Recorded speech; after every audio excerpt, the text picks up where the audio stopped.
completely botched the 2024 election, has a total meltdown after Jay Google called him out, says he's smart because he wrote 13 books. What a narcissist. I try to, commenters can tell me if I'm wrong, but I think I try to get along with people or with guests we have. I don't think I lose my cool on the show too often, although it does happen. It's happened on occasion. It's happened on occasion, and I try to find value in things people are saying, even though I don't agree with them. I despise Allan Lichtman. I think he is I don't even want to say what I think about him. I think he is I think he's no better than a fortune teller, and his keys are ludicrous, which is why everyone hates him from left to right.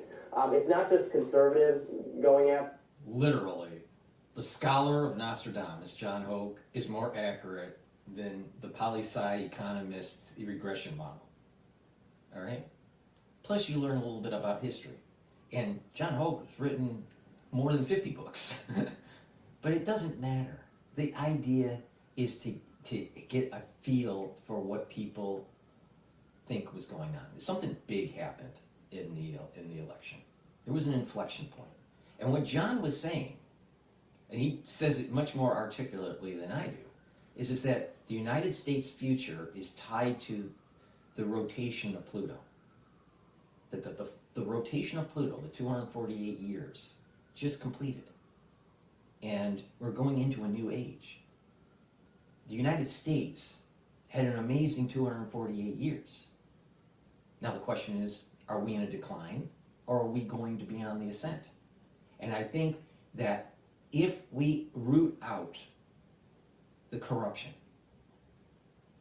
and allow the will of the people and to let the idea of the invisible hand of economies, of economics happen, then there's going to be a very bright future. I think America will have a very bright future. There will be bumpy roads, just like there were bumpy roads for the last 248 years. But the concept that the United States is tied to the rotation of Pluto to the sun, and we were going through a rebirth, is something that was way above the head of Allan Lichtman, Allan Lichtman. Because they try to do a regression model to understand the world. How many variables are there? Let's do a regression on all those variables and see if we can, model the world. And the reality of the situation is that the world is chaotic, and it's going to be hard to model. And you're not going to be always right. And most of the time, you have to be parsimonious with your models. So it's manageable. So it's not fully explaining the world. So you got to look at other modalities. That's someone with wisdom looking at it. And it's obvious that Allan Lichtman isn't wise at all. I have before I continue, for the ones that are listening on the dashboard version or the larger screen version of just me, if you want, you can do a call-in on X. I've created a Spaces. It's called Telemetry Ep30 live call-in, and you can listen or raise your hand and ask questions. Give me your opinion on what you think is going on with the economy, or with what's going on in the political arena in the United States, maybe in another country. I have quite a few people that are from Europe. Maybe you can give me a little bit of your perspective on what's going on in Europe, and especially in the UK, or other topics of discussion. So this is supposed to be interactive, So I'll continue on with the Yerger and Lichtman food fight. After him, no one respects him because he's like, oh, I have this magic formula to figure out who wins the election, but oh, it was wrong twice of the last 8 times. Again, we don't have that many elections. there's no magic to guessing that Barack Obama was going to beat John McCain and Mitt Romney. Right. So at some point, like it's called backward testing. You take a model that you have trained, you know, it's a regression model what he's doing, all right? And you can back test it. You can go and say, all right, let's go back to, you know, some older data points that the training set isn't training the regression model and see if it predicts it correctly.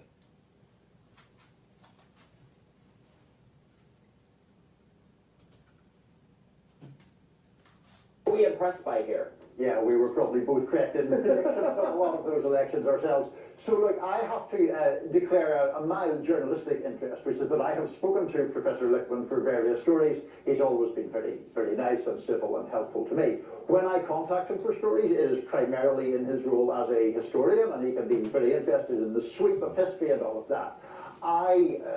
He might be watching this and be upset with me. I'm not a fan of his 13 keys system. And the reason I'm not a fan is firstly, he conducted it, as I understand it, or deduced it from looking at past elections. So you're going from a situation where you know the result and then you create a theory that explains it, and then you say, well, that will predict future elections. In the 13 keys, one... Yeah, I'll take your call in right after playing this video here. It has another about 5 minutes to go. Major issues that I have with it is that they are not really objective measures. There are a number of them where it is a subjective judgment by Allan Lichtman, presumably, as to whether certain conditions have been met. I also just fundamentally don't think it correctly understands how politics works. That, in other words, there are these universal rules that you can apply, boiled down to 13 principles. I think originally there were only 12 keys, and he added another one at a subsequent date, and then say, well, this is some fail-safe method for predicting. That's interesting he says that, because in quant finance, when we're trying to build models to try to model price movement on particular equities or commodities or whatever, and you're building up these models, sometimes your hedging strategy starts to break apart. So you have to add a couple more variables to be able to strengthen the model to try to capture some of that chaotic activity. Eventually the model starts breaking apart. So it's not very accurate at the very beginning. You add some more variables, it becomes a little bit more accurate as you're training, and then something new happens and the model breaks, right? And then, you know, these quants try to add additional model. That's what he did, is he added additional key because the model was breaking. Because the model doesn't work. And so what happens is this quants, you know, convince a hedge fund, well, you know, we'll just add some more variables, and then they just, in the front office gets more money from the investors to, you know, feed the fund, and, you know, they continue on trading until it breaks again, and they add another variable. But eventually you just have to just throw away the model and rebuild it, because these movements are, you can only model these chaotic movements in a very smaller time frame. You can't capture the whole thing because there's too many things that go on, too many black swans, and too many, you know, out of the sky kind of events, out of the blue sky kind of events. So the models break apart. To the god Baphomet, who bestowed upon him an additional key, and he came down from the mountaintop with another stone tablet written, and then he said, oh, the great wisdom from on high. Like, I'm looking at these keys now, and then these are not, like, clear in, like, oh, that key is applying here, or it's not. Like, the key 4 is there's no significant third party or independent campaign. Would we say that about this most recent election? I don't know. It's ambiguous. There was a significant one in RFK Jr., but he endorsed Trump by the very end and tried to pull himself off the ballot. So I don't know whether to say that's a key in the incumbent's favor or not. If you have them in front of you, isn't there one that's something about whether there is a meaningful scandal for the incumbent or something along those lines? You know, the problem with Lichtman is that he didn't understand that everything about Trump is chaotic. Everything. Everything. So what do you think? Why do you think you can model that? You can't model chaos. He'll always break apart. You may be able to be lucky and predict something in a very short amount of time or whatever, but Trump is so chaotic, don't even try to model him. All entirely, yes, the incumbent administration is untainted by major scandal. What's a major scandal? What's a minor scandal? Right, is the Biden age thing a major Yeah. scandal? I would say that it is, but I don't, this is not defined here. There is no sustained social unrest during the term. Well, again, this is entirely subjective. There's, the incumbent party candidate is a charismatic or national hero. The incumbent administration achieves a major success in foreign or military affairs. We disagree Right. as a country, as a politically divided populace about whether X, Y, Z things that occur are successes or failures Right. for the administration. Over the course of the Biden administration, vis-a-vis Biden's support for Ukraine, the U.S. prevented Ukraine from being entirely defeated or conquered by Russia. Many people would count that as a military or foreign policy success. Many other people say, well, we didn't defeat Russia, and this is a waste of our money, and it's not an important military foreign policy objective to stop this from happening. So there's just disagreement about whether that counts. So the keys can't tell you anything. They're totally subjective. And those things that you've cited are, generally speaking, pertaining to policy and the judgment of policy. And when it gets down to whether a candidate is charismatic or not, I think Barack Obama is very charismatic. A lot of Republicans think he's terrible. Yeah. A lot of people who support the current president-elect think he's very charismatic. I don't really see that myself, but I mean, if that's what floats your boat, good for you. Right, and the reason why underlying Alan here- Lichtman is so worried about this is what created his notoriety, so he can get, on CNN. Well, if if his model blew up and he lost his keys, maybe he doesn't get on CNN anymore.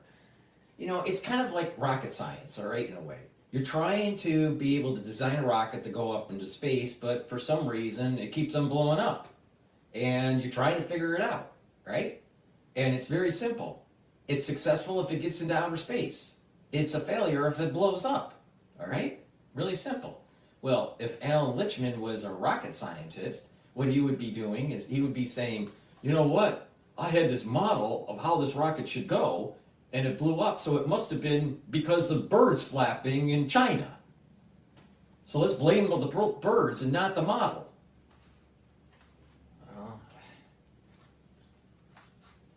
Has had many battles with Nate Silver. He thinks he's very disdainful of pollsters. He talks down to pollsters. He says his method is scientific, and pollsters don't know anything about political science or history, so they're wrong.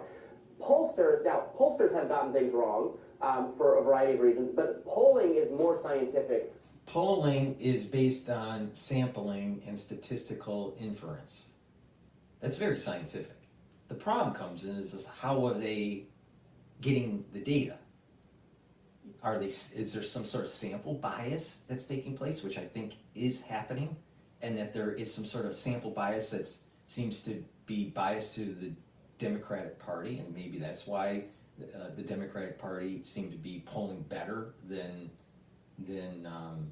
what the vote actually seemed to say. But there's a lot of statistics that go into polling. But I do think that there's probably sample bias that's going on. But this subjective key regression model that he built, I think it was better to just call John Hogue and say, hey, what do you think? And guess what? That's what I did. And he was right. Amazing.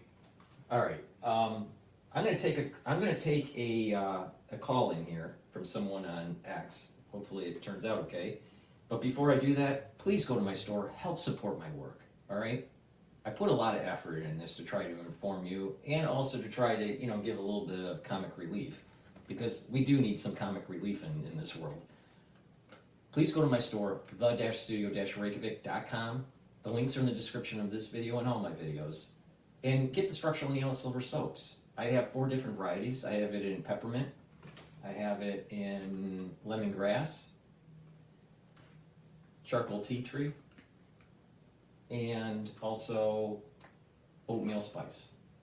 They're very high quality structural nano silver soaps, way better than some of the other stuff that you can, that you get at the store that has a bunch of chemicals and stuff in it. Go to my store, help support my work, help support your health by getting a couple bars for your household. They're very high quality. So please, go to my store, the-studio-reykjavik.com, and get the structural nano silver soaps and help support my work, and we can build something here and hopefully save the planet. With that, I'm gonna bring on someone that wants to talk here, so hopefully this works.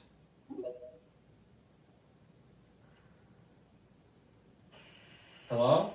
Hi, Paul. Hi, can you hear me? Yeah, everything's coming across good. I changed my name on X, but I talked to you the day of the election, or when they were I remember you. I remember. Yeah. Excellent. So I have a topic. First of all, just a comment on the Alan Lichtman thing. I mean, that's hilarious. I mean, I don't know if you saw. So there's like a series of videos. So there's the Lichtman sort of back and forth with Cenk on Piers. Right. But previous to that, if you go to Young Turks, like on YouTube, there's sort of a kind of a screaming back and forth or something with Lichtman, like before the election, you know? And so that's the background to that video. Okay. It's a pretty good video. But anyway, yeah, you know, the problem with Lichtman is, you know, he hates Trump, you know? He's very rabidly, you know, he's not some kind of unbiased, you know, person in this. And so, you know, he like makes up misogyny and racism, and it's like, what the heck is this guy even talking about? Right. You know? No, what I'm noticing with a lot of commentators and even social scientists, professors, they always seem to show kind of very thinly veiled axe to grind with Trump for some reason. They're not being you know, scientific. They're being they have a bias. I noticed it with Tom Nicholas, and you know, he's just really anti-Trump, big time. You know, trying to make it sound like, you know, he's gonna turn into some sort of dictator and George Washington's rolling in his grave and all this stuff, and it's just, you know, we have a balance of powers. We have branches of government that prevents these kind of dictatorial, you know, things from happening. You know, so I just don't think that they're fully being honest to really on how our political system works, and they just hate Trump. They have this Trump derangement syndrome, this TDS. But it's common. I mean, you see it with Lichtman. You have it. Nicholas has it. I was on a Zoom call with what's his name, the guy that did the biography for Elon. I know what you're talking about. Yeah. He's from Louisiana. He also did one. He also did the biography for Steve Jobs. Yeah. So he's anti-Trump, and he was interviewing Professor Michael Sandel over at Harvard, and he was anti-Trump, but Sandel was like, you know, he was going like, well, wait a minute, something's happening in America, and maybe we're wrong, and maybe we need to like reevaluate our bias. You know, maybe there's something wrong with the way we're thinking. You know, meaning them during the conversation.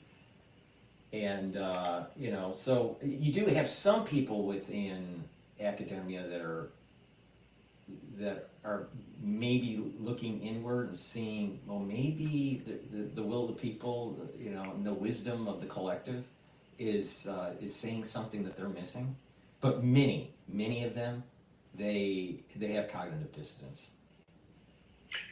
Yeah, absolutely. In fact, like Cenk, I mean, I think he used to be on the right, and he's on the left now. But he actually, that video with him with Lichtman months before the election was, Lichtman was saying Biden was going to win, okay?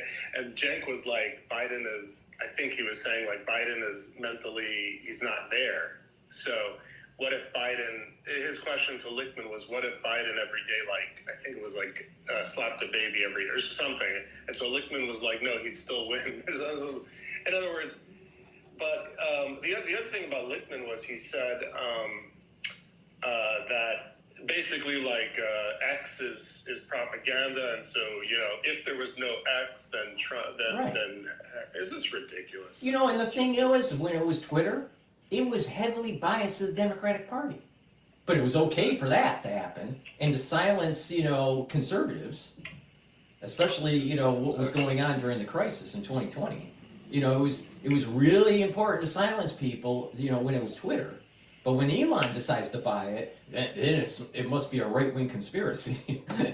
This is the problem that people are having with just academia in general. It's just the professors are just so to the left that they're not willing to really, have kind of like a true synthesis. Of knowledge. They don't have a thesis, and they don't want to look at the antithesis of it, and they don't want to synthesize the difference. But a scholar that's what they're supposed to do. They're supposed to be like a referee in baseball, just call the balls and strikes and not have an opinion on which team should win, right? But unfortunately, what's happening with these professors is they get notoriety by having an opinion. They get to sell books when they have an opinion. It's not about truth, it's about op-ed. Everything's turning op-ed now. Like, if you think about, maybe you're a little bit too young to appreciate this, but back in the old, the olden days of news, right? The Walter Cronkite kind of era, and then right after was where Peter Jennings, Tom Brokaw, and who was the other one that it escapes me right now, his name. But you had these broadcasters that tried to just provide the news, but over time what was happening is that they became more and more opinionated. So news should be really factual, not op-ed. But to drive the advertisers, to drive the eyeballs, you need everything to turn op-ed. So now it's a free-for-all on CNN. Even Bloomberg is opinionated now. It used to not be. If you watched Bloomberg in the 80s, or if you watched Bloomberg in the 90s, it wasn't as opinionated as it is now. Like Bloomberg TV. CNN, even in the olden days, didn't have that op-ed opinioned free-for-all that it is on now. I think they just hire too many lawyers, and they all they do is argue at the table. Unfortunately, but this is the problem. Is that you have academia that's putting in their 2 cents, their opinion, and it's not based on fact. And you also have the news isn't really broadcasting the news anymore. They're just broadcasting opinions. Yeah, I mean, and it's like, okay, Lichtman said he wrote 13 books, and he has this model. And so clearly he's, my estimation, I haven't looked at any of it, and you're more sort of academically trained, especially in statistics and stuff than I am. But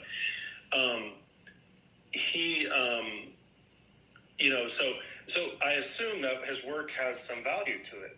But the problem is when he gets on all over the news after the election and says the reason why Trump won was because of, he just literally lists the talking points: misinformation, misogyny, racism. This is why he won, and that's why the keys broke. It's like he's gone from, let's just say, academic sort of pursuit to literally like his brain, is shut off, and now it's just emotions. I would take it even one step further. I think that the sample bias in polling made it seem as though it was a closer election than it really was. And if the voter turnout revealed itself to be close, then it would be easier in certain counties, to flip votes. Right. But because it was such a blowout, it was hard to do that. Now, I was really worried during that night. I mean, when I turned off my broadcast, I was really worried that something funny was going to happen, and that Trump wasn't going to win. So I didn't want to count the chickens until they hatched. But I was glad to see, the announcement, I think it was AP announced it like at 2:00 in the morning, New York time, that Trump looked like he was going to win. So that was great. So, but, I was worried. But, but getting back to Lichtman, or Lichtman, because he's a professor and he's scientifically trying to prove that she would have won, it would have been plausible it'd be plausible to do the flip. See, the polls were close. He seemed to be right. Yes, yeah. And if the voter rolls were close, and it was in Trump's favor, maybe some improper things would have been happening, exactly. in these machines. But it was such a blowout, they couldn't do it. It was, and a lot of people, said that this needs to be a blowout, or he's going to lose. So, yeah, go ahead. Did you see that? Just did you see that pollster from Iowa? With the crazy poll. Isn't it funny that she, had like Trump losing by 5 points or something in Iowa, and then Trump won by like 10 or 13, and guess what? She retires right after the election. And it's kind of interesting how, because if you wanted to, let's just say, if you wanted to create what you're talking about, what you do is you have a guy like Lichtman get on, you have all these polls say it's even, and then you have her come out right before the election, pay her $100,000 or whatever, and then have her come out and say that, oh, look at Iowa, Trump is even losing Iowa. And then, so it kind of fit in right at perfect timing. And it's very odd, she retires right after the poll comes out. It's like, because now she can't be she doesn't need to be relied upon for accuracy because she's retired. It's interesting. No, I think I think that there was there's some sort of built-in bias to the sampling, but I think there was also an additional built-in bias to be against Trump. I think if Trump wasn't running, these polls, everything's above board. I just think the way they sample seems to sample a little bit more Democrat leaning in the country than, let's say, what's really going on in flyover. And it may be because of population densities where they're doing the polling and stuff like that. But I think there was an additional bias of just anti-Trump. And they wanted to give the perception that she was doing better.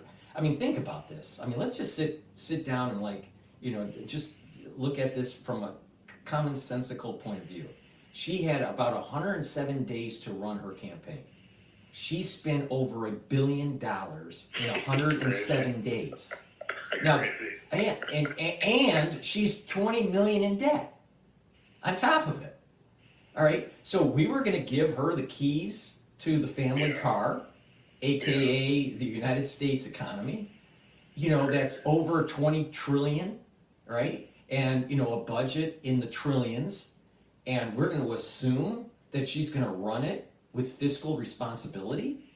If she had 4 years, think about how much damage she could cause if she literally spent like a drunken sailor for 107 days.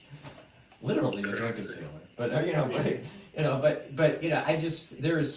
so glad that she didn't get in. My worry is that you have the deep state, somehow, some way, slow walking Trump's policies.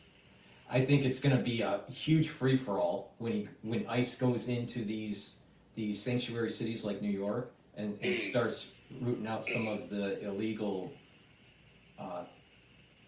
immigrants that are coming in that are especially part of these gangs. It's a real thing that's going on in New York. So, so you got ICE that's going to come in. The NYPD isn't going to help. It's going to be all over the news and how Trump's administration is tearing apart families and blah, blah, blah. But their first wave is going to be trying to get the criminals, right? Absolutely. Right. So, it's going to be interesting how that's played out in the news. Because they're going to spin it as try to demonize Trump, but what Trump's really doing is trying to make the city safer. Because it is a big problem in these cities. and you know, and I'm also concerned about, you know, what happens with maybe Congress or his administration slow walking, restructuring the Department of Education. I mean, the Department of Education has failed America big time, you know, and there needs to be accountability. Now, what they need to do to fix it, I'm not sure. I don't know if you just put it to the state level, or you know, you just totally abolish the Department of Education. Do you restructure it at the federal level? I'm not sure. And let's talk about what I talked about a little bit on election night. And let's talk about like an extreme possibility that might happen. Two things that might happen. Because if you think from at least for me, from a China perspective, it was perfect for them to, I don't know if they did this, but let's just say maybe they put the virus out just to get rid of Trump so he wouldn't win the next election. It was like very convenient because, you know, he was, I think his next administration, he was going to, in other words, 2020, he was going to like really amp up those tariffs. I think we have to be careful on censorship. So just, you know, we have to talk in codes here. But I think that there was a pathogen that was released on purpose to do two things. And one was to weaken Xi's regime, weaken the CCP. The other was to weaken the Trump administration with the destruction of the economy in the United States, to make people not vote Republican and vote for whoever was going to be on the ticket, and at that time it was going to be Biden. So I think it was you know, a stone that killed two birds, you know, or tried to kill two birds. Yeah. You know, that's my take on it, but I don't want to go too far into that because of the censorship. Because of the censorship. Yeah. My bad. I forgot you're on YouTube because sometimes you aren't. No. I just received another strike. You know, I was talking about monkeys and certain types of pathogens in California, and you know, and it gave me the strike. So. Well, I hope. Yeah. Sorry. No, go ahead. No. I hope what I said didn't go too far. I think we're all right. Okay. But let's just stay away from anything. Yeah. Well, that was it with that. We could talk about wasn't it convenient? Because there's something I actually want to talk to you about, but actually we're walking a timeline here too. Wasn't it convenient that shooting of the guy in Pennsylvania, you know, where Trump was almost killed? Yeah, Butler, Pennsylvania. Yeah. Wasn't it convenient? It was like right before he announced right before he announced his VP. And it was right before, what was it? It was right before he was the convention. So it was like if you could knock him out before the convention, then his VP wouldn't even become a factor. Because then, so let's say you knock Trump out, and then by knocking him out, you knock his VP out too. So then you kind of go to an open convention, which was like I think the next person in line, assuming he was killed on that day, and I'm glad he wasn't. But exactly. but let's just assume he was. Then I think the establishment would have been pointing to Nikki Haley. Yeah, exactly. Or like Rubio or whatever, Nikki Haley, but you know, if you actually look, I literally think it was an accident that he wasn't hit, because I mean, Trump always talks about it with his head turning, but if you look, so they say that shot is very easy to make. I'm not a rifle shooter, so I don't know, but literally, I think the guy took the shot. Trump's head he was planning for Trump's head to be facing forward. So when he took the shot, and it just by accident, you know, Trump turned. But had that not been the case, I heard there were some weird things that happened that day. One thing was this guy had his camera on really, fast shutter speed or really slow shutter speed, and also that CNN was live streaming. In other words, it was weird that it was like, now I haven't looked into this to confirm, but this is what people are saying, that like there were some odd things about, imagine if his head had exploded, it would be like a JFK sort of hit, you know what I mean? Mm-hmm. And his head would have exploded. It would have had this shutter speed where you would have seen it like exploding like a slow moving, like a slow balloon. Yeah. Anyway, but to move on. So okay, today. So now to move on and think about what the next 4 years. So in our conversation. Before you go there, yeah, I just want to dovetail into what you were saying. Absolutely. Let's assume that he was hit and killed. Yeah. Now the angle of the actual rifle to the head, assuming that he was looking straight, was not perpendicular. It was a little bit on an angle. And that was the reason why if he moved a little bit, that it would graze his ear. All right? Mm. So on his left side, if he didn't move and he was looking straight, it would have taken his, it wouldn't have been his left, it would have been his right side. It would have taken out the back part of his occipital lobe. Yeah. All right? It wouldn't been from the side. It would have been on an angle. It would have been on an angle and blow out the back of his, and what's in it, and that's on the right, that would be on his right side. JFK's head was hit on the right side also. I thought that's interesting. Yeah, that's weird. But it seemed as though it would have been a perfect way to bring in Nikki Haley and to create this stir of we need more gun control. Exactly.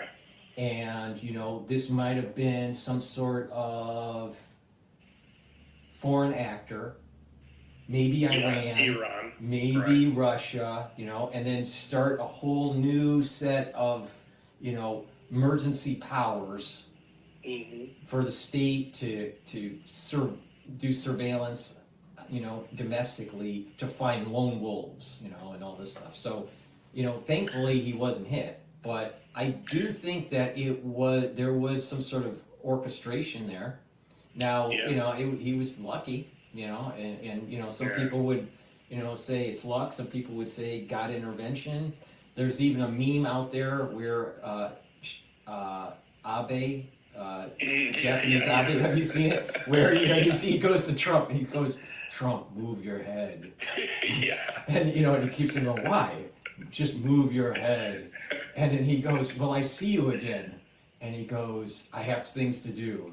So Abe, ends up to be a superhero, and he, deflects the bullet. But maybe it was Abe that did it. Maybe it was God. Maybe it was just luck. I don't know. I'm glad it didn't happen because I think the United States would be much different, much different. Yeah, because the concern is we might have kind of at least started kind of into somewhat of maybe a low level, maybe higher, kind of civil war-ish.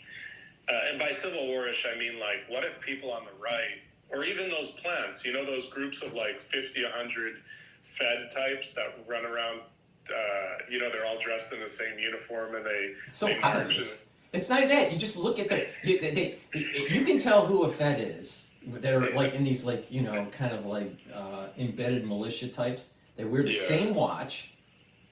They look like they're doing the same calisthenics, so they have they're beefed up in the upper torso. They have they wear the same glasses. They have the same haircut, tight on the sides, got that military look, right? It's so obvious. It is so obvious that they are U.S. coming from some sort of U.S. agency. There's no doubt about it. A ragtag militia would not be that coordinated. And so let's just say whether through that or through actual lone wolf type, Trump support, whatever it is, and somebody does something, and then it's an excuse to really surveil the whole MAGA, and then to crack down on guns. I mean, it would have been horrible. Mm-hmm. But Paul, thinking about the next 4 years, what I'm still thinking about extreme scenarios like COVID, equivalent. What are some of the things that they could do to Trump? One is, so we did talk, or I talked about, the big threat from Afghanistan. There's a big attack plan from Al Qaeda types. And then the other thing is now they're pushing, with Ukraine and the problem also is, it's like kind of a World War III. The other problem is with the wide open border. Are you telling me that all these Chinese, intel agents haven't come in and Iranian intel agents haven't come in? I mean, I don't know. They could be setting Trump up for something really bad. I think to dovetail into what you're saying, I think there's a setup for another 9/11 taking place. That's what this book that I finally finished reading. What they're saying is in Afghanistan, Al Qaeda is much bigger now than ever before, and they have those passport making equipment, and so they're having all these new people come in, so their biometrics. And I mentioned some of this, but just in case I didn't go over all the detail. They've got their biometric, so all the terrorists who were cataloged by the U.S. government, their biometrics during the war on terror, they have all these new recruits coming in who aren't on those lists, or don't have the biometrics, and then they're giving them these like new passports, these fake and so they're coming in through, and then they get to the border, and then they throw away their IDs, and then they just claim that they don't have IDs. They're not just throwing in the border. I was actually on there's a I would have to look up who this is. She's a researcher in this field, and she embedded herself with BBC. But I was on actually a Zoom call. She was promoting her research. All right. And I think she wrote a book. I'd have to look up her name. All right, but she said when she was embedded with the patrol service that's by the border there. Yeah. They don't throw away the passports. What they do is they put them in cactuses. They actually stuff them in cactuses.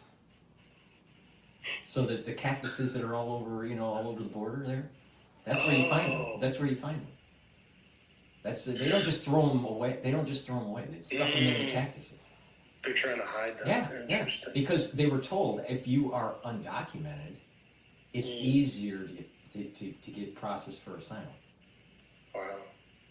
So they're documented to get because what's happening is she was trying to explain that there is this is not just Mexico. It's not just South America.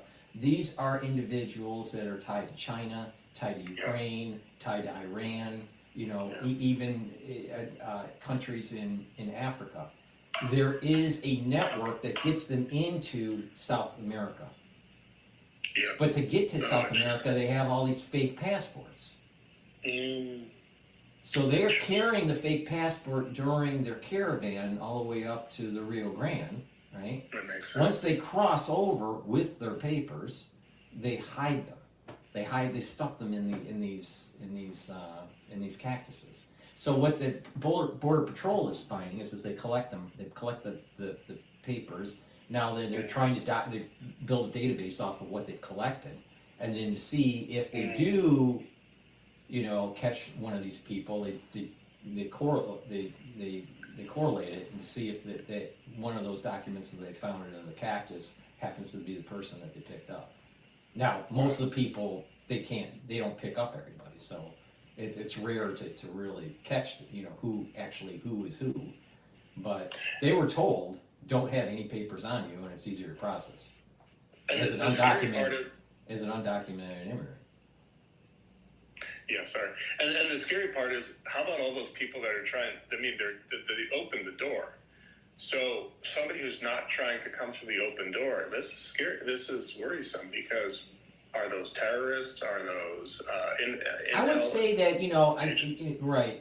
She did throw up some graphs. I'd have to dig in and see if I had a screenshot of the graphs because it was a Zoom call when she was doing her little presentation. But what is surprising is that there are a lot more nefarious actors coming across than would have been expected. I mean, it's tens of thousands. It's not, it's a high number. It's not like just 100. It's a high number that's coming in that's of worrisome character, right? That could cause like a 9/11 kind of situation. So, but the majority are, probably just individuals that are being trafficked, into the United States, unfortunately, and they're just trying to have a better life. The majority of people that are coming over there are not terrorists, but there are tens of thousands of individuals that are coming across the border that we should really worry about. And so, all right, Trump gets in. This is the way I think it's going to play out. Trump gets in. He starts to try to restructure the national security state. All right. He gets a little bit of momentum, and then all of a sudden, boom, something happens, and the whole media is going, see what happens? You restructured the national security state, and they got through, and we, lost track of them. They broke through the net, and it's your fault, Trump. And forget Doge, Yeah, and then all of a sudden, Congress does a hearing and starts to print more money for, the Patriot Act Part 2. Exactly. That's actually, before you said that was pretty much what I was thinking was, like, let Trump get settled in, get lulled in a little bit, hit him, and here's some options of what they can do. Imagine if they did a dirty bomb in a city, or multiple dirty bombs. Now, to get the, nuclear or, radioactive material for a dirty bomb is not hard. Like there's that stuff in smoke detectors, So, just the scare factor, even if it's not that bad, and I don't know the scientific stuff about for how long the city would have to be evacuated and all that, but, then they could also, another thing that they've kind of done and could do is, they shoot those those power stations, so hit a station, like they had one up in like Silicon Valley area where if they actually they cut the cables and they shot up the station, and like I guess they weren't exactly fully successful, but if they were, they would have maybe shut off Silicon Valley from power.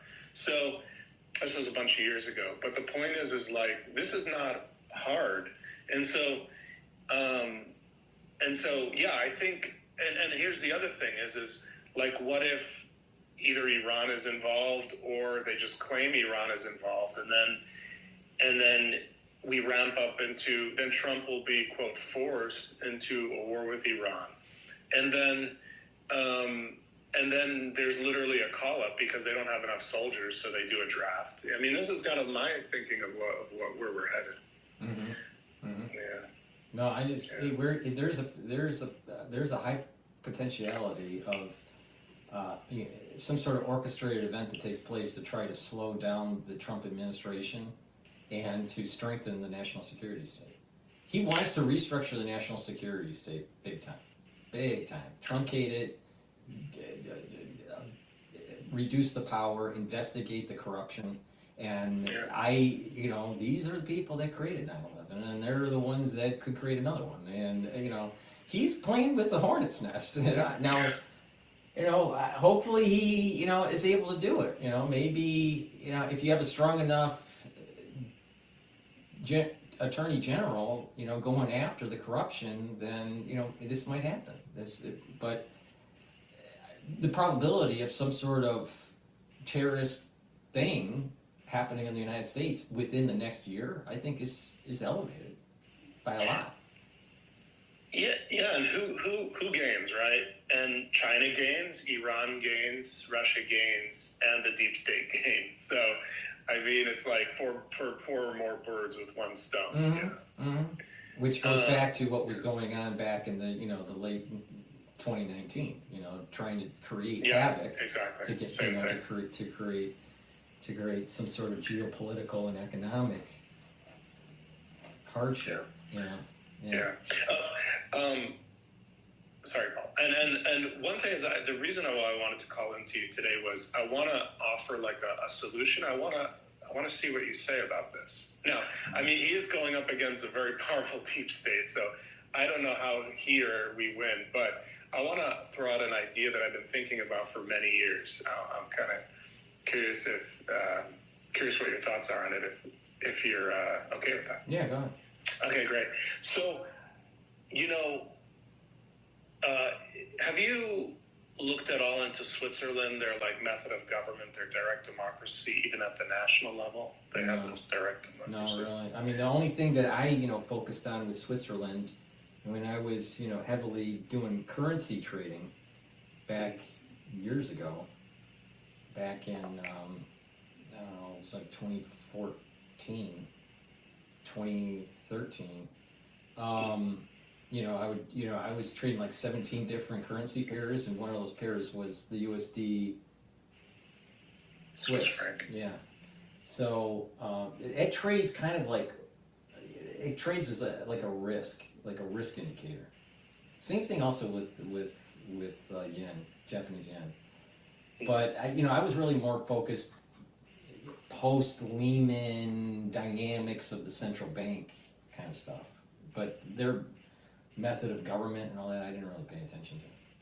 So basically, like in a bunch of, like in California, Arizona, other states, they have this, at the state and local level, they have these like ballot initiatives, referendums, and recalls. So you can recall a politician, you can get like something that the voters will decide, you put the question on the ballot. Mm-hmm. I don't know if they had that in Michigan, but if they have that in Michigan, but I don't know that they have that in New York. Have you ever voted in an election where you've had where you could vote not just on a politician, but on a measure, like a ballot measure? Well, we have propositions. Yeah, propositions. Okay. So, do you have that in New York? Propositions. Yeah. Oh, okay. I didn't realize that. So anyway. At the state level or even at the city level. Exactly that. Yeah. And so in Switzerland, they have that exact same thing, but they also have it at the national level. So imagine we had that kind of power at the national level. So for example, in Switzerland, they had a vote on, so they have pretty strict immigration. So I've read through their full constitution. It's like in English, it's maybe 70 pages when I read it, but it's very easy to understand. And it's a balance between the right and the left. So if you look at Switzerland, their immigration is pretty strict, but at the same time, their social net is decent, Now, I wouldn't say it's overboard, but in other words, it's not full right, it's sort of between the two. And I think, for example, they have votes on whether they should keep the military as big as it is, because they have, Switzerland during the Cold War had, I think, 800,000 in reserves of military, one of the biggest militaries in the world, I think, which is hard to imagine because they're so small. But everyone is in the military. In fact, you're required to keep your rifle in your house, which is interesting. But basically, they learned from the United States. The United States, after during the revolution, brought in this sort of system. And then Switzerland learned from the United States and improved it. And we've sort of been bouncing back with Switzerland over the years in terms of us improving on their system, them improving. In the last iteration, we haven't improved yet on what they did. But they created in maybe around 1848 or 1870, they created this thing where they have now there's these propositions at the national level. And so they really keep their government and politicians in check. And so our problem is, I think in the United States, our problem is, so if you look at the Constitution, the article to change the U.S. Constitution is the 5th, Article 5. And basically now there's two ways to change the U.S. Constitution. One way is the way it's always been done. So the second way has never been used. But the way it's always been done is it gets voted on through Congress. I don't know what the number is, I forget. But they vote for a constitutional amendment, I guess the House and the Senate. And then that gets forwarded to the states. And then I guess it's 3/4 of the states have to approve a constitutional amendment. The other way to do it is the states, I think it's 2/3 of the states call for a constitutional convention. And then it's still the same 3/4, I think it is, that vote to ratify. So you'll have a constitutional convention, they'll propose amendments to the Constitution, then those amendments still get voted on by 3/4 of the states and have to approve it. So I guess what I think we should have in this country is it would be really nice if this country was to move to the system that they have in Switzerland. Now, in the way that in the United States, the way that we got our direct democracy at the state and local level, for the most part, was during the progressive era and sort of late 1800s and maybe early 1900s. And so, late 18, so like 18, I don't know the exact, but let's just say late 1880 to 1900, 1900 to 1920. So somewhere around that range. And so what happened was there was this kind of revolt at that time, this kind of populist revolt against a lot of corruption in the system. And that's how they got all these states to have these, this direct democracy put in their constitution at the state and local level. So, but I think now is the time for us to do that at the national level. The problem is the deep state is so strong, but I've been, the past number of weeks, I've been reading this pamphlet or this kind of small book that was created back during the progressive era. This guy had studied the Swiss system, and then they used that pamphlet or book kind of became sort of that's what they used to get people to support, get these state legislators to support this change in their constitutions and stuff at the state and local level. Let me see if there was anything else, and then I want to get your comment. But the big issue is how would we get this done? So the big problem is the second method, Article 5 of the Constitution, the way to change the Constitution. The second method of changing the Constitution is through a constitutional convention. But there's this propaganda out there, maybe it's true, that if we create if the states call a constitutional convention, then it could be run away and we could ruin the whole United States. I don't know if it's true or not, but the point is, and there's some, if there was a constitutional convention and it was ratified, then it may break the system, because you could have a constitutional convention that nullifies the three branches of government. Yeah, you would still need 3/4 of the states to approve it, right? Right. But that's what I'm saying. Yeah. Is if it was ratified. Right. It's not just it's not just the convention, but it's the ratification of the product from the convention that is worrisome. Yeah, but I think it would be hard for me to imagine that you'd have 3/4 of the states. See, here's the problem. Here's the problem with the social structures. Let's just kind of zoom out to a high level here. Social structures build up over time, and that if you change the underlying assumptions of the social structure, it could collapse the whole system. Now let's apply that concept to where we're at today. After World War II, there was a big buildup of the military-industrial complex that was tied to the Manhattan Project, and our nuclear deterrence and buildup of nuclear armament based on certain assumptions. Now, if we have a constitutional convention that really upends a lot that we have, I would be concerned who's guarding the nukes. How do we prevent some sort of accidental exchange with another country? If we decide to upend everything, does that mean that maybe an adversary decides to attack us and there's no one really there to push the button to defend? So we're in an environment where I'm not even sure if we can have a constitutional convention until we actually have de-armament of nuclear weapons. See, we're wired in such a way that if we do anything majorly radical that may be legal, it could launch nuclear war on the other side, because the deep state they did this on purpose. They sort of did, a lot of people don't realize if we go into a real full-blown nuclear war, all right, DEFCON 1, Yeah. ICBM exchange with Russia or whoever, all right, and it's a real global event. FEMA isn't going to be there to help you. There's going to be a lot of people that die, you know, in the first blast.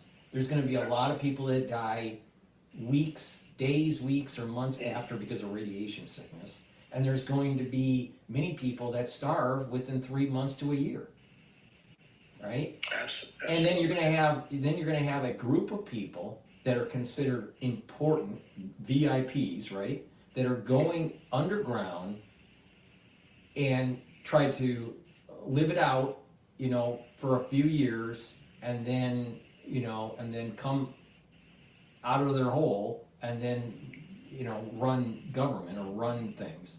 But the thousands of years of society that was built up in science and technology would be totally blown away, literally, totally destroyed. And you know, there's documents within our government, you know, through we think that there's just going to be continuity of government. It's beyond that. It has provisions where they can nullify branches of government. Yes. So then you end up having a dictatorship, or you have some sort of kingdom, or some sort of you know, tyranny that we the people voted people into office, that if they make bad decisions and we have a nuclear war, they're protected, put underground. Majority of the population of the United States dies from hunger or nuclear radiation, all right? And we no longer have a government anymore. The United States government, there isn't a continuity of government. There's a continuity of representatives for themselves. Yeah. And so the human human behavior in that kind of environment, you're going to have individuals that will want to have their own serfdom. They want to protect themselves. They want to, you know. So Absolutely. So I think it's probably more important to try to de-escalate the nuclear armaments that are taking place in the world before we can actually have some sort of new Magna Carta. Yeah. You know, because if you start changing that dynamic, that could be the thing that launches World War III nuclear. You know, we're kind of in World War III now, but it's more conventional. But a nuclear World War III, that could very well happen with the Constitutional Convention, because who's watching the news? Yeah. And then let's say it passes, all right, and there's a new type of government. Who has the keys? You know, who's controlling the military? Does the military decide, you know what, we're going to spin off, we're not going to be part of this Constitutional Convention product, and there's going to be a faction between the old government and this new government and the military apparatus with nukes? You know, to me, it seems like it would be just total chaos. You know, back in the day when there wasn't nukes, I would agree with you that there was this means to try to rectify some of the problems that we have. But in a world of nukes, when there's a world that everything's wired to, that miscalculation can happen on any day of the week. We can literally, most people don't think about this, we can wake up any day of the week and be nuked. Yeah. But we just have this cognitive dissonance because it hasn't happened yet, so let's not worry about it. But a miscalculation can happen any day.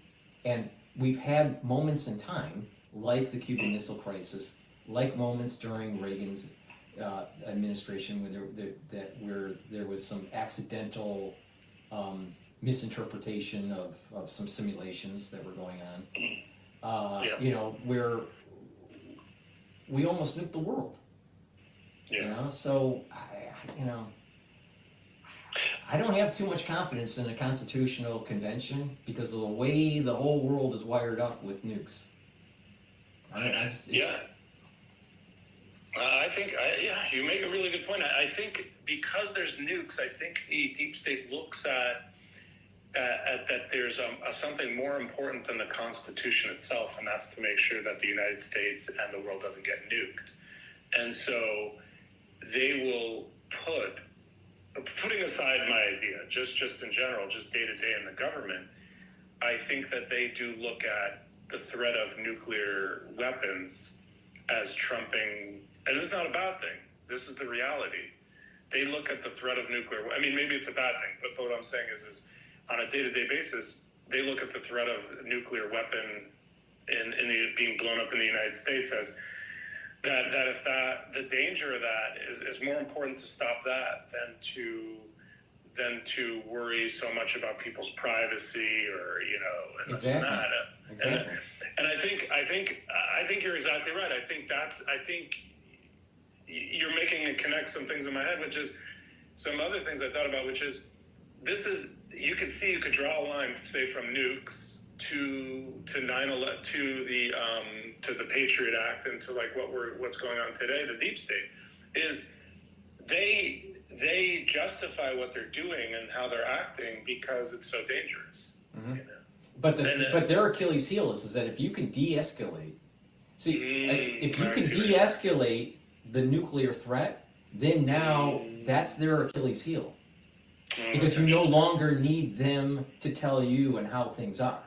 See, when Putin was being interviewed by Tucker back, I don't know, several months ago, I don't remember how long ago now, but so he went to see Putin, he did this interview, right? Putin had this really important comment when he was meeting with Clinton.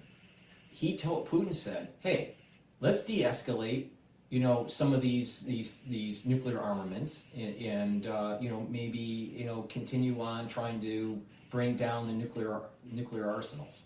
All right, I don't know the full details of his conversation with Tucker, and basically Clinton said that sounds like a great idea. Let me talk to my people, the gurus of international affairs and nuclear deterrence, and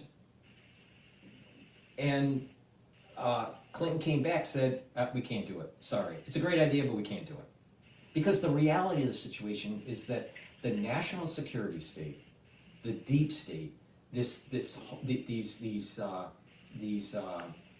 Cold War experts, they have a job as long as there's nuclear weapons and Russia's a bad guy. But the moment that Russia's not a bad guy and we radically disarm nuclear capability around the world, we don't need this nuclear deep state. But the thing is that they want to make the American public just bread and circus, just worry about the bread and circus, don't worry about the Damocles of nuclear weapons on a daily basis, don't worry about that, just worry, they want you to worry about climate change. And they don't want you to worry about literally we could be nuked at any given day of the week. All right? Literal climate change. Yeah, all right. So my take is that if we could somehow de-escalate the nuclear threat around the world, then you no longer have the power of the deep state. I put those two together, and that the Achilles heel of the deep state is the nuclear deterrence. If you destroy the need for nuclear deterrence, then you no longer, they don't have a power over you. And I'll tell you, it is fascinating to listen to people that have dived into some of the war doctrine, during, if a nuclear war did happen, on what powers the military has. It's crazy. It's definitely not constitutional. It's definitely not constitutional. It's not we the people anymore. It's a military dictatorship, and and we should never have allowed this to happen. They use our taxpayer dollars to build this. They use our taxpayer dollars to develop this stuff, and they're going to use our taxpayer dollars to prop up their dictatorship if something goes wrong. See, if they do all this planning and they decide for whatever reason there is some sort of nuclear exchange. Yeah. The risk that is created on we the people We take all the risk and all of the damage of that decision. Really? They benefit because they are protected. Yeah. No one goes to them after the nuclear war and holds them accountable, because they're the way it's set up, they're protected underground. They have their own fiefdom, and they have their own. They have, we just get radiated and die from starvation. But it was our taxpayer dollars that allowed this to happen. And this is the reason why, if you remember Oliver North during the Iran-Contra affair, he was asked by, I think it was a senator from Hawaii, I think it was, and he was talking, and he was saying, what about these underground, facilities? What's going on with these underground facilities? And he says, well, I can't mention this, so it has to be in a closed session. Because that's part of the nuclear doctrine. It wasn't that he was trying to hide from the Russians know what our plans are. They probably have similar plans.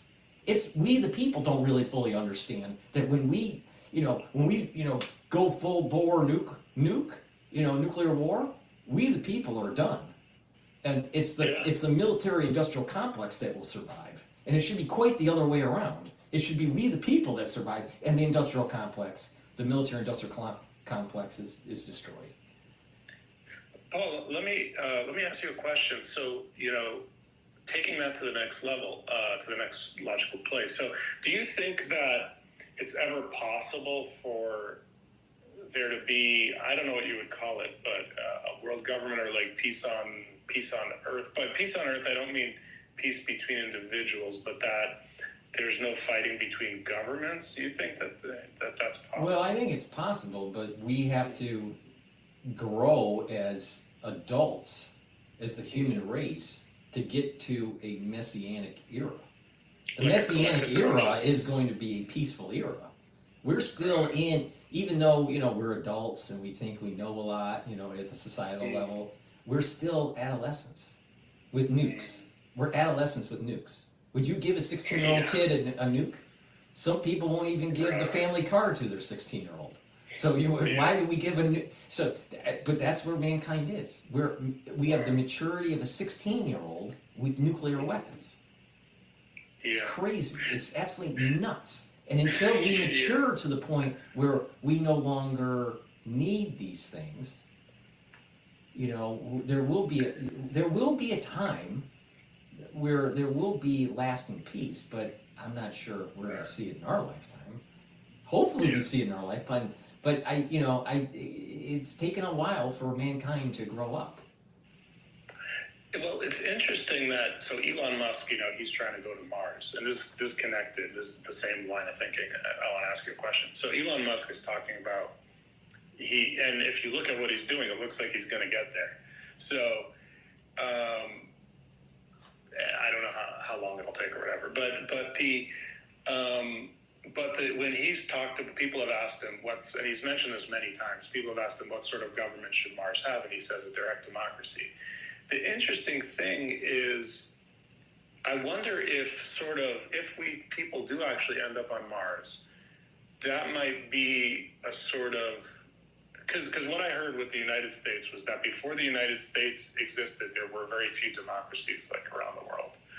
And once the United States, then it just sort of cascaded.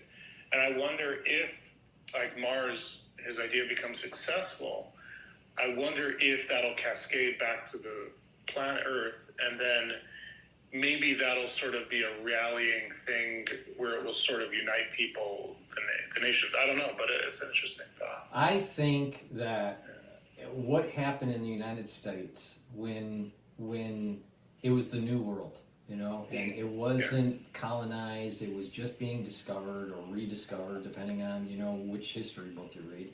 But the thing is that there were people in Europe, there were people from England, there were people from France and Spain that were unhappy with their lot in life, for whatever reason. Persecution, religiously or economically or whatever. And they wanted to be away from the old world and to go to this new world that had lots of resources and lots of freedom, all right? And over time, Eventually they established cities and, and colonies and whatnot. But over time, they started to have structures, organizational structures, governmental structures, that created a little bit of strife with the old world, because these were colonies, right?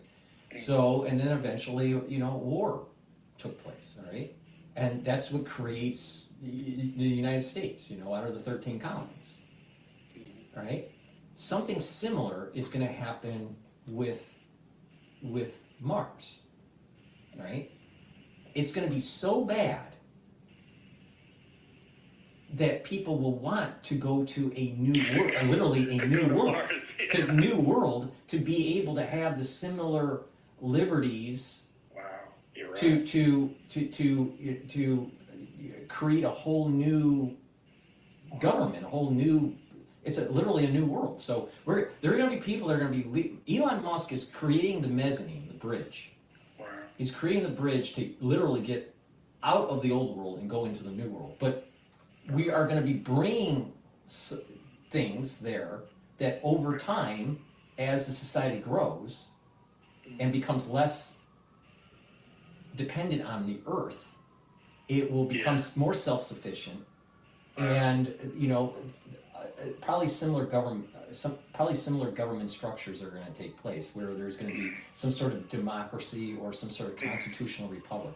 I'm not, my understanding of a direct democracy is great when you have a low population, but when you have a higher population, you're going to need to delegate authority to representatives, and constitutional rights have to be protected. So most likely what's going to happen is you're going to have a democracy that will lead with strife to points where there's constitutional rights that are protected through some sort of representative government, right? Because a direct democracy means, in the purest sense, well, if you have a population of 100 and all 100 people are agreeing for 50 years, we're going to share, our food and, and everything.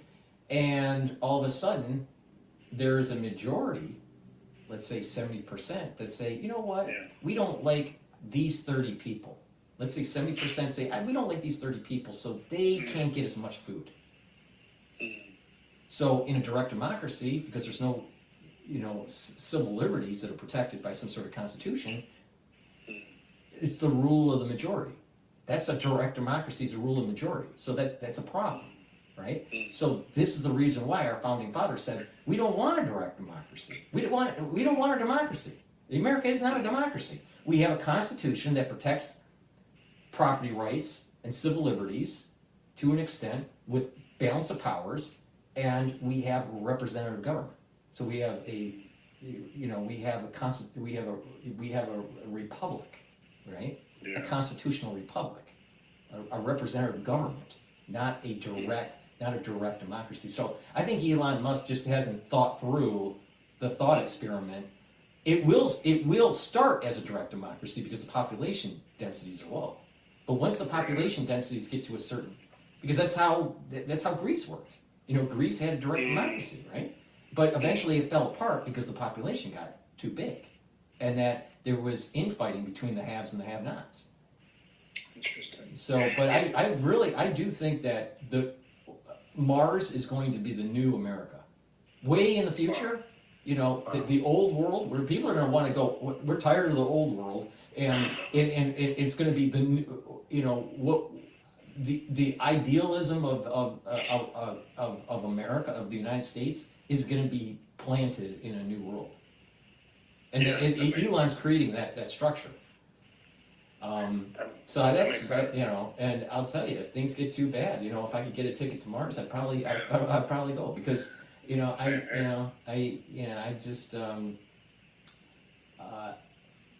it's going to be fascinating, that first 100 people that go there, and that know that they can't come back, Wow, this is, and by the way, just to clarify about the direct democracy thing, so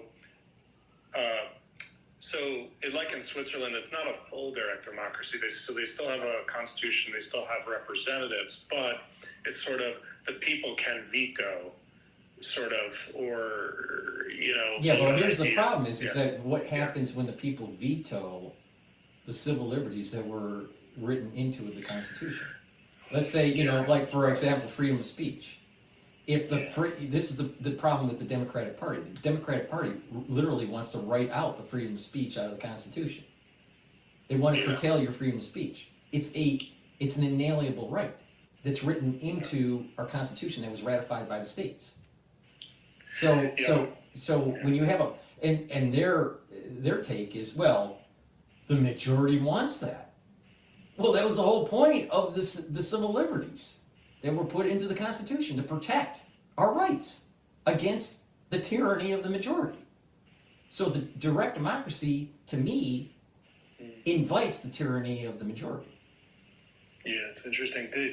The only the one counter I'll say is that, and then I want to ask you a question. The one counter I'll say is that the representatives could also remove, things from the Constitution. Currently, they could vote out, say, freedom of speech from the Constitution. Right, and that's the reason why our founding fathers said the Second Amendment's really important. So because if the government thinks that they can get away with something without, physical harm against them, they're gonna try to rewrite stuff. The King of England was, the Magna Carta was, it gave rights to the citizens because the king was worried that he was going to be overthrown. Well, if our government officials think that they're going to be tarred and feathered if they take away our civil liberties, they're not going to take away our civil liberties. And Paul, let me ask you. Let me ask you a question. So currently in the Constitution, I mentioned that in Article 5 of the Constitution, there's two ways to amend it, and the way that it's always been done, and then there's this other way through a constitutional convention. So my proposition would be to amend the Constitution, to amend Article 5, so that the states don't have to call a constitutional convention to propose an amendment. So in other words, all that would happen is 2/3 of the states would need to propose an amendment, and then let's say they all had the same exact language of an amendment, all 2/3 of the states, and then that would get voted on then by 3/4 of the states, and if voted on. So I think that's my solution. I don't know if I was clear enough on that, but what do you think about that? Well, the problem is that we had states ratifying the Constitution to be part of the Union, right? So all the states had to to be part of the Union, they ratified, right? So if you have provisions that are potentially rolling back some of the things that were ratified back, I see what you're saying. in the original the founding of the country, then you're really nullifying the Union. So states would then say, well, we're not part of the Union. It's the breakup of the Union then. So I don't think we want to break up the Union. The Union needs to be strong. If anything, we need to own Greenland. We should be owning Canada, and we should, America should be getting bigger, not smaller. It's just the American way, right? I think we need to focus on the idea of strengthening the Union, making sure that what has been written in the Constitution is protected, and that is not being nullified through some sort of convention or some sort of, state propositions or whatever. Of course, it's a living document, and that perhaps there are civil liberties that haven't been thought of that should be added to the Constitution to protect, but it definitely should not be eroding civil liberties. So, like for example, when the founding of the country, women were considered actually property to men, right? Because through some sort of historical religious thing there going on, with betrothing of a wife and, giving of the dowry and all this stuff. So, but, all right, so there was a time period where the zeitgeist was women were property of men. Well, there's a new idea, right? And then there was the idea, well, women should have all the rights and privileges of a male, in terms of, earning a living and constitutional freedoms and all that, right? Something similar might be happening with the unborn. There may need to be a constitutional amendment to protect the unborn. Just like there was a need to, to protect women's rights, for life, liberty, and the pursuit of happiness. Well, there needs to be the life, liberty, and the pursuit of happiness of the unborn. Now, there needs to be a debate on when that delineation point is, but it seems to me that it would be before birth, not after birth. So those kinds of things I can see as being added to the Constitution, but that would be through the natural, addition to the Constitution through Congress, not through some sort of new cabal of states, trying to restructure, creating a new Magna Carta, right? So, but if things get so bad, if our representatives in government are compromised by lobbying groups and the deep state to the point where they're not representing the will of the people, then you're probably right. We need to have some sort of state pushback. But I just feel as though growing the country is a better thing than shrinking the country. And I think that adding constitutional rights, constitutional protections, after vigorous debate, I think is a good idea. But taking away ones, I think, is a danger. And see, the thing is that once you open that up to be rewritten, then people are going to say, well, we don't want the Second Amendment. We don't even want the Fourth Amendment because you know what? We had this terrorist attack and we want to have never-ending surveillance. Right? So, what's allowing us to push back on the deep state is our constitutional freedoms. Wow. So there's a lot of wisdom in that document. Unfortunately, a lot of representatives have never read it. So, and then they say things that they don't even understand, like AOC thinking that that gun rights aren't, the protection of guns and the right to bear arms is not, it's not in the Constitution. It is in the Constitution.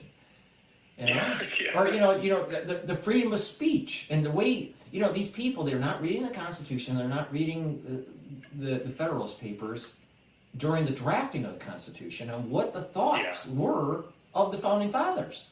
I mean, and until you have a representative that has dived into those two documents, the Constitution and the thoughts of the Founding Fathers as the Constitution was being written through the Federalist Papers, these people, are perhaps shouldn't say anything because they don't seem to be educated enough to really have an opinion on should the Constitution be modified or not. Because I'll tell you, I mean, there's a lot when you dive into it. There's a lot of wisdom, These people, by the time they were 30 years old, they did more in their life than most people will do when they're 60 or 70. It's crazy. And it's just, and these, and we really need to go, well, maybe they were right. They're not just a bunch of white dudes that were just old and, old. These people were extremely smart, and they knew about human character. They understood the good and the bad of human character. And they tried to weave a document to protect people to the best that they could, to also, get all 13 colonies to sign up for it and become a nation. But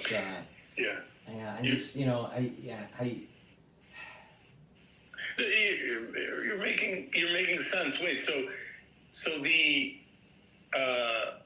so do you think that that's why they put in that special provision that if states wanted to call an amendment, propose an amendment, they had to have a constitutional convention, because then that would be the fair way to do it, because Because it was a constitutional convention that allowed for the ratification of the Constitution. To begin with. Right. Yeah, that makes sense. So one of my, on my father's side, a lot of people don't know this, on my father's side, his mother's line of the family, so my grandmother's line of the family is related to Jonathan Dayton. Jonathan Dayton was one of the founding fathers and ratified the Constitution for New Jersey. He also fought with George Washington during the Revolution. His father, so Jonathan Dayton's father, also fought with George Washington during the Revolution. But the thing is that, there was a convention that took place that ratified the Constitution to allow for us to be the United States of America. So we don't want to, we don't want to throw the baby out with the bathwater. No, I totally get it. Wait, let me ask you one other sort of amendment thought I had, and then I have two other unrelated, but sort of related to the bigger conversation ideas. Not proposals to fix, but proposals to just other talking points. Let me ask you one other thing about this amendment thing. So another thing that happened was, in certain states, they tried to, I guess, ratify certain constitutional amendments, but instead of currently in Article 5, it says that the state legislatures have to, ratify. I guess it's 3/4 of the state legislatures or something. Now, but a few states, I think, tried to have the people, so they did a statewide ballot proposition where the people voted to approve, to ratify a constitutional amendment. But a federal court or court struck it down because they said that Article 5 specifically says, like, the legislature or whatever. It's not the people. What do you think about an amendment that, a constitutional amendment changing Article 5 of the Constitution to allow either a state legislature to approve a constitutional amendment or if the state allowed it, a ballot proposition? Mm-hmm. See, there's an issue here. Back in the olden days, when they did the ratifying of the Constitution, they didn't have lobby groups. Yeah. Right. The lobbying, there wasn't K Street, right?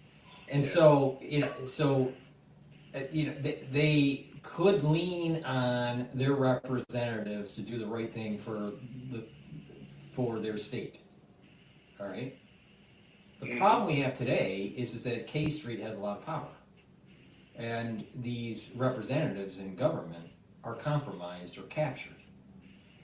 So they will decide to do things that will benefit K Street and not so much Main Street. So if that's the case, then there needs to be some sort of compensation, some sort of mechanism to compensate for the people, the will of the people. Right? So if you go, if you try to ratify it by just the will of the people, then that seems to circumvent K Street. The problem is, it's now the tyranny of the majority. So you have two forces that are fighting each other: the tyranny of the majority, that could literally override certain freedoms, and you have this capturing of the representatives by K Street. What we need is to push back on it. To see, in our earlier conversation about the deep state, the national security state, and how they're taking, they captured, the system. Yeah. Well, a part of that is these lobbyists. So we have to have means to reduce the power of the lobbyists, so we have our representatives that can be trusted. We don't trust our representatives because of this capturing by lobbying. Exactly. So if you have that proposal that you're mentioning, you're potentially having you could potentially have the tyranny of the majority, but you're circumventing K Street. So it's not an easy thing to navigate through. I suspect, though, I'd be worried that if everything was decentralized, when it came to like ratifying certain constitutional amendments and stuff, I think that we would probably fracture the country. It would increase fracturing of the country, and we don't want that. We want to grow it. We should own Greenland. We should not.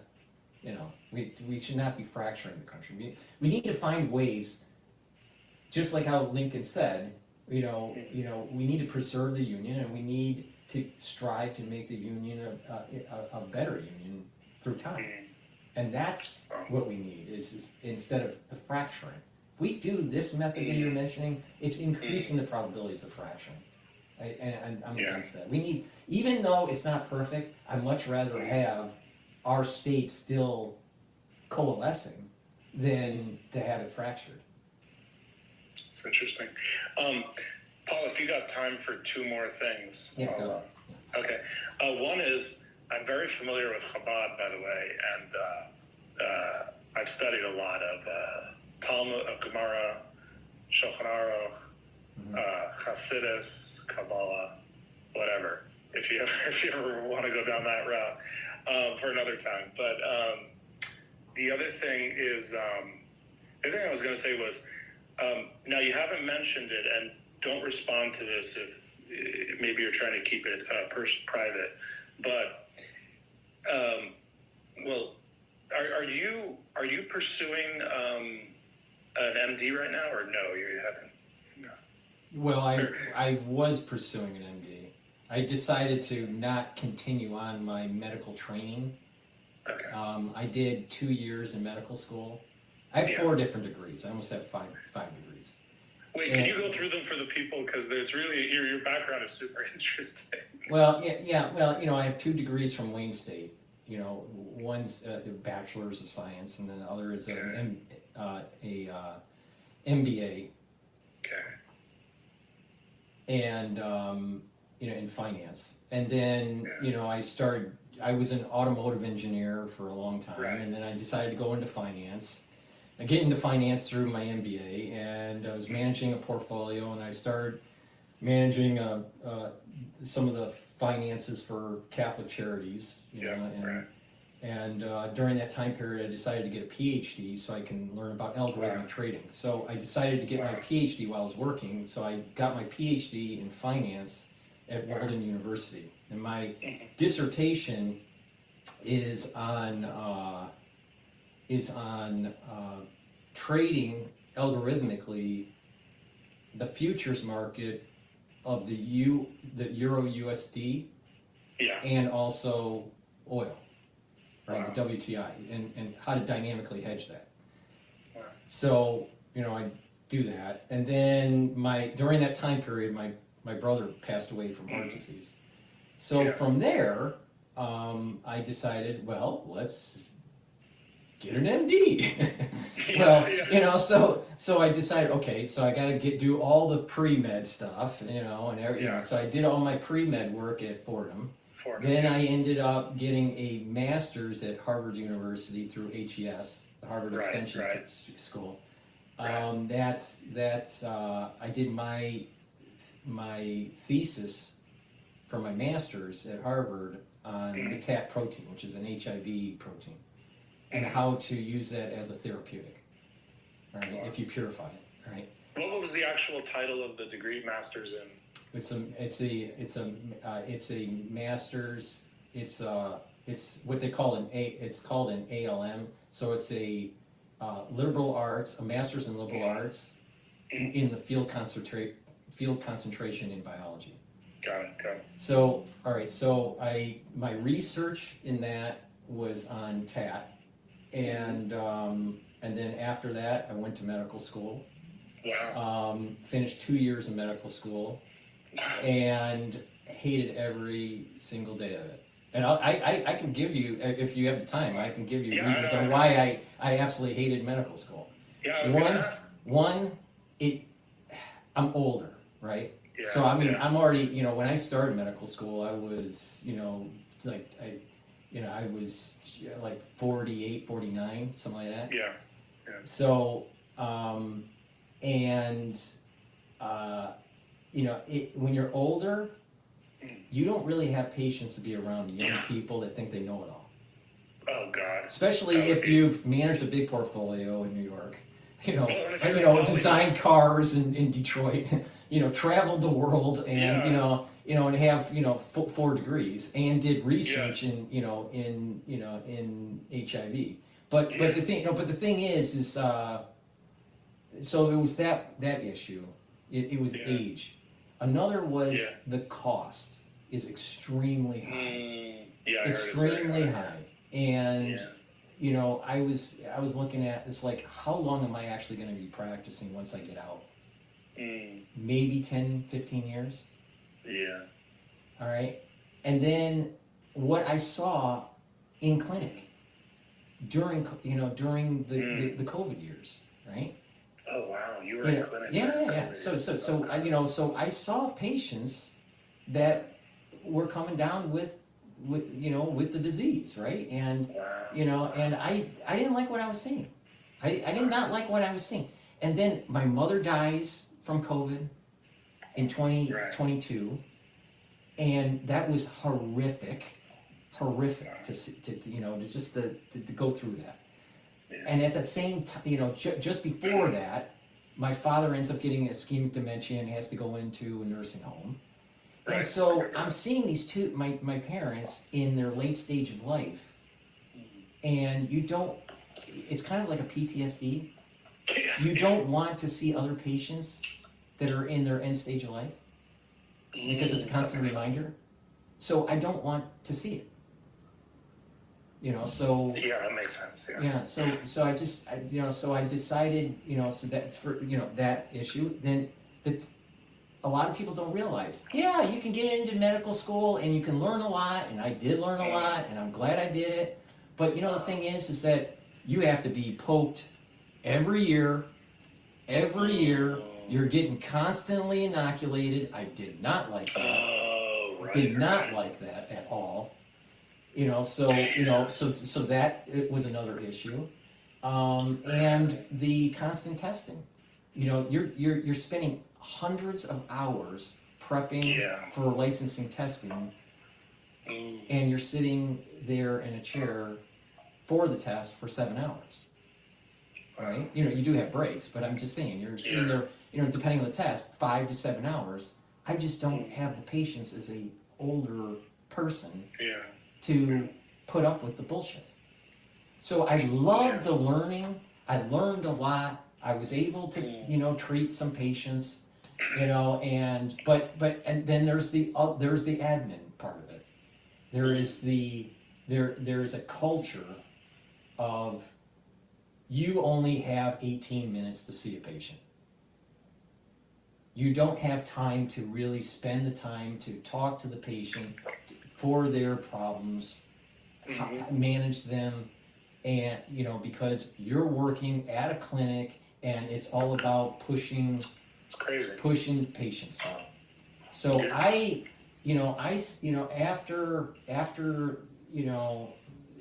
going into the 3rd year, I did not like it. I didn't, for like 10 different reasons. Some of them were personal.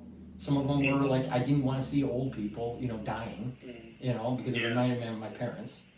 Another was, I didn't want to spend the next 4 years, 5 years, in this heavy test mode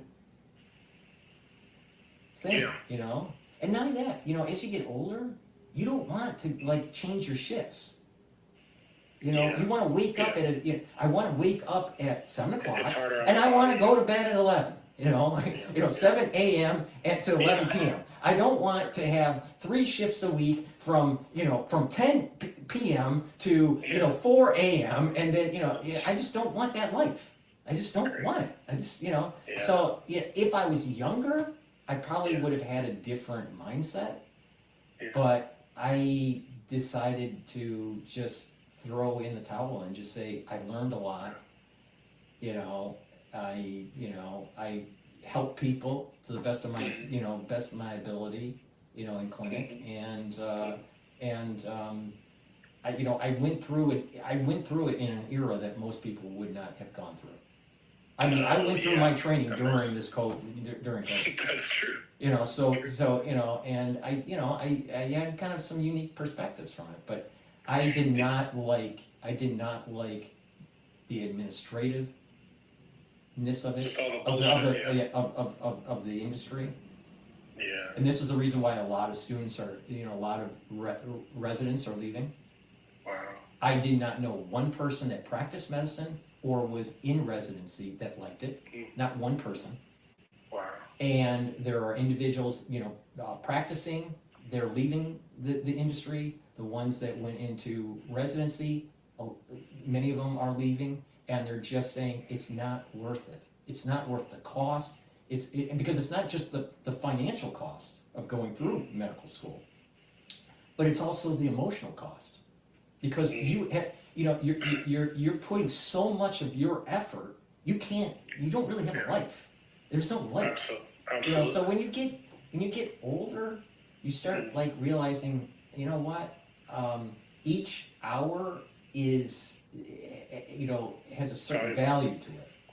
When you're younger, it's like, I can waste this, I can waste this time, I can waste that. So when people are younger, they're in waste time modes. Sometimes they're even in money waste mode. But when you get older, you're just a little bit more judicious with your time. So I just feel, and it was rough for me to come to that, because I put a lot of, because it's the pre-med. It's the masters. It's going through medical school. It's going through I already put in by the time I pulled the plug, I already put 7 years in. 7 years. I put 7 years in before I decided to pull the plug, because I realized I don't want it, because it's just not worth it. It's just you learned a lot during those 7 years anyway. Yeah. I took that knowledge of medicine at the clinical level and kind of coupled it with my research at the bench level. So, and that's important, because a lot of people are just bench researchers, and the others are just clinicians.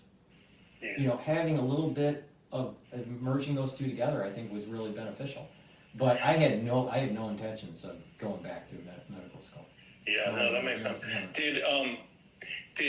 I've never heard you say the name of a medical school because I'm sure that was probably on purpose so that people didn't spam the medical or whatever. But did you get into was it a prestigious medical school? Was it? I mean, it was middle of the road. It wasn't prestigious. Middle of the road. And it doesn't matter with your capabilities, you do well anywhere. But I'm in a mode now where I am trying to enjoy my life, and I'm in pseudo retirement now. I feel you. Wait, so let me ask you something. First of all, how often do you run into fellow polymaths? I would say you're a polymath. There's no doubt. You're an autodidact and a polymath. So, right. How often do you run into those? Because I have.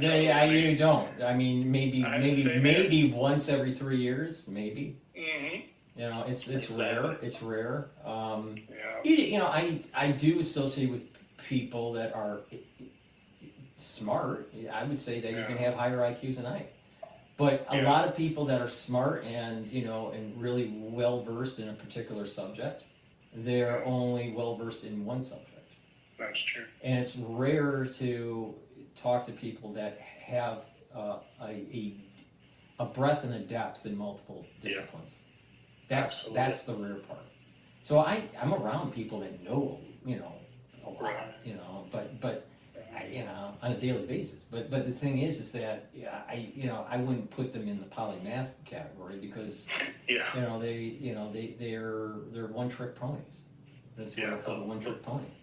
Yeah. But you know, I think that was the reason why when you looked at the crisis in 2020, that was the reason why a lot of them got it wrong, because they were one-trick ponies. You had to be multidisciplinary to understand what was going on, because there was a lot that was going on in 2020.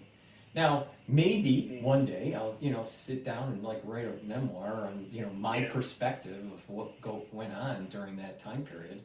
Because I think that what I saw and what I experienced, is an interesting read, maybe. I think so.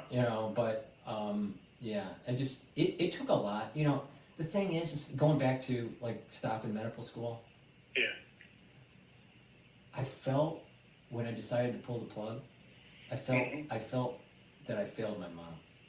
I felt like I failed my brother, because it was my brother's death that launched the whole thing. Right. And so I felt like I failed them in a way. I understand. I also realized that I couldn't. I don't want to waste my time anymore. I just want to do what I want to do. I don't want to. Yeah. And then you got all the the regulations and Exactly. and the recertifications, and you got to deal with the BS with looking over your back, making sure that you're not getting some sort of malpractice lawsuit or anything. And it's just not worth it. It's just not worth it. And what's interesting, if you look at this, there's a lot of like vloggers, that were going through medical school or going through residency. A lot of them are checking out. A lot of them are like going, you know what? They're not continuing. They're not continuing their education. Some of these people were, being. There was this one guy that ended up going into residency for plastic surgery, and decided to stop because he didn't want to deal with the stress. And that's pretty prestigious to get into something like that. He was, top 1% of his class, and he decided to check out in residency. So there's obviously something wrong with the industry. If you have these many people that are talented that are like going, you know what, this is crazy. And so, to dovetail this into what's going on in Trump's administration, with Dr. Oz maybe being elevated to some sort of position, and RFK Jr. trying to restructure HHS and and Medicare and Medicaid and all this stuff. The system's broken. It's broken in a lot of different ways. People aren't getting the treatment they need.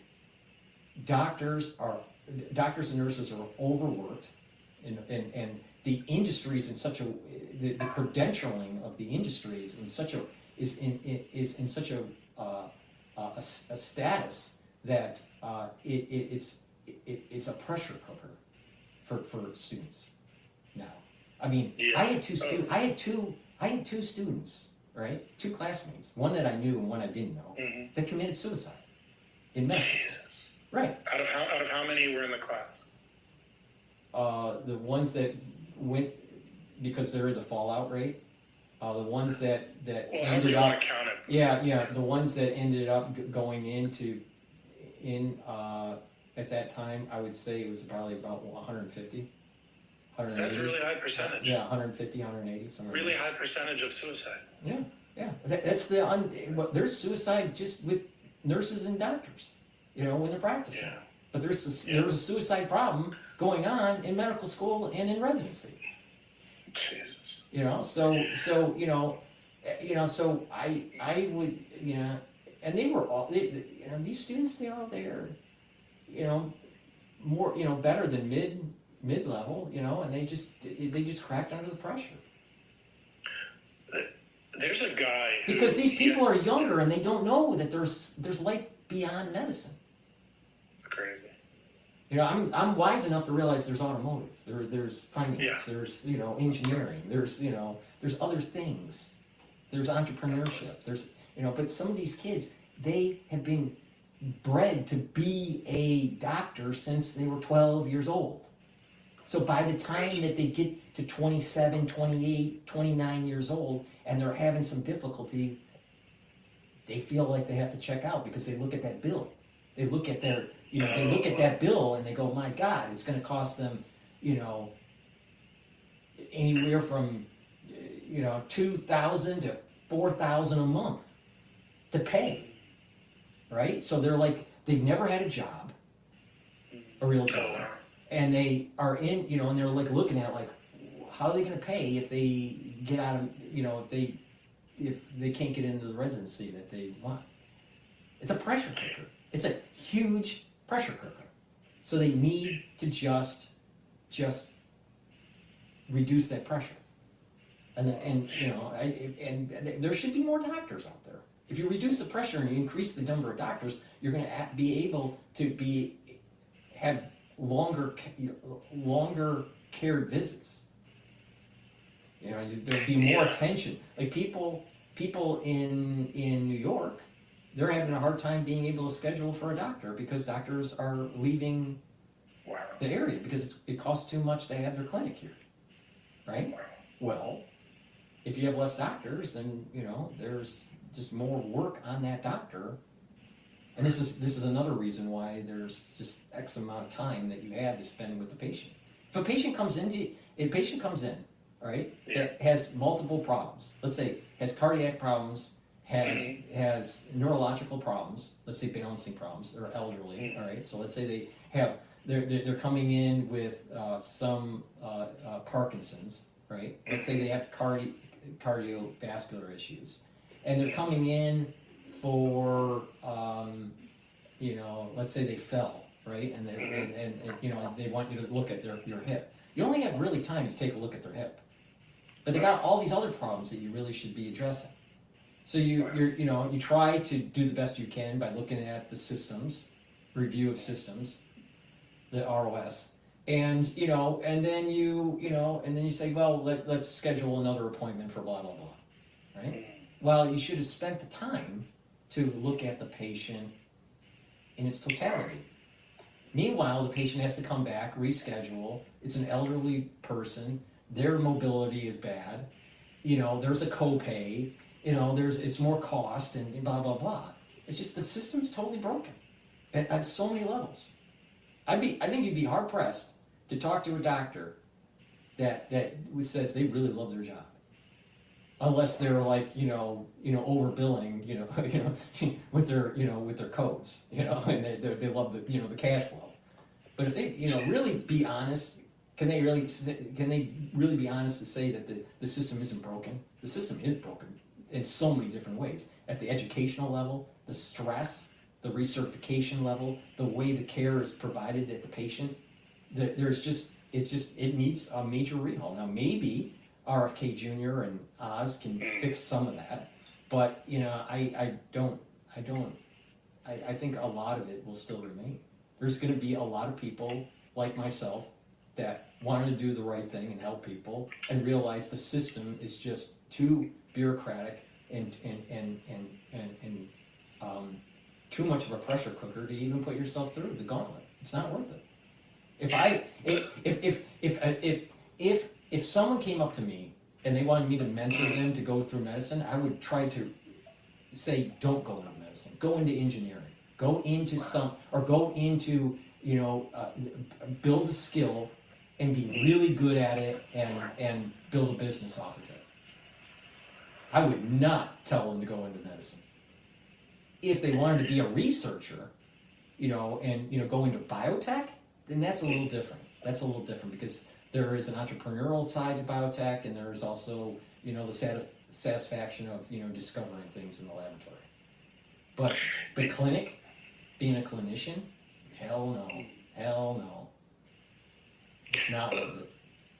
But let me say why you didn't fail your mother, your brother, whatever, because I mean, I've been there in other things doing what you did, and you reach a point where you're like, okay, I've learned what I wanted to learn. I've learned what I needed to learn, and actually now it's time to move on to something else. And my guess is you spent all of those years learning, so you already know. I mean, how much more is there for you to learn that, you know, in order to satisfy the goal that you set out with when you started?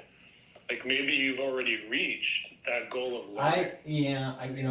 I've had other people say that I've leapfrogged over an MD. I've leapfrogged over the MD education. That's exactly what happened. You know,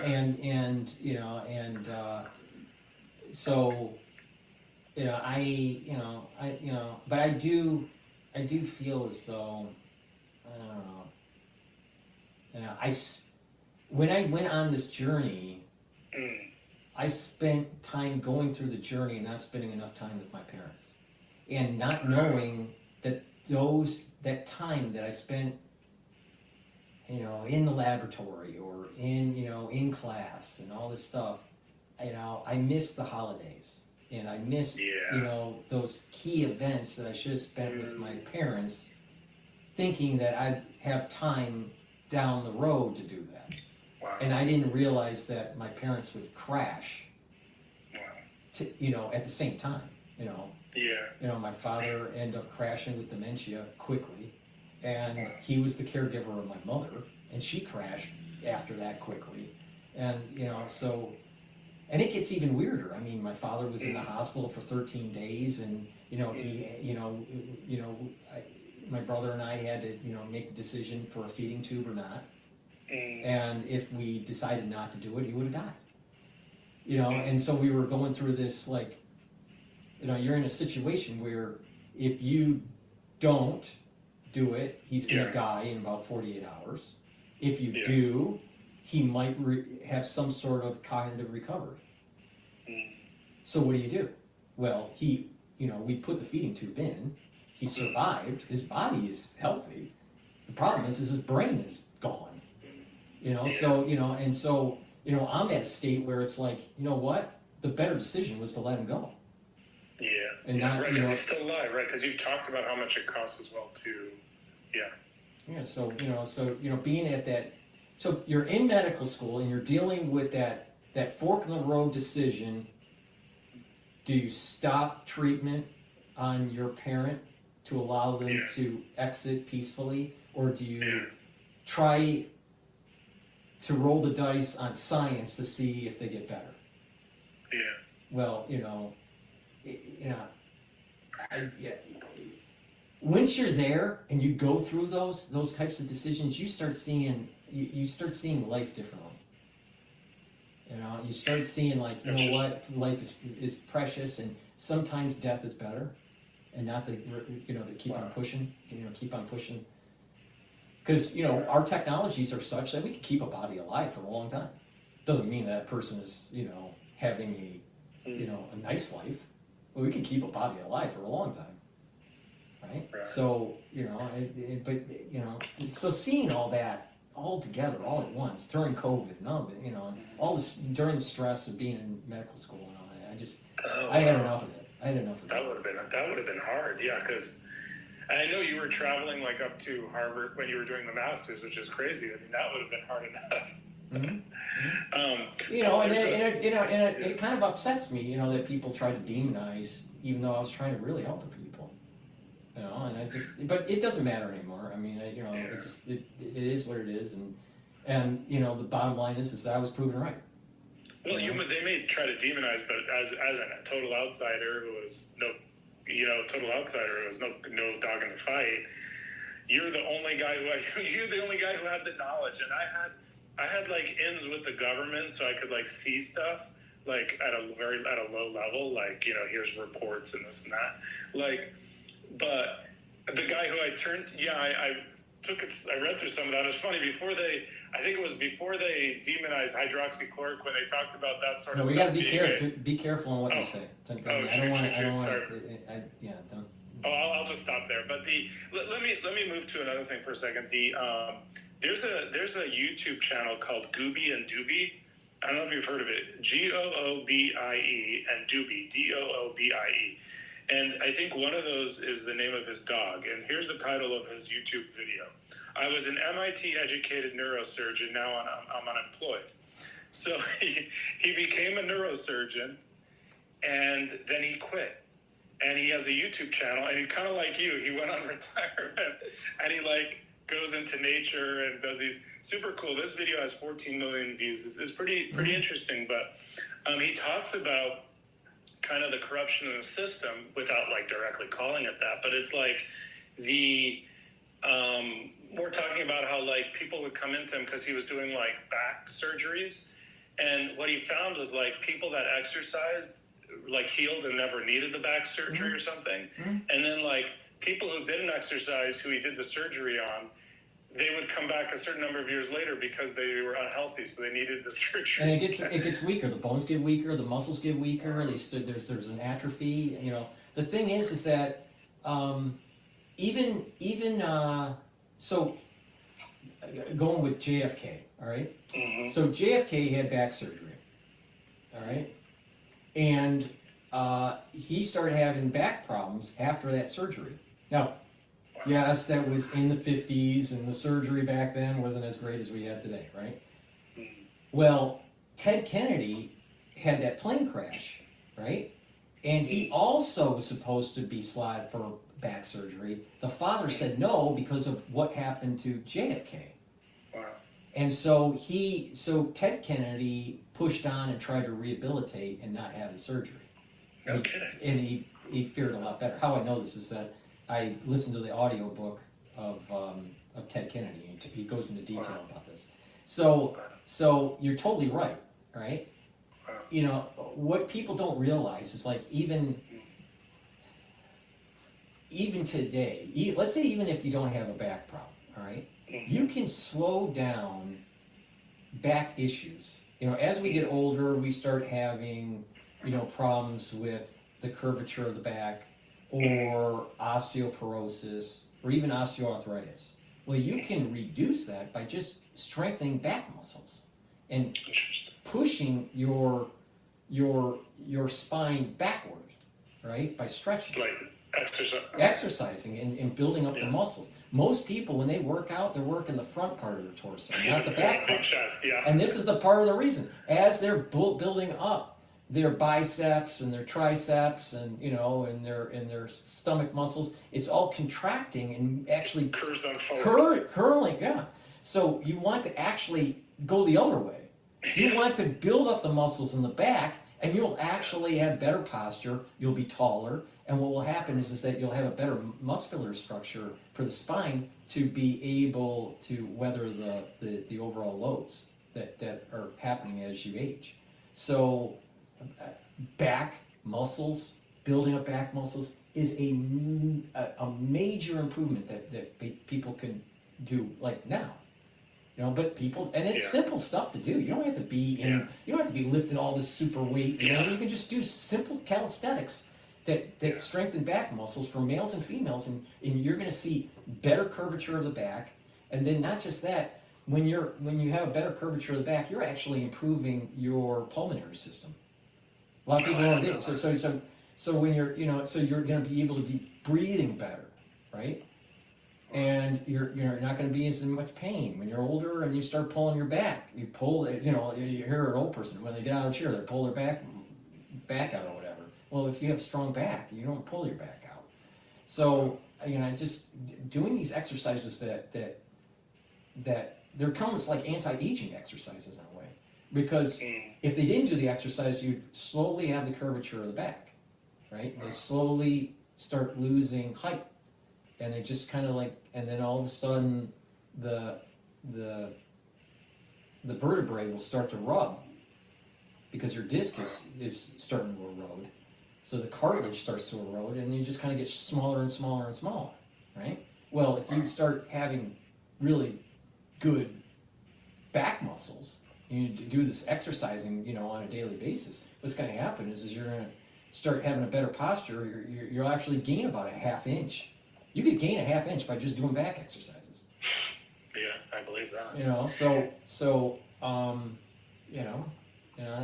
that's just you know, that's what I get out of medical school, right there.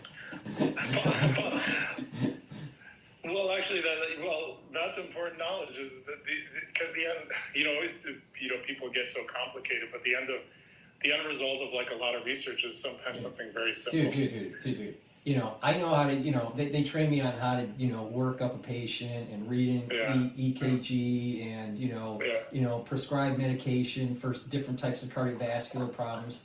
I'm telling you, you can stop a lot of this by just changing the diet, working out, but not overworking out, and also taking certain types of things that will not only reduce the chance of clots or plaque buildup, but also shrink the plaque. You can actually shrink plaque. I mean, so Really? you could do like an ultrasound, right? A lot of people that are older, especially my age, if they haven't been, watching their diet, they'll do an ultrasound of, let's say they do a stress test, and they normally do an ultrasound of the carotid, right? So you do the ultrasound of the carotid, and a lot of people are like 40, 50% blockage. Oh no. All right?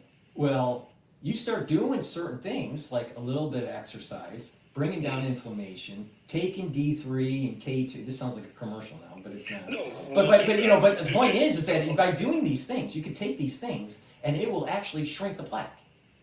I didn't know that. But you've talked about before how the reason why you look so much younger than you are is because you had seen your brother, what had happened. And so you started like researching these things a long time ago and started.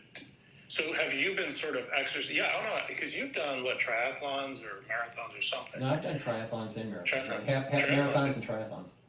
So you've been, and so basically so tell me if this is correct. So you've been basically researching how to stay healthy. And so you've been sort of creating a regimen for yourself, which includes exercise, diet, supplements. Is that correct? Mm-hmm. I've been on this journey since I was 16 years old. I was on this journey since I was 16 years old, and I've been tweaking it. And it's not just me doing it and just reading like a health magazine. I actually started learning the science of it and learning the medicine of it. See, the thing in medical school is they teach you how to detect a disease and how to try to treat the disease. But usually these people that have cardiovascular problems, they end up eventually having heart failure if they live long enough, right? So that's just treating the disease. It's not curing it, right? So the best way to do it is prevent the individuals from getting to the point where they have dilated cardiomyopathy or, some sort of hypertrophy of the left ventricle or something like that because of high blood pressure. There's ways to prevent that. Start by just, doing the simple stuff. And that is, it's about prevention. See, medical school is about prevention because it would destroy the whole industry. The whole industry is based on, are you sick? Oh, you have high cholesterol? Here's a statin. Instead of, there's ways to reduce that naturally, So, but they don't, unfortunately, and you know what I wish people would listen more often? Is that if they followed what I've done, they would radically improve their health. Radically. 90% of the people that are on statins can get off statins if they go with the proper diet and the proper supplementation. Most people that are, on the early stage of heart disease can reverse that and get off the beta antagonist or agonist, move to a non-pharmacological means of treatment. But they don't pay attention. And this is the thing that because of people demonized me at the very beginning, I was not able to reach as large of an audience to tell people these things. But by people demonizing, are you talking about like drug interests and? Well, there are I was attacked by many fronts during the crisis, right? Yeah. And I wasn't able to accrete enough followers. Yes, and I had channels that were nuked during it, and so you listen to other people that other MDs that talk about the subject matter. I don't believe that they're as knowledgeable about the subject matter as I am. But they have 1 million followers. I don't have 1 million followers. Yeah. If I had 1 million followers, I'd have 1 million followers that I can tell them on how to shrink their plaque and their carotid artery. I wonder if you could build it more on X, because I think on X you can. It's pretty free, I believe. Yeah, I've been trying to accrete, on X. I'm playing around with different ways of, using different platforms, and I'm doing more like this. I'm doing more live type stuff, to try to stream it and that. But the thing is because channels were blown up, because of the censorship, I was not able to inform people on how to use preventative medicine as a means to improve your health in different systems, including your immune system. Not to go into the details, but the thing is, it can be done. It can be done. And what bothers me is you got a lot of people. I don't want to go into the depths of this, but there are a lot of people that are focused on just the injury from the inoculation. All right? And because they're only focused on that, they've been able to create a very large audience, right? And a lot of these people that have built up huge channels, never, a lot of them, not all of them, but a lot of them never treated a COVID patient. Some of them are PhD. There's nothing wrong with a PhD. I have a PhD. Yeah. But I had a unique experience because I was in medical school to be able to treat COVID patients. So I have a medical education. Just I didn't finish my MD. But the thing is that some of these PhDs that are talking about the crisis of 2020 was never in medical school. And they're too old to be in medical school now because they're already retired. And on top of it, they pontificate about the pathophysiology of this stuff, and they really don't have a background in it, at all. But yet they've been able to accrete millions of followers. Then you have individuals that that were part of the problem, that were part of working for the Department of Defense. Or biodefense, they were part of the problem, and then they switch sides because that's where the money is. First you get the contract money, and then you go to the other side to to accrete followers and get notoriety because of inoculation injury. I don't want to mention names, but but there are people like that, and then you have other individuals that practice medicine, right? That are cardiologists. Or even psychiatrists, because there's lots of people that are having, issues with psychiatry, because of what they went through for many reasons, But instead of treating people, what they do is they go and they're a podcaster now. Because why? Because they want to be celebrity doc. Now, if myocarditis is so prevalent, which it is, but if myocarditis is so prevalent, it is through the Hippocratic Oath that I had to say, and they had to say, right? It is their obligation to make sure that they are open 15 hours a day, making sure they're treating myocarditis, instead of spending time on a freaking podcast. Yeah. That's a problem, because what it is that they want to be a celebrity doc. And so people will gravitate to them, and they'll say things that they can't even get the full details right. They don't even know when certain things happen, when and during the development of the platform from Barrick.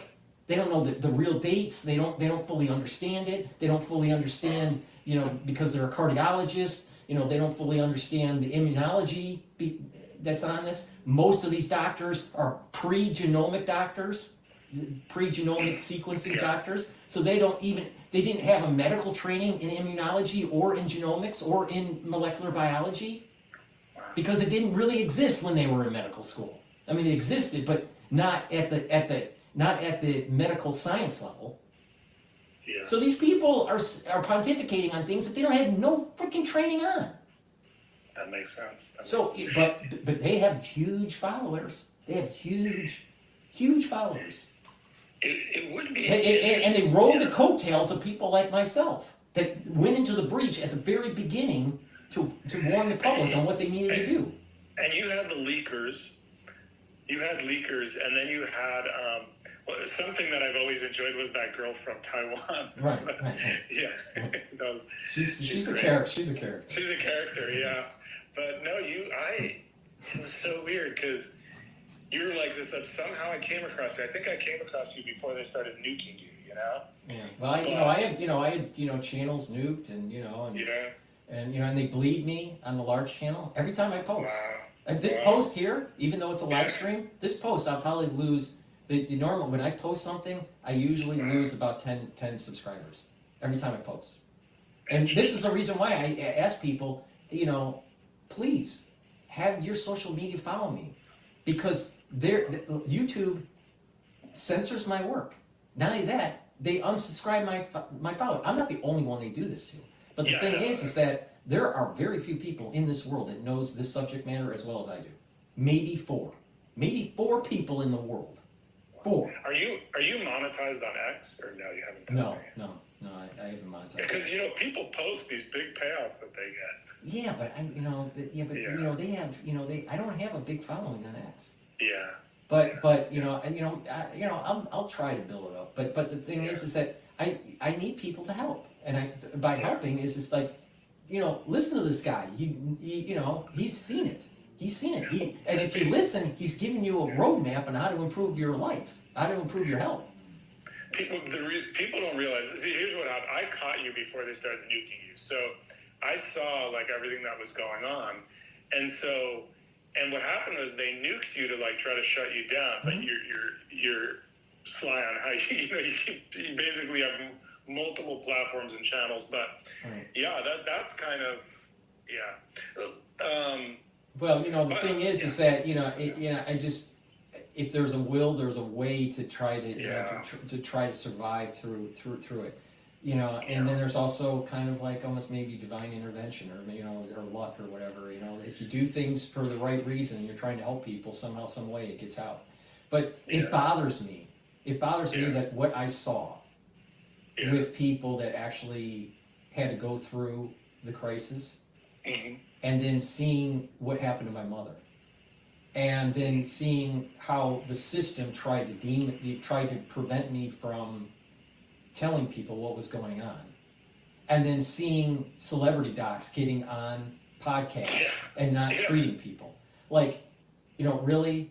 I mean, I'm not a big fan of Dr. Drew. Never was. Well, he was the one I was thinking of in my mind. Do you see those advertisements he's in? They're horrible. Yeah. Well, the thing is he's trying to be a celebrity doc. The thing is that what he should be spending the time on is dealing with the post-traumatic stress disorder that physicians and nurses had to go through. I mean, apparently he's a drug and alcohol guy.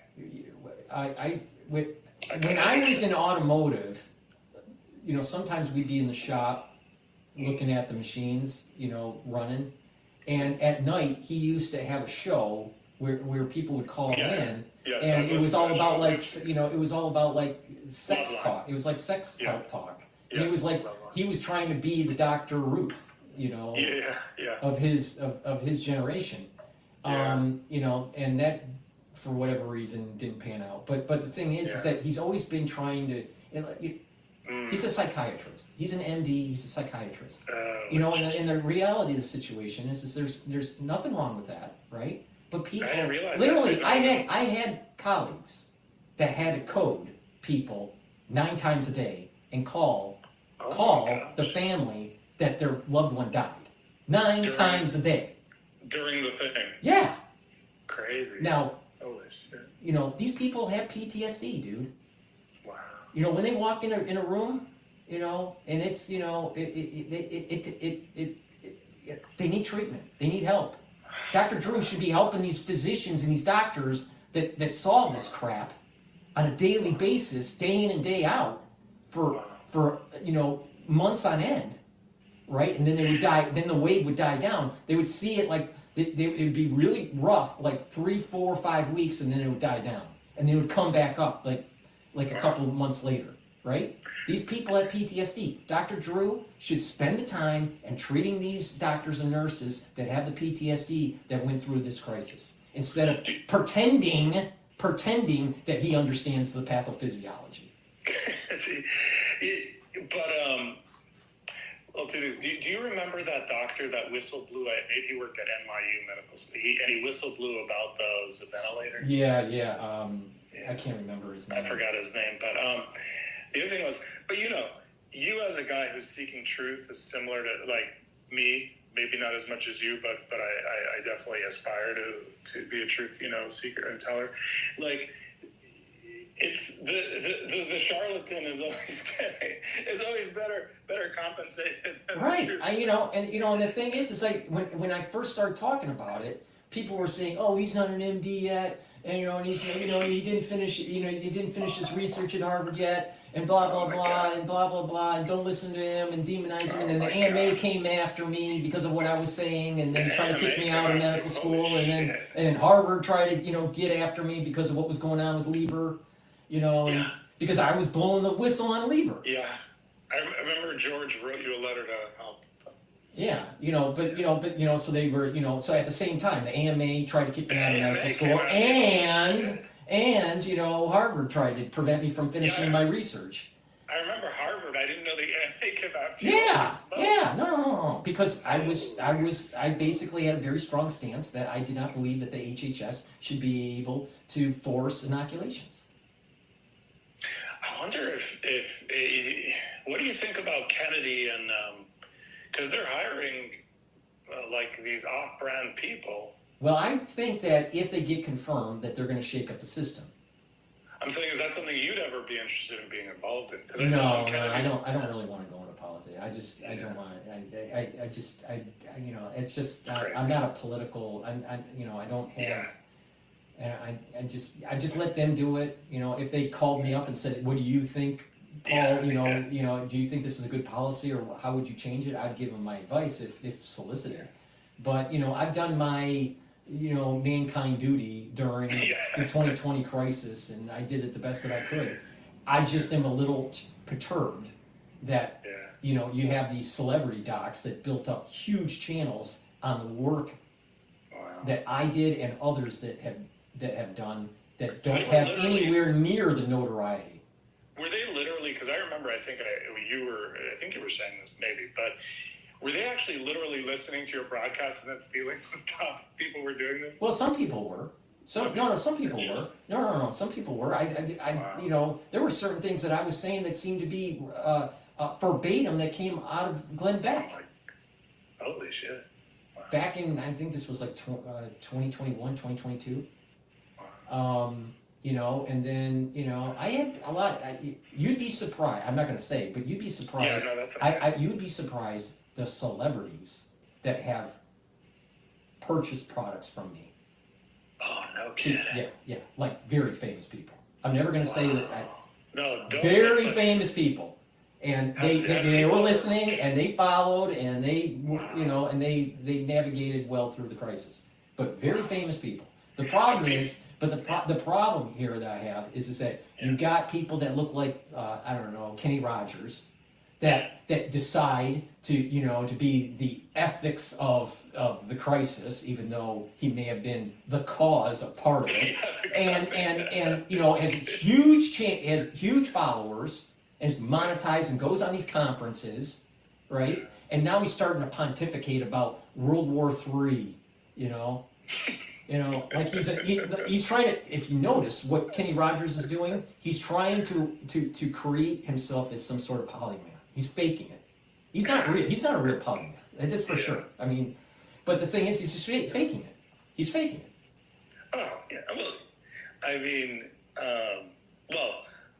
like when I called you a polymath, it was kind of obvious to me. There's no fake there. Right. But the thing is, Kenny Rogers, he built up a notoriety, and then now he's going to tell you about the Defense Department, and he's pontificating about the Ukraine war and what's going on in Taiwan, and all this stuff, and I'm like, if people really listen to my early work, I was saying that what was going on during the crisis is going to play big when it comes to our defense in the Pacific theater, because there was a component because the whole idea is to weaken Xi so Taiwan would not, because what was happening during this time period?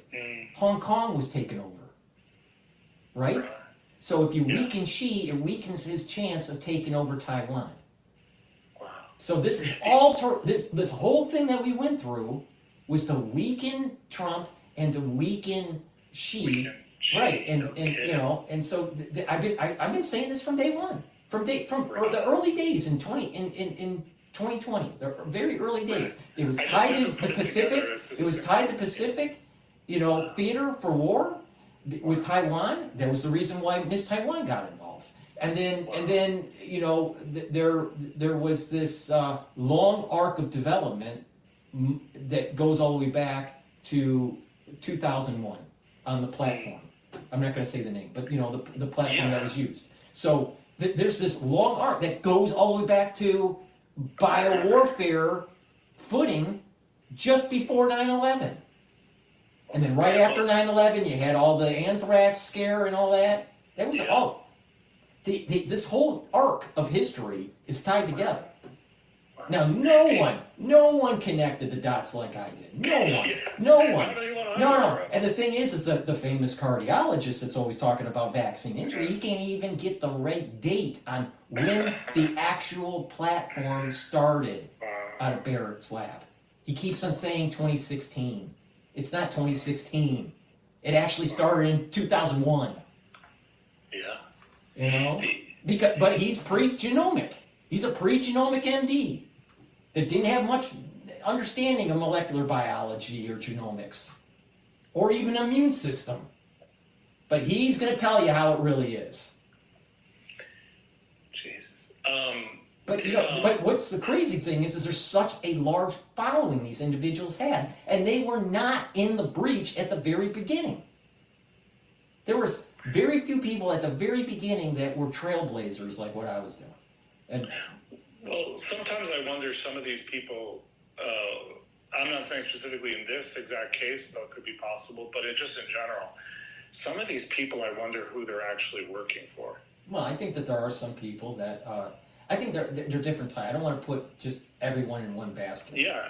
But I think there are different types of individuals that covered this. Some of them, you know, had, you know, a scientific background in a particular discipline, particular system of the body, maybe, you know, lymphatic system or maybe neurological system or whatever, and they were trying to understand it from their slice of lens of looking at it, which was important. You know, and they were just trying to, you know, cover it from their perspective, and you know, and I think they, you know, did a decent job. There were others that you know, here's another dark side of medicine. Most doctors in the early days of COVID wanted to pretend that it wasn't happening because they were afraid their clinic was going to be closed. Wow. Because it would have disturbed their cash flow. And that was at the clinic level, that was at the, you know, the private office level, and also at the hospital level. And then when it got to the point where the lobbying group, the medical lobbying group, was complaining that you're shutting down these facilities, that they need help with the COVID money. Wow. So there's the dark secret. You had surgeons that didn't want to postpone elective surgery because they had a house payment. So what did they do? They decided to say, you know, the crisis isn't something that's really happening. So there's and I covered this, and you know, one of those people that was doing that, and just all you got to do is just look at the evidence on YouTube. One of the people that was doing that at the very beginning was Dr. Drew. Dr. Drew at the very beginning was saying that the crisis was nothing to worry about. Jesus. And then he flipped it. When he started his podcast. He flipped it because he started to realize that he could grow a channel. But do you know which advertisements I'm talking? You know the guy that's like V-Shred or something, where they're like, don't eat, don't exercise, don't do cardio to lose weight. You see those ads on YouTube? No. But I mean, here's the problem. problem. Dr. Drew's an advertise. He's advertising for these guys that are saying don't do exercise. Well, you know, the thing is, he's a psychiatrist. All right. He's an MD. Yeah. He's a psychiatrist. All right. He went through rotations on different disciplines, but he's a psychiatrist. All right. And he's, if you want to deal with someone do you really want to go to Dr. Drew? Literally, okay. Yeah. You want to go to Dr. Drew, MD, psychiatrist, on preventative medicine? Or do you want to deal with people that actually have done it for decades and are showing what they do, and you can mimic and adjust whatever protocol that is to your own liking? All right? Like what I'm doing. I know more about preventative medicine than Dr. Drew does. I know more about COVID than Dr. Drew does. I know a lot more about HIV than Dr. Drew does. There are things that he knows that I don't know, like psychiatry. I don't know a lot about psychiatry. But the thing is that maybe he should stick in his discipline and not, pretend that he really understands, like, spike proteins, and how they're made and how it affects the immune system and the negative and positive feedback loops. Let's stop pretending, Dr. Drew.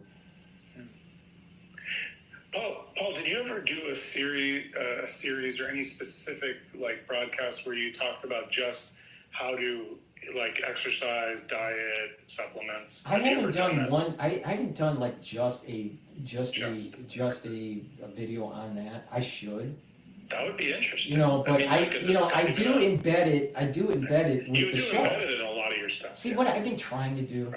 What I've been trying to do is that I've been trying to cover news because I feel as there's a domestic thing that's going on, international, and a health thing going on all at the same time. So I'm trying to cover that, covering the news and giving my perspective on it, but then also trying to embed what I have on my store to be able to show people what I do. Everything on the store I take. So what I do to improve now not everybody can afford that. I mean, it's a lot of money, right? But if you stack it certain ways, and I've created these boxes, anti-aging boxes and longevity boxes, that if you stack it a certain way, you can target a certain system, like a cardiovascular system, or your neurological system, or your immune system, or whatever. So, instead of spending $1,200, you can maybe only spend $200 if you want to just focus on one particular system. But I try to kind of embed it with the news and the store, instead of just a health show. I don't want to just do a health show. Honestly, it would kind of bore me. but because I'm a little bit, sometimes I'm a little bit livid when it comes to covering some of this stuff, and I think people need a little bit of comic relief too. I mean, but I just like Allan Lichtman and things. I just have, looking back on covering the crisis, I am a little perturbed that there are people that have been giving notoriety and they really shouldn't be getting notoriety. Charlotte. They weren't, Dr. Drew isn't telling you how to reduce cardiovascular disease and how to reduce plaque in your carotid. No, he's telling you don't exercise. That's what his ass and I'm telling you how to reduce blockage.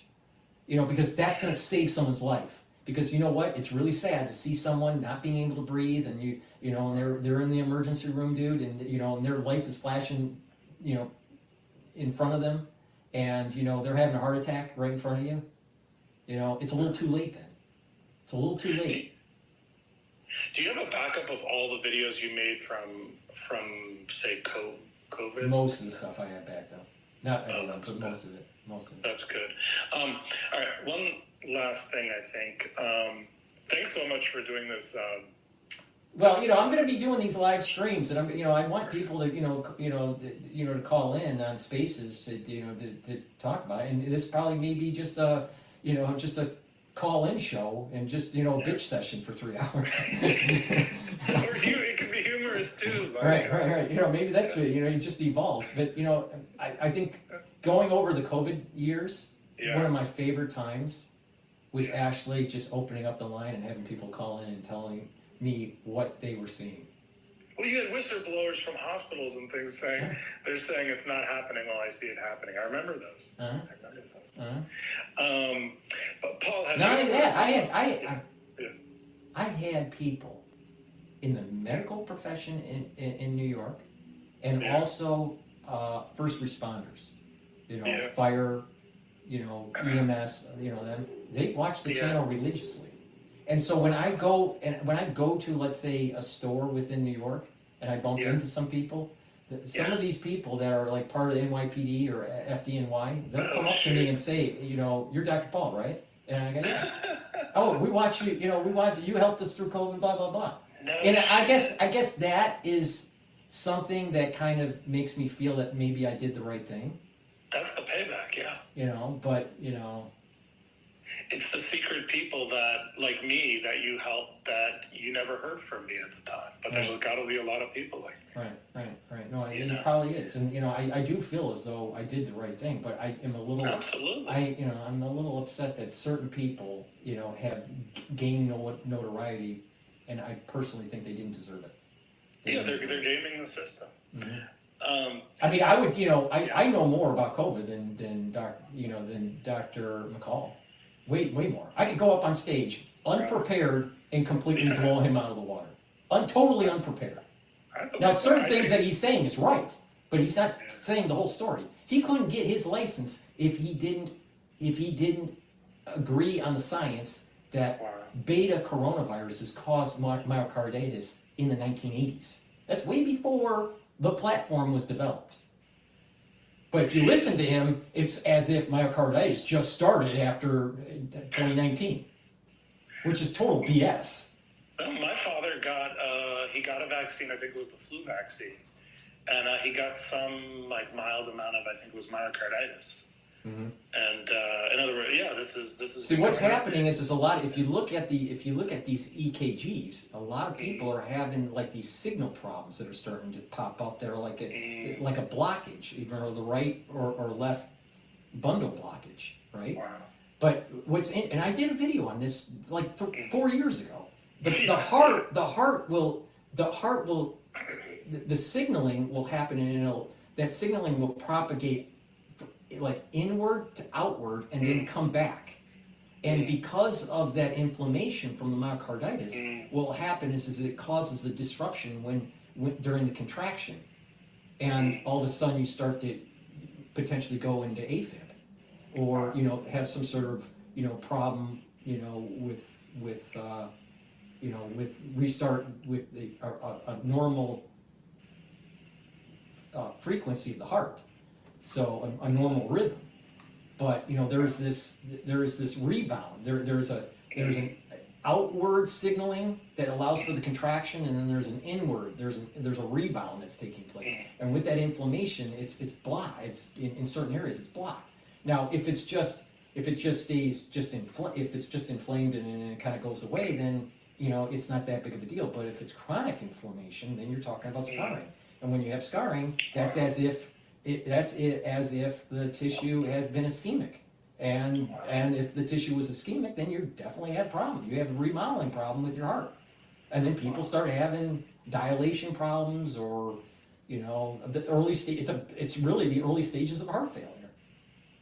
Now let's focus on that and try to prevent that. Yeah, instead of going on podcasts and building up millions of followers, because the whole idea is that there's got to be a way to reduce the inflammation, because myocarditis is caused by the inflammatory response of inoculations and of the pathogen. Then you have to calm that down. You have to calm the pro-cytokine profile. Yeah. Right? And that's what I've been saying for 5 years. 5 years. Yeah, you've been calm down take anti-inflammatories. The natural anti-inflammatories. Yeah. Yeah, no. I do think that you know more than I know I do, but the thing is, I've gotten to the point where, you put everything on the field, and you just have to wait. You have to let another generation, you know, to play the football game. I already put everything on the field, dude. I mean, I put everything on the field. You really did. And you risked a lot. But I just, and so I'm just trying to, build up some sort of channel that brings up, other topics too. But I know how to, I know how to try to mitigate some of these diseases that are happening in America. Diabetes, heart disease, neurological diseases, these things, many of them can be mitigated. Many, if people just took the time to do it.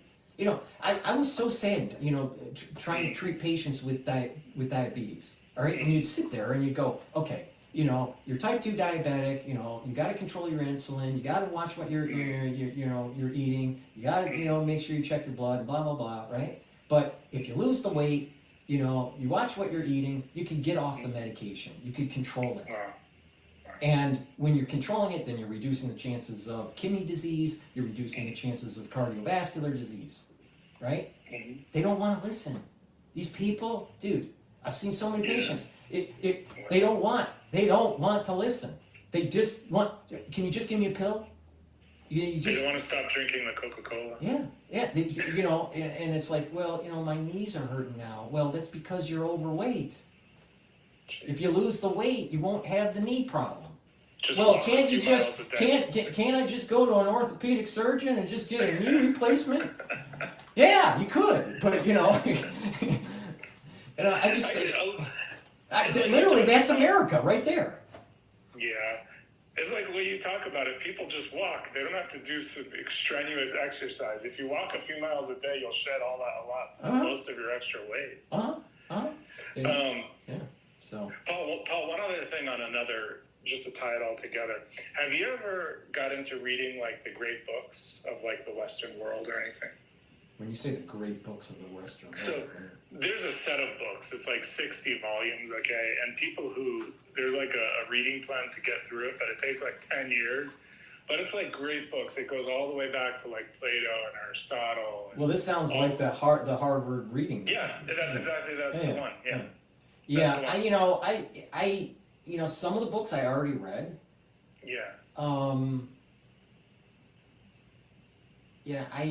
I did have a point in time, actually recently, about 6 months ago, that I was thinking, maybe I would just start reading it. But I started noticing that I probably read about 30% of them already, 40% of it already. Throughout my whole either academic career or just, on the side. And then I started realizing, you know what? There's probably contemporary work that's very similar. Yeah. Like I have this philosophy with Shakespeare. I'm not a big fan of Shakespeare. All right, I'm not a big fan of Shakespeare. I don't like reading Shakespeare. It's very hard. But I read. I just don't have a Shakespearean mind. I can figure out pathogens made by biolabs, but I can't read Shakespeare. Right? But there are modern versions of the storyline in other books or in movies or whatever. So it's really, I've been exposed to something similar, but in a modern context. So I think that's true with many parts of the Harvard series. Yes. So and if you look, I've read a lot of books, dude. I mean, I've thousands. It's a lot. It's a lot. And maybe maybe I would probably prefer reading some of the more esoteric stuff on Hasidus or Kabbalah than you read the Harvard book. Yeah. Wait, let me ask you about that actually, because that was something I forgot I wanted to ask you was, one thing you've never talked about, I don't think, is like, because I've studied some Kabbalah, but through Hasidus, really, not on its own. Have you ever gotten into like secret societies and Hermeticism, occult? I'm not talking about any hocus pocus. I'm not talking about any like black magic, weird stuff. I'm just talking about studying. What I'm interested in is understanding how much power do secret societies have in society, and how, if they do have power, then how far back has this power gone, and where's the source of their power? In other words, is it some kind of knowledge on how humans work and how the world works on it? I don't know. Have you ever thought about that stuff? Are you interested in that kind of stuff? Well, I mean, I always viewed that whole esoteric stuff more on a religious context, Okay, and not right. really a secret society context. I do know throughout my whole life, have known people that were Freemasons. Right. Yeah, like my grandfather. I have my observation, outside observation, is just that almost all of them are very, very nice people that will do anything to help you. Yeah.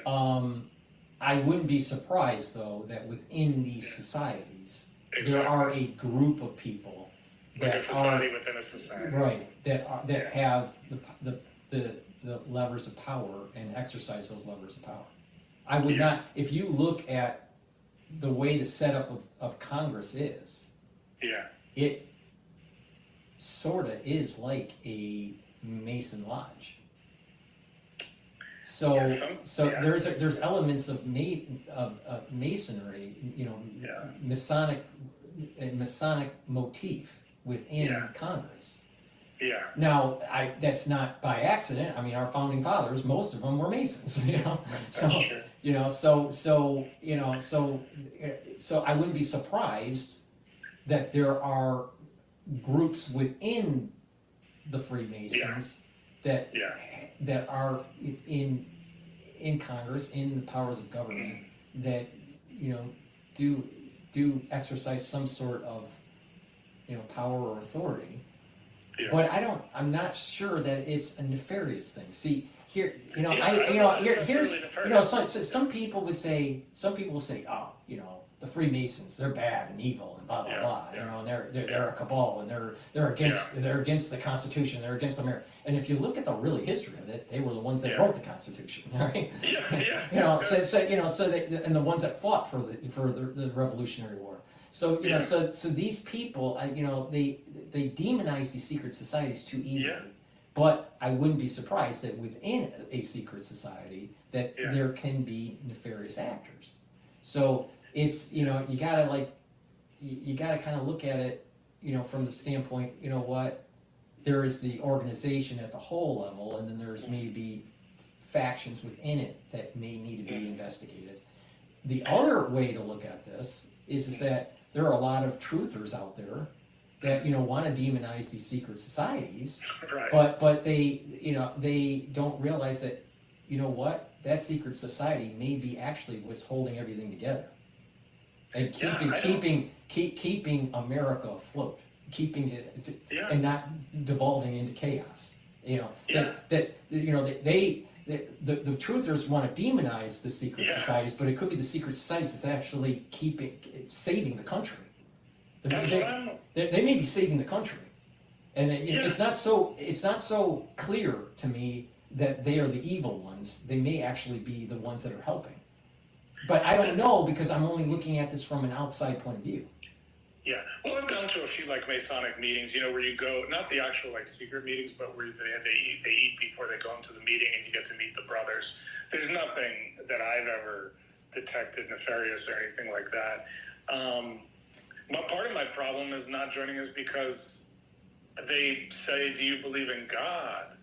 Well, that's a hard question for me to answer, But or do you believe in a higher power?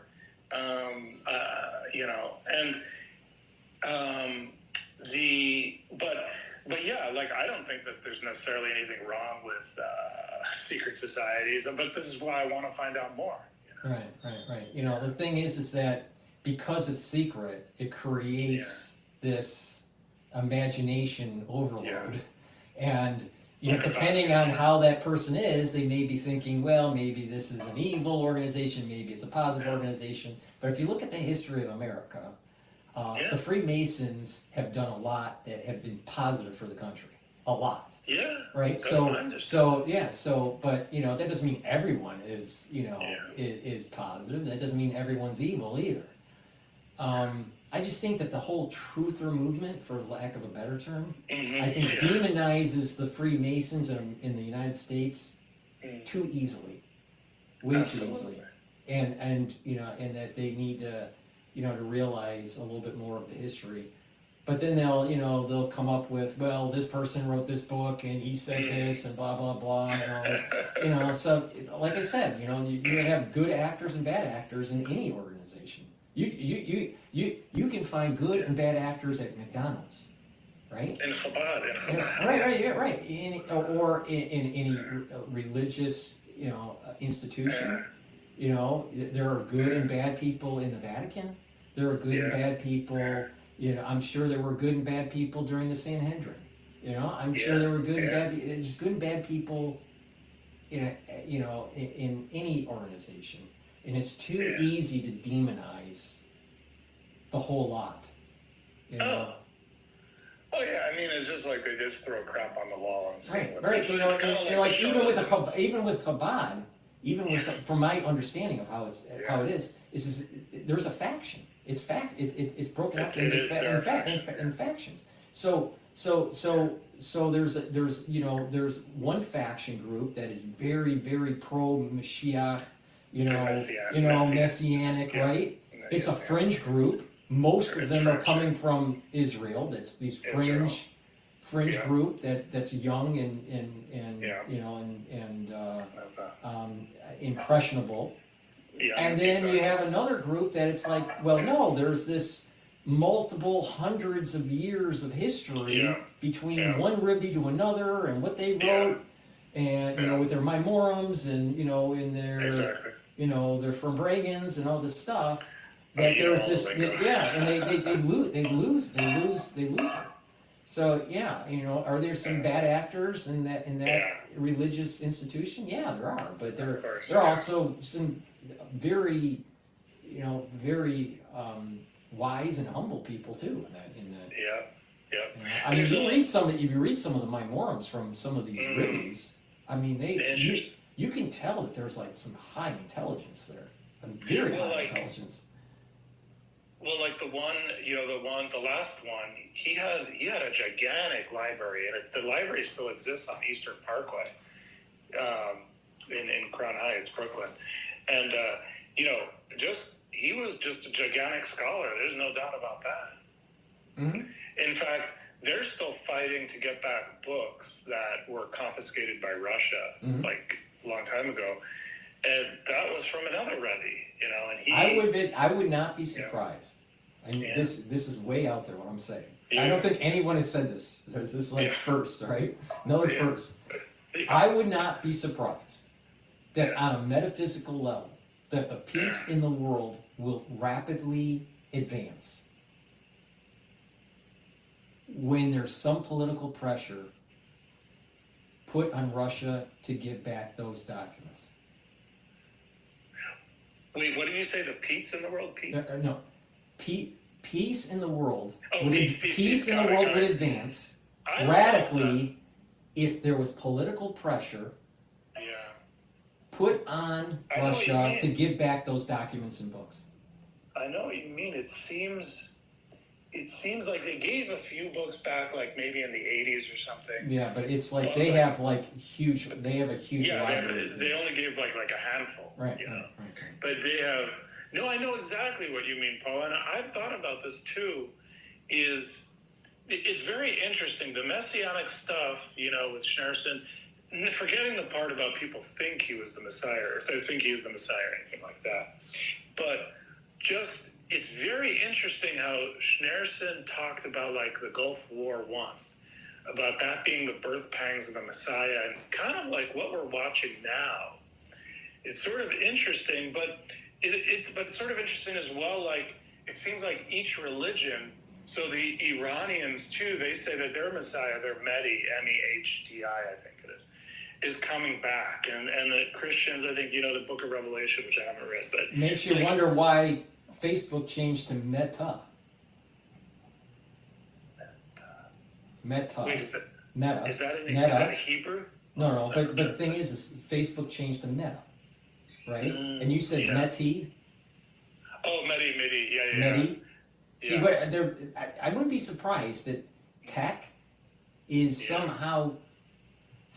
This is hard to put it into words. Hard to explain. Once you have an idea and it's hard to put it into words, so I'm going to do the best I can. tech is an entanglement of good and evil at another level.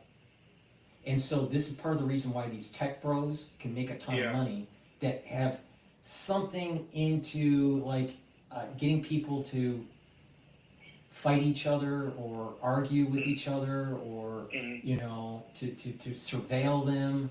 You know, there's almost like there's an entanglement of good and evil. Yes, these technologies can be used for good, but a lot of it is being used to hurt people in some way, some form. But you have these tech bros that are making a ton of money doing it, and it's almost like these tech bros have a tendency to kind of name their company, you know, like Oracle. You know, like Oracle. Yeah. You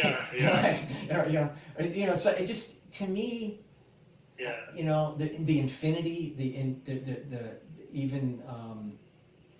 even Facebook's new logo is like the infinity. Oh, it's an infinity loop. It's an infinity loop. So, you know, I wouldn't be surprised that there's tech aligning with some sort of calendar alignment of the Messianic age.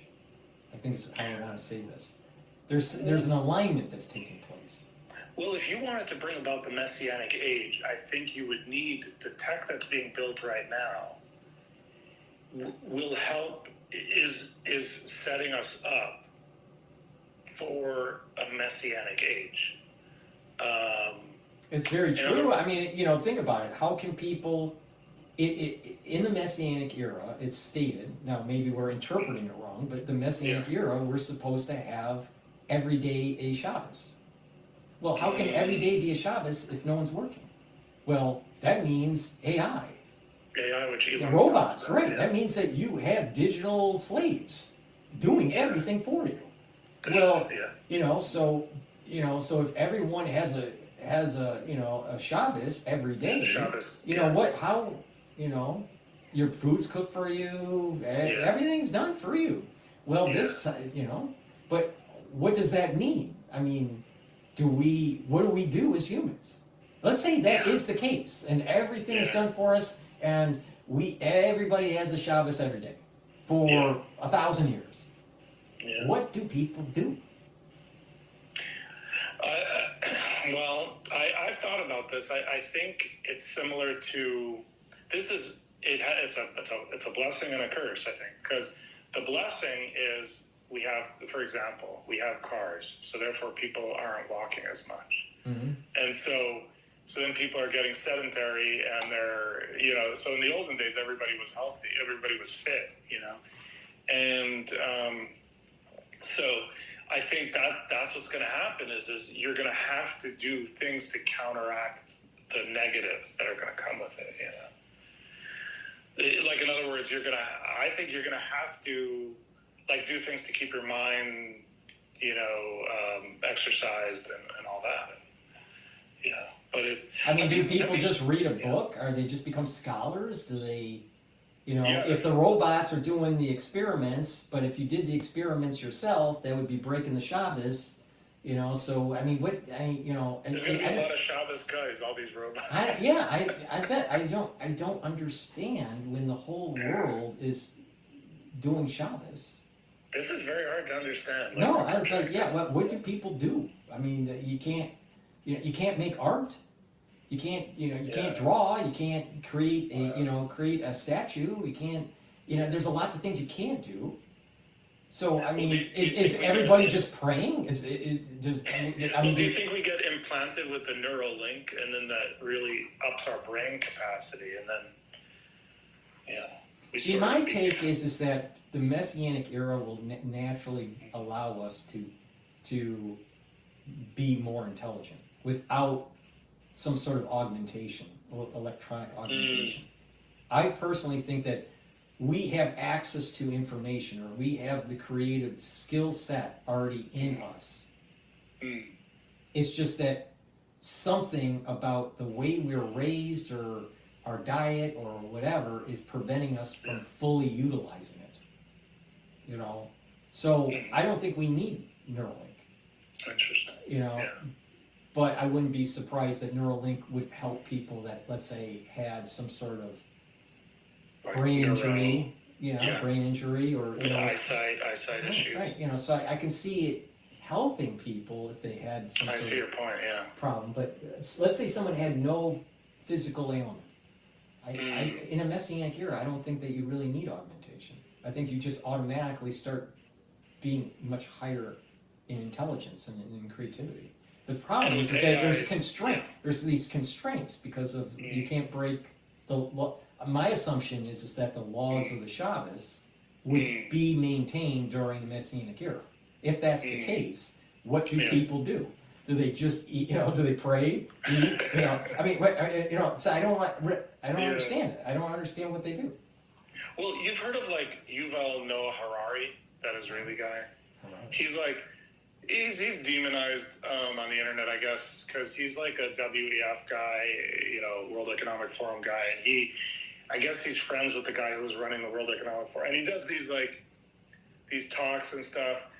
I haven't bought his books yet, and it's on my buy list. But anyway, I saw him doing an interview with Lex Friedman, and he was saying that we don't know, like in 10 years, what the world is going to look like, and to have a guy who I think is constantly thinking about what the world is going to look like, not know, that's pretty interesting. That's kind of interesting. Mm-hmm. No, I always default back to my understanding of economics. The classical economic theories that I was taught in school, and I'll tell you, when you decouple labor and capital, I just don't understand how the society functions. And and so if you have robots that do everything for you, what do humans do? Now, I think that Elon would say, well, this is where you have the transhumanism, and it's the merger between man and machine. But I personally think that the merger between man and machine is probably antithetical to the Messianic age. So maybe it would be more like just AI becomes because we could imagine that AI is going to become so good that maybe it's kind of like the iPhone interface where it's the same human, but you're just interfacing with massively better technology. Yeah, I mean, I'm thinking during the Messianic age, there's a period of time that people are getting inculcated to this new era. And then as the technology starts to get better, what happens is that literally the future of the human species is to spread across the cosmos.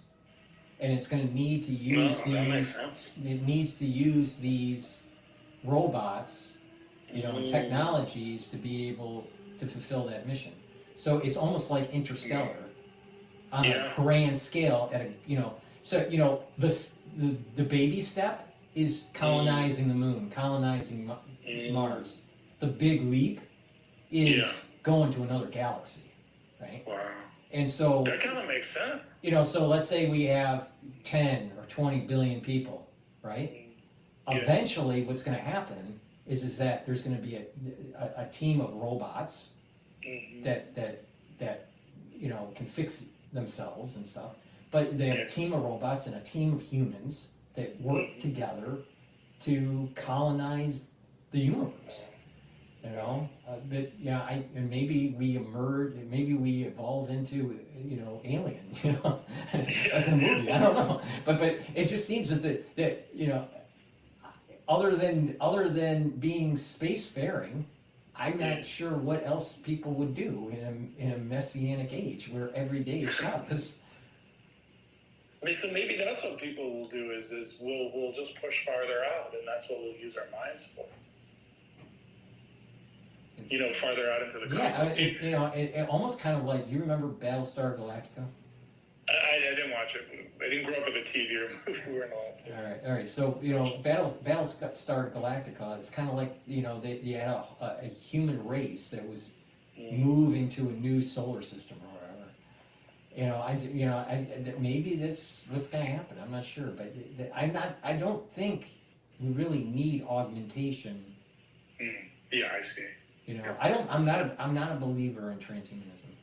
I'm against transhumanism. I wrote a book on artificial intelligence, and I was against Cottrell and the whole idea of the Singularity Institute. Yeah. Now Elon, I think, is he falls in line with the transhumanists, But I think he's trying to use transhumanism for good instead of like transhumanist for evil or transhumanism with amoral. I think Elon's trying a moral tack, you know. That's my feeling, yeah. But I'm not sure. I don't really buy into the whole transhumanism. I just feel as though that we probably didn't need it. I mean, Adam lived for almost 1,000 years, right? Mm. He didn't need transhumanism, so why would we? You know, so I just. So we'll re-enter the garden. I forgot. Is the Messianic era where we re-enter the garden, kind of a thing? I guess I don't know. I mean, I'm a scholar of the Messianic era, but I mean, I do know this. That it seems to be there's a period of time where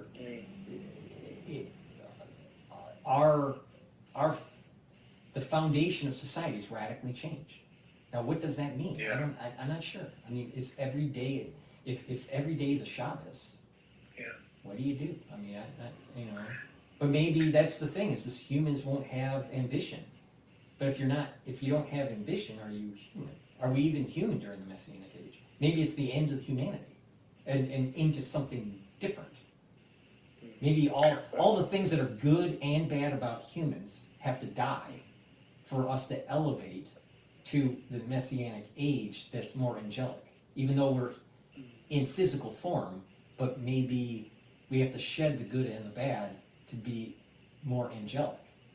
But because it's so far away from us to understand what this means, that, you know, I try to put it into the economic box. I try to put it into like, you know, do you go see a movie? And it's hard to do because we're constrained to our understanding of this plane, of this world that we live in.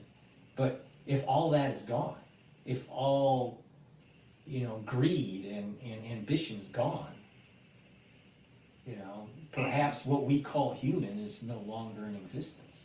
It's something different, something more angelic. I haven't looked into this, but are they going to be able to, like, I guess they call it terraform Mars? Like, are we going to be able to breathe? Are we going to always have to have breathing apparatuses? There's going to be a period of time where you need the breathing apparatus until the atmospheric concentrations reach a certain level and at a certain pressure. So you need not just atmospheric pressure, but also the concentrations of certain gases. So once that concentration reaches, then you wouldn't need the breathing apparatus. So over time, you're going to need it less and less. So like right now, you have to have it because of the pressure and because of the gas concentrations. But throughout time, you're going to, now how long that is it 1,000 years? It's definitely not days. It's probably measured in hundreds of years, if not thousands of years, unless there's some way to like supercharge, you know, some sort of like global warming kind of thing going on. I mean, they would probably have to figure a way to take the elements that are on the ground at Mars and be able to convert them into gases and pump them into the atmosphere at a very high clip, right? Yeah. A very fast flow rate. But, you know, these things would have to be belching. You know, you're like making miniaturized volcanoes all over the place to belch this stuff into the atmosphere to be able to create the concentrations that you need. So probably what's going to happen is that they're going to have these like pseudo volcanoes, man-made volcanoes, right, belching gases, and then you know create kind of like Epcot Center, you know, on Mars at these different stations, and so you have a contained atmosphere within Epcot. And then you just go from one Epcot Center to another, kind of like a little outpost, until the atmospheric pressures are right. But it probably would take thousands of years. I would say it would take thousands of years before you could do it. You could just go outside without any mask or any breathing apparatus. Well, we're moving into it. I mean, if this actually happens, what an amazing world. I mean, we think we live in advanced times. Or it could get even weirder. It could be that we do genetic engineering and change our lungs where it has lower, it needs less oxygen and maybe more nitrogen or whatever. to adapt to Mars. Change the gas, permeability of the permeability of the lung. Maybe, I don't know. But who knows? Who knows? Paul, well, thank you so much for doing this. And if something crazy goes on again, let's get. Well, I'm sure something crazy is going to happen. I mean, every week is a crazy event. Every week. But the reason why I brought up the great books, I was like, if we did like a book club like thing where we read we did some reading every, and then we would get on and discuss, reading. But so you read. When did you sort of decide to read a lot of books, and like how did you do it? Did you do like one book a week, or how did you split it? Oh, my father was a big reader, so just being a kid, I just saw him reading lots of history books. Wow. So I just read. The things that I focused on was economics, history, science. Wow. And that's interesting that, a big arc of my life has been, in those subjects. It was science. Yeah. And because I was from Detroit, cars was the thing to do. And there was that's the design cars was a cool thing. As a kid, I had an amazing life. I really had an amazing life. Yeah. Hopefully I still have an amazing life. Well, you're a blessing to a lot of us. Sometimes I don't feel it though. Sometimes I feel like I feel cursed. I honestly do. I feel sometimes cursed. You mean like it's a double-edged sword kind of? Well, it hasn't been a picnic, for sure. Yeah. Well, see, I take a different tack than you. See, I do consider myself somewhat of a polymath, somewhat of a autodidact and all that. I mean, but that's why I think you're a blessing. It's very hard to find people like you.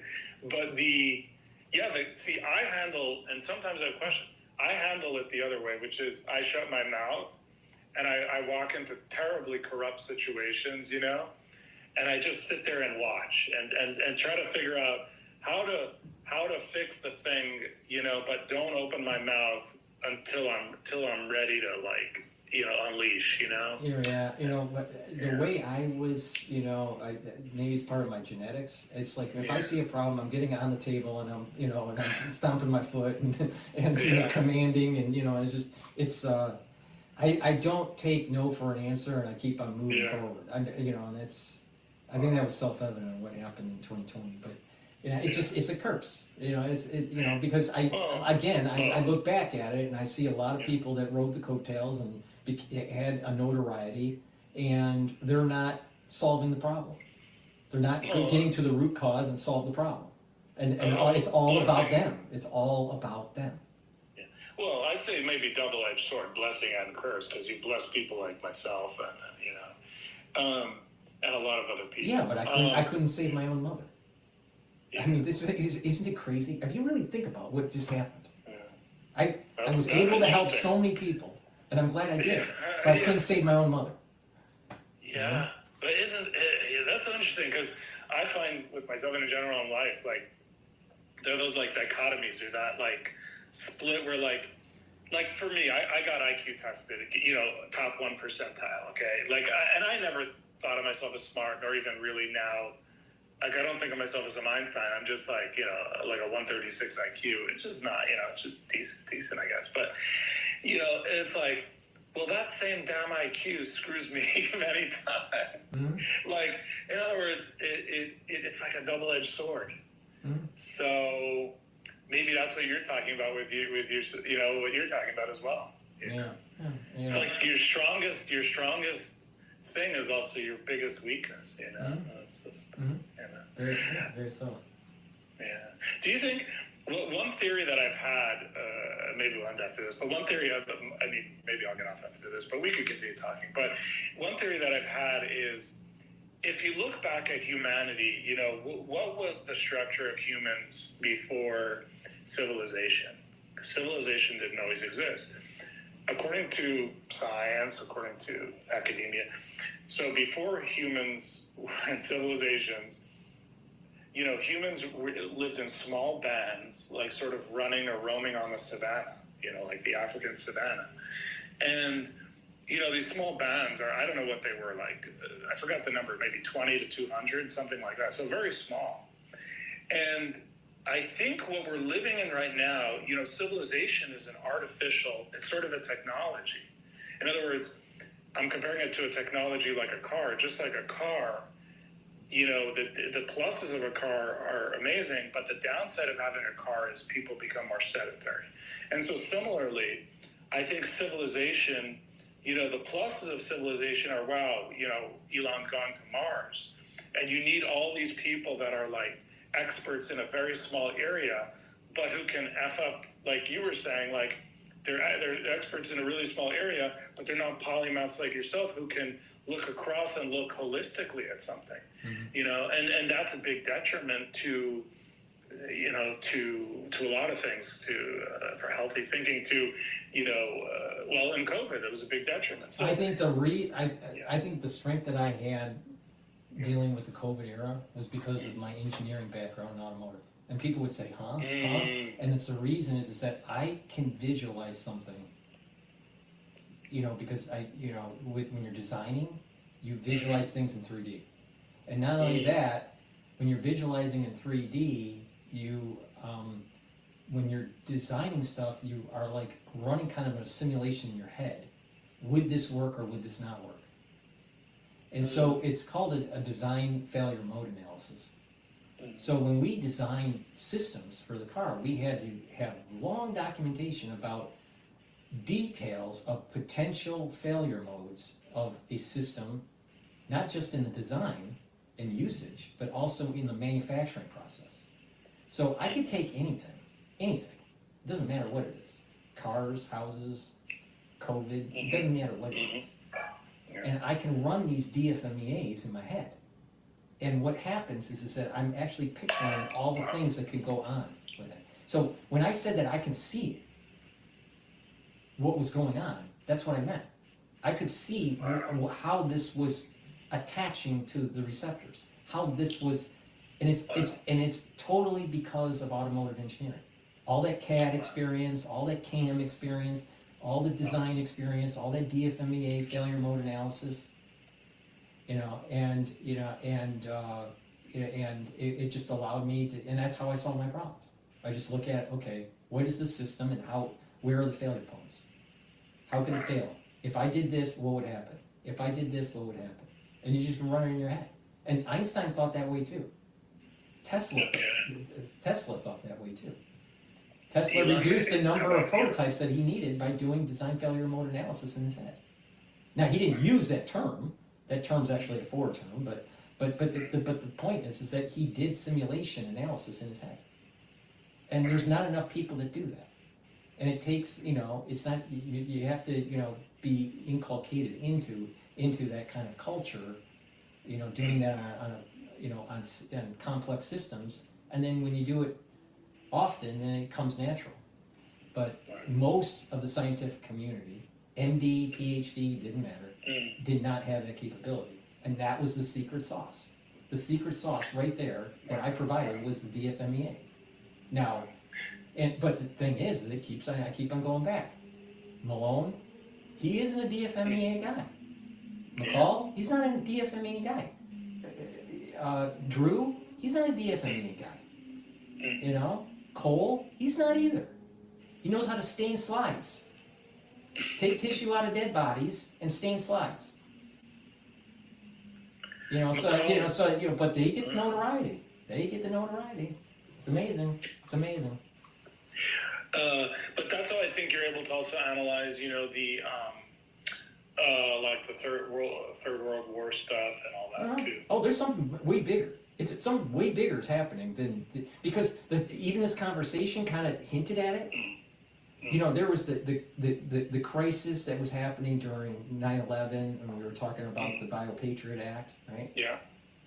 Right, and then the bookends and how that kind of parlays into what we went through in 2020. Yeah.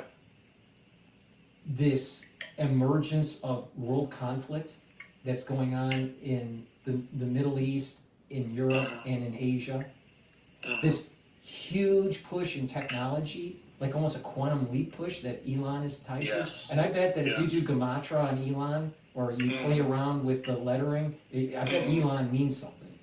I don't know what it is, but I bet there is something there. And then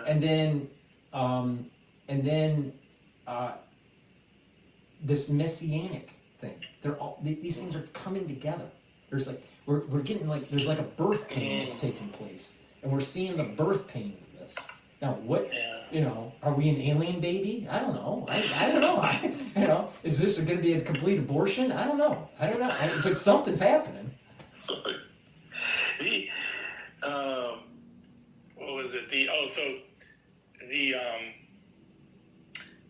Well, I'm forgetting what I was going to say about this, but back about what I was saying about the humans. So let me just open something. Okay, there we go. So I've thought about humans. So in order for civilization, because what is civilization? I think this is just a hypothesis that I have, or a theory, but civilization is like organizing the people to build a pyramid in Egypt. That's a small example of what civilization is. So you have somebody who's really good at chipping away stones. So you have these specialties, and then you have, in one sense, you could look at humanity now within civilization as like slavery, because we're slaves, we're slaves in every way, in so many ways. And then on the other hand, you say, well, it's not necessarily slavery as in like a bad thing, but it's sort of, we need people to be organized for the greater good to build out the future, So that's my thought on. Yeah, I mean, that's, you have to go through some sort of pain to be able to build something more positive. I think that the things that we're seeing in the world, some of these things with the climate, things with water, things with locusts, or with disease, we're literally going through like almost a series of plagues. And it's what I call the larger Egypt. We're in the larger Egypt. People are indebted. Indebtedness was the warning that Moses said not to get into, or you become slaves. Many countries are in debt. Many people are in debt. They are a slave. They are a slave to the system, if they want to admit to it or not. But most people are a slave to the system. So we're living at a global level of kind of like Egypt, and we're all kind of like slaves. I think so. Right? And the plagues did not happen in 10 days. The plagues happened over a 1 year period, or almost 1 year period. So we are kind of seeing plagues happening, right? And we try to use science to try to like explain it, but you know what? I think that maybe something bigger is happening here, and we may actually be seeing us as a people, as the world, going out of the larger Egypt, the larger enslavement for mankind to be free. Now, what that means exactly? Like a new age. Yeah, I don't know. I mean, some people would say this is the transition to Aquarius and all this, but I don't know. It makes you wonder. Well, there was a letter, a supposed letter between the head of the Illuminati or something. This is like 100 or 200 years ago. I don't know. Giuseppe Mazzini and Albert Pike, the head of like Freemasonry and the head of the Illuminati, supposedly here, and they're talking about these 3 world wars. Now, I don't know if this letter is legit or not, but when I see what's going on today, it just keeps building up to this 3rd World War that they talked about in the letter. Right. Well, it could be, but they may be taking something from, I think, a better source. And we really want to go to the source document. And I think that source document is the Book of Enoch and the Book of Jubilee. If you read some of the things that are going on in the Book of Jubilee, we're in it. If you read some of the in the position, if you read some of the pages in the Zohar, especially in volume 3. It looks like we're in it. So I would look at source documents of Zohar, Book of Jubilee, and the Book of Enoch. And I think what they're doing is they're just pulling from that. So it's just like, I wouldn't even worry about what the Illuminati, what the Masons say. It doesn't mean anything. It's what those source documents of the Apocrypha are. And that's the New Testament, the Jubilee and Enoch? I don't think it's the New Testament. That's really the Old Testament that wasn't codified in the 5 books of Moses. There are books that were written that were kind of like that were kind of only studied by scholars, you know, in secret. Like, is it part of the Tanakh, or is it just it's neither part of the Tanakh nor made it into? Well, you have the 5 books. Yeah. And then you have a larger Tanakh that is 24 volumes. Okay. That's the codified. That's like the Proverbs and that's Proverbs and all this, Kings and prophets and all that. So and then you have a series of books that weren't part of that. They weren't part of that codified volume that were studied. Yeah. That aren't. They're more cryptic. They're really studied. Now, my understanding is that they have found piece of these books in the Dead Sea Scrolls. Mm-hmm. So, I would say that these individuals are probably looking at the source documents of the Jubilee. Somehow they had access to the Book of Enoch and the Book of Jubilee. And it's been translated. It was translated in Aramaic. It was translated into Greek. Mm-hmm. It was translated into German. So somehow, some way, and I wouldn't be surprised that Pike, because he was German, right? He probably got the German version of it. That makes. And so I don't really pay attention to like what the Masons are saying or the Illuminati, because the source documents are really the Tanakh and some of these other texts that are outside of the Tanakh. Have you ever heard of a guy named Bill Cooper, Milton William Cooper or something? He predicted 9/11. It's kind of crazy. Oh, yeah. I heard someone was telling me about this. 9/11 I think is in the Bible code, and if things that are in the Bible code were meant to be. Now, why is it? If I look at it from just an American know-it-all kind of perspective, it was a deep state kind of thing that went on. There was a stand down, and it was let to happen to get overreach for the national security state. But there are things written in the Bible code that go right to 9/11. There are things that happened during, things that happened in the crisis of 2020 that are related to 9/11. And just the numbers 911, I don't think is an accident. No, but it's even weirder. 45 and 47 equal 9/11. Oh, Jesus. Yeah. Wait. 45 and 47 equal 9/11. 9. Oh my God. Right, and Trump, dude, I'm gonna blow your mind here. All right, I've been saying that the crisis that we went through was a bookend to 9/11. All right, holy shit. Right? Yeah. Trump, who's one of the first people that they were talking to in New York when 9/11 happened? It was Trump. He was walking down Wall Street. Yes. And Trump was supposed to own the buildings. He wasn't able to close the deal, and Silverstein bought them over him. No kidding. Are you serious? Yes. He was supposed to buy the buildings. He and Silverstein were fighting each other on getting the lease.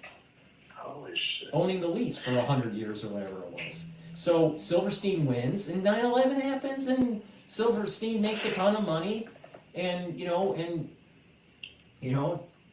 Trump is. I'm telling you, 9/11 and the things that are happening today are 100% connected. 100% connected. So, and it's not, and another thing is, it's not by accident. We just finished the cycle of Pluto, full cycle of Pluto from the birth of the United States. The full cycle is 248 years. All right, we finished the full cycle. If Trump didn't lose the last election, the prior general election, he wouldn't have been the president for the 250th anniversary. Yes, that is very strange. So that he's going to be the president. Right. So he's the president launching us into a new age. The new age, yeah. And 9/11, when people say 9/11, it was like that was the moment in time where life changed. It was like the delineation, pre-post 9/11, right? So the same thing. This 250th anniversary is like it's a rebirth. It's a beginning of something he's big. setting it up as a demarcation. Right. Right. So it's not by accident. It's not by accident. Well, and here's the other thing about Trump is, if you think about what's the essence of America, Trump is the essence of America. The way he presents himself is the essence of America. Well, a little bit, because a guy in a suit and a tie, right? Flamboyant, but he's he's eating McDonald's he's eating McDonald's on his jet, and he's a billionaire but talks like a sailor. It's just like everything about him is American. is like the perfect American. Now, but here's the interesting thing: is if you wanted to take America into a new age, you need the Pied Piper. You need the guy who people are going to follow. Yeah. And so, and I don't mean Pied Piper in a negative way. I just mean you're going to need a guy that people are going to follow. And who better could you ever think of than Trump to lead America into the new age? Because he grabbed the zeitgeist. He is America, and he says, and so now all his followers are going to say whatever he says, they're pretty much going to walk. And what was really important during the revolution, there was two areas. It was Boston and New York. And New York was a major hub, right? And and George Washington was shot at during the revolution, right? And he wasn't hit. He was protected somehow. There was even stories about the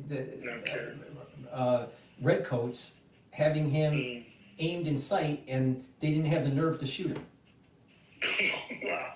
So the point I'm making is that there's an element, not that he's perfect, but there's an element of Washington's soul. There's an element of it, a piece of it that's in Trump. Trump's is different, but there's a Washington-esque thing about him. Well, I don't know if you noticed, but in his first administration, he talked about Lincoln a lot. He really revered Lincoln, and he went up to the Lincoln Memorial and took some pictures. I just always felt Trump, but at the time we weren't kind of in a civil war, kind of a pre-Civil War thing, which we are now, I would say. So, and so I always wondered, what does Trump know that we don't know, maybe, or it was odd to me. I couldn't understand his thing about Lincoln.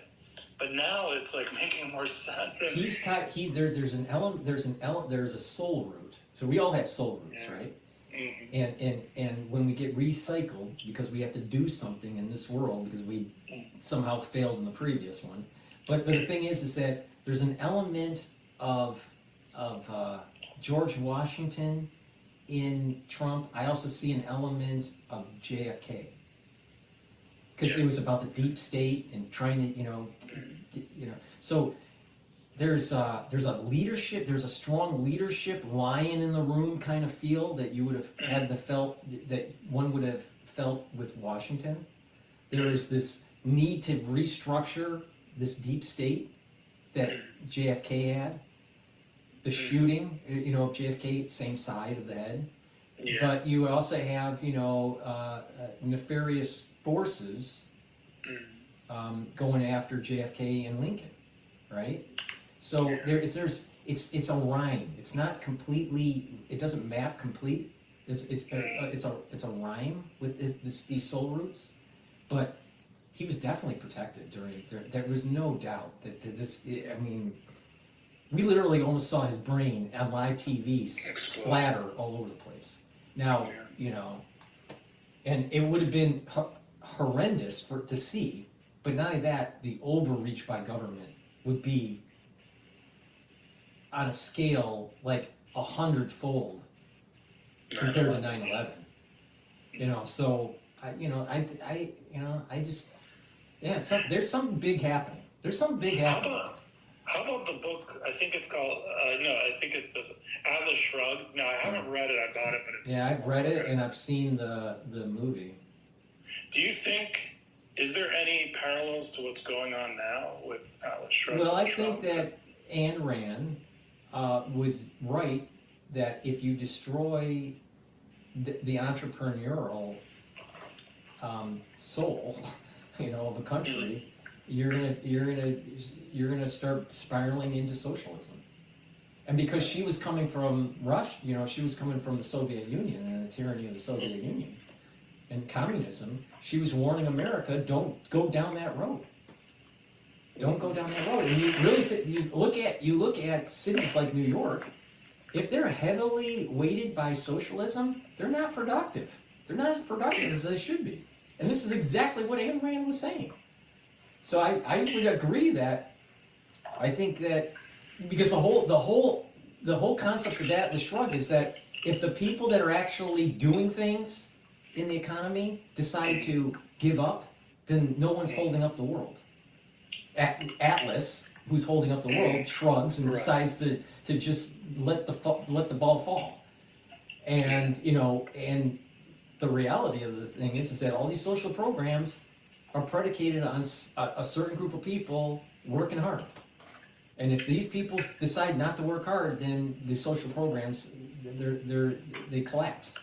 The whole society collapses. So Atlas Shrugged is basically a critique on why socialism doesn't work. Yeah, and another interesting thing is to watch Trump's picks, and it's almost like I'm looking up at the picks and I say, if Trump was going to go into World War III, it seems like these are the picks that he would make. I could explain why I'm saying that, but it's. I mean, imagine you had a bunch of cucks in there. I mean, it would be hard to wage a World War III. But he's putting in a lot of people that are gonna go with him, you know. And well, I think that he's trying to learn from his previous mistake, and that was try to bring on people that might follow what he wants, but are inculcated to certain agencies in their culture. And I think the litmus test needs to be, are you going to follow the policy of restructuring the government? If not, they shouldn't be in the cabinet. That's the litmus test. Now, you know, the problem is the deep state is always going to say, well, Tulsi isn't going to be experienced enough because, you know, she was only a soldier. She never ran the big bureaucratic, system. But the thing is if you only hire from the bureaucratic system, you're going to get the deep state in your cabinet. And that's that was the problem that he had in his first administration. So he needs to find people that wants to. It's like an old house, all right, and you got old fuddy-dudds that want to keep the house, and you got and you got another group of people in the society that say we can make this house bigger, better, but we have to take it down first, all right. We have to do renovations, but the old fuddy-dudds say no, we can't do that. The new team with Trump, it's you need to restructure the government. It has not gone through a real restructuring like corporate America has in several decades. So you know what? It's time. And there's lots of waste. It's a lot of. Why is our taxpayer dollars going to wasteful administrative organizations? We shouldn't, especially when we're in debt by $36 trillion. Yeah, that's crazy. That's a taxpayer. If I remember the figure right, a taxpayer's part of the debt, the national debt, is over $200,000. That's what I heard. Yeah, it's crazy. I mean, And it wasn't that long ago where it was only like about 60 or 70,000. Yeah. You know, we can't afford it. We can't afford it. So we need someone to restructure so we can be the prosperous nation for the next 250 years. Yeah. When you look at Trump, doesn't it, you wonder, how does this guy survive all the crap that's thrown at him? And one thought is let's say you were a part of some secret society and you you were given a mission. I would not be surprised that he is part of, I would not be surprised that he is a Freemason. Yeah. He gives me impressions that he might be. He does, he does that hand yeah, signal. he gives me some impressions, and same thing with Gates, Matt Gates. I think he's a Gates, Freemason. interesting. So, but the thing is I wouldn't be surprised that, but some of these people don't want to say that, right? But maybe he is, maybe he isn't. Maybe he knows people that are, Hamilton wasn't a Freemason, but he knew a lot of people that were, right? So you can still be a powerful guy and and not be a Freemason. It's is he, or I don't know, I wouldn't be surprised if he is. But what protects him, what is,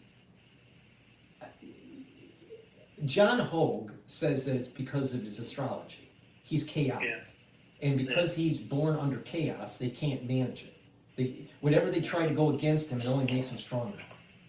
His Achilles heel, his weakness is no activity. If no one talks to him, there's no activity, everything's copacetic, that's his kryptonite. But if it's chaos, he thrives in chaos. He gets better in chaos. If you throw something at him and you go after him and you try to take away his money, you try to imprison him, whatever, he just gets stronger and stronger and stronger. So the only way to deal with Trump is just to let him be. And then he kind of loses his energy. Yeah, actually, the interviews that are like milk toast, those are so boring. But the ones that the Trump we love from 2015. I remember. I mean, the Trump of 2015, 2016 was amazing. I think that, but I think being shot in the head, also, made him think about life. If you notice, his hair is a little whiter. Yeah, I noticed that he's not. Yeah. There's something internally is changing in him. There's a wisdom since Butler, Pennsylvania. There's a wisdom that's starting to set in. He's still bombastic, New Yorker type, but there's a wisdom that's setting in, and I think that, and it's needed because he is that mezzanine for a brighter future. When I say brighter future, I'm not saying the next 10 years. I'm talking about the next 250 years. So he's setting it in motion. It's and he's the right guy for it. Now, would he have been the right guy 10 years from now, or even 20 years ago? No, he's the right person for the job right now. Just like Washington. Washington was the right guy at the right time. Interesting. Yeah, and like I haven't studied this, but I heard Churchill was like really. It's like Churchill, they didn't like him, but he was the right guy for the right time. Right. That's what I heard. Right, exactly. But, Paul, let's do this again. If we have stuff to say. No, I'm sure we will. Well, especially especially if the shit hits the fan. Well, this is what I suspect is going to happen, because I'm going to be doing these live streams every day. Yeah. All right, or try to do it, most days. And what I think what's going to happen is that when news breaks, people are going to go to these live streams and the X, and they're going to, what's Paul going to be saying? And then we're going to have more people talking on X, so there are going to be more people giving their perspective. So we're setting in motion kind of like almost a war room right before the war starts. Well, I'm getting ready. I've got my readings. I've got like 10 books here on China. Right. I've got... but I think this is what's going to happen. Is that people are going to say, oh, okay, Paul's going live, log in, and and it'll give people a way to express what they're feeling, because some people are going to get scared, just like what I saw during COVID. People were scared. Yeah. You know, but other people will maybe have a different perspective. Some people may even have family members that are in the military, and they may have, you know, some information that it's like, you know, what's going on behind the scenes. You know, like I noticed that when my brother was in the military, you know, back in the 90s, you know, we knew things that were happening that weren't in the news because he would say that, you know, they're getting ready for deployment. Well, but it's not in the news. This was during the time where there was a flare-up with North Korea, but you know they weren't deployed, but they were getting ready to be deployed. You know, so you know these things happen in families. They know things before the news knows. Well, I'm a volunteer with some government stuff, and because of that, I get access. It's not classified information, but it's called official use only. Yeah. And you're not supposed to share it with people, but the idea is like. And a lot of times you read this and you're like, wow, I could read the New York Times, I know more or whatever. Mm-hmm. But the point is sometimes there's little like nuggets. And also you get to do a lot of like free training through the government. Like you do a ton of like emergency management training. You do a ton of even intelligence, anti-terrorism, UAV. So I mentioned that to say, like, if you were interested in this, I could point you to some organizations you'd be able to join if you wanted to get sort of the lowest level of the government, more like a first responder-ish level. I'm not sure if they would want DrPaulCottrell in. Because you are. Oh, that's true. Because you are a public-facing figure. Yeah, I don't know if that would be. I don't know if that would be a good idea. But yeah. But I think that we're setting up the infrastructure to be able to quickly respond to something that is going to be important to cover, and people are going to need information and sharing of information. And I think that this thing that I'm setting up here is exactly that. Well, also the analysis that you bring, you know, the width of knowledge that you bring and the ability to analyze it. You know. Right. And hopefully I'll have more followers than Dr. Malone. well, I was seeing people. You know, I just don't understand. I cannot understand how the guy was part of the biodefense.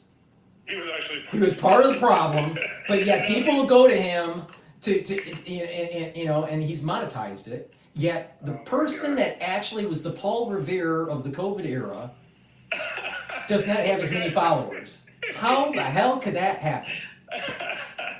Well, okay, but one thing I saw, by the way, was with X, I see people posting, like one person I saw yesterday, the day before, posted they made like 30 grand in a month, and I'm like, they had, okay. Yeah, but you have to have a lot of followers. You have to have like hundreds of thousands of followers. Well, yeah, I think it is some. It's going to take a long time for me to grow the channel. But I think you're eligible to apply now.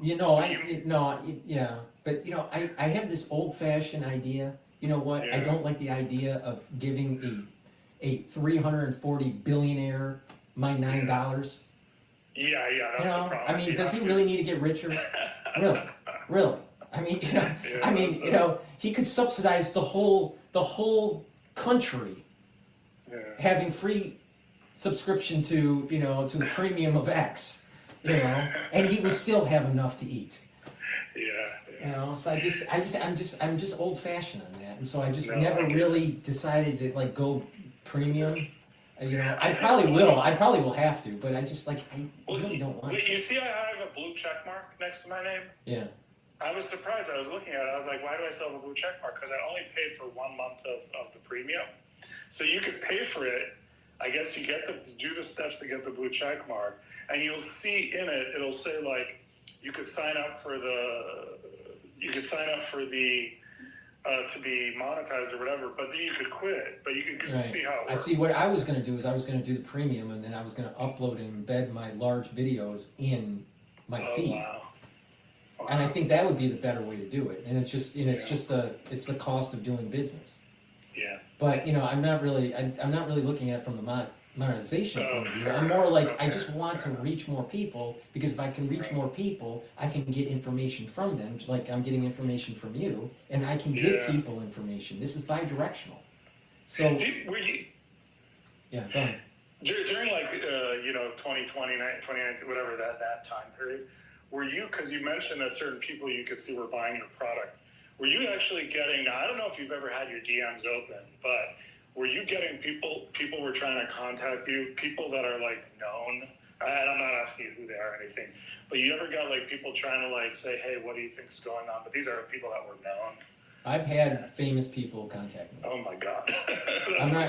Very famous people. Yeah, wow, that's cool. But, and not only that, I've had very famous people buy my products. Yeah. And so, the thing is, it's not that. It's about, it's about trying to explain what's going on and how to improve your health. What's going on in the news. That's, that gets a lot, people to be interested. And then I can also explain, hey, you can reverse cardiovascular disease. Hey, you can reverse diabetes. You can mitigate neurological dysfunction. You can help, your metabolism and liver health, and your gut health and all this stuff. So it's fine. A lot of people don't, really understand that their gut and their skin are related. If people have skin problems, most likely they have a gut problem. Wow. So there's lots of things that, that if I could reach out and help more people, we'd actually have less disease in the United States. The answer to our healthcare cost problem is that people need to get healthier. Mm-hmm. Do you think you'll write a book at some time about, because like I know you at Harvard, you had a whole experience, you had talked about how one day maybe you'll tell the full story. And I want to do a memoir of the COVID years. Give a little bit of background, before COVID, during COVID, what I experienced. I think it'd be an interesting book. I don't want to do a pamphlet. I don't want to do, something that is superficial. I don't want to do something super scientific either. I could write a book on the pathology of the virus too. But the thing is that I want to do something that, puts the whole thing in a human perspective, because I'll tell you, I went through a lot during those years, and and it's some of it was funny, some of it was painful, some of it there was some of it I'm proud of, and some of it I just wish that I did more. All right, well, I'm looking forward to everything, and I will be in touch. The question is, will Harvard Press sell it? That would be the funny part. I mean, I have a document that was showing that they were going to kick me out.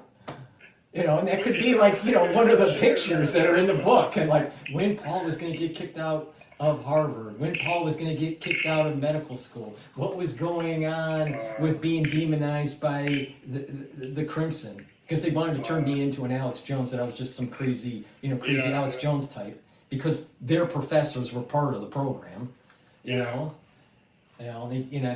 was getting ready to lawyer up on that one, but the thing is that they backed off. But the thing is I just I think it would be a great story, because that story it's a very humanistic story that people could relate to, because they lived through it. And what I saw was certain people and the trials and tribulations that they had to go through during the crisis, because it's very real.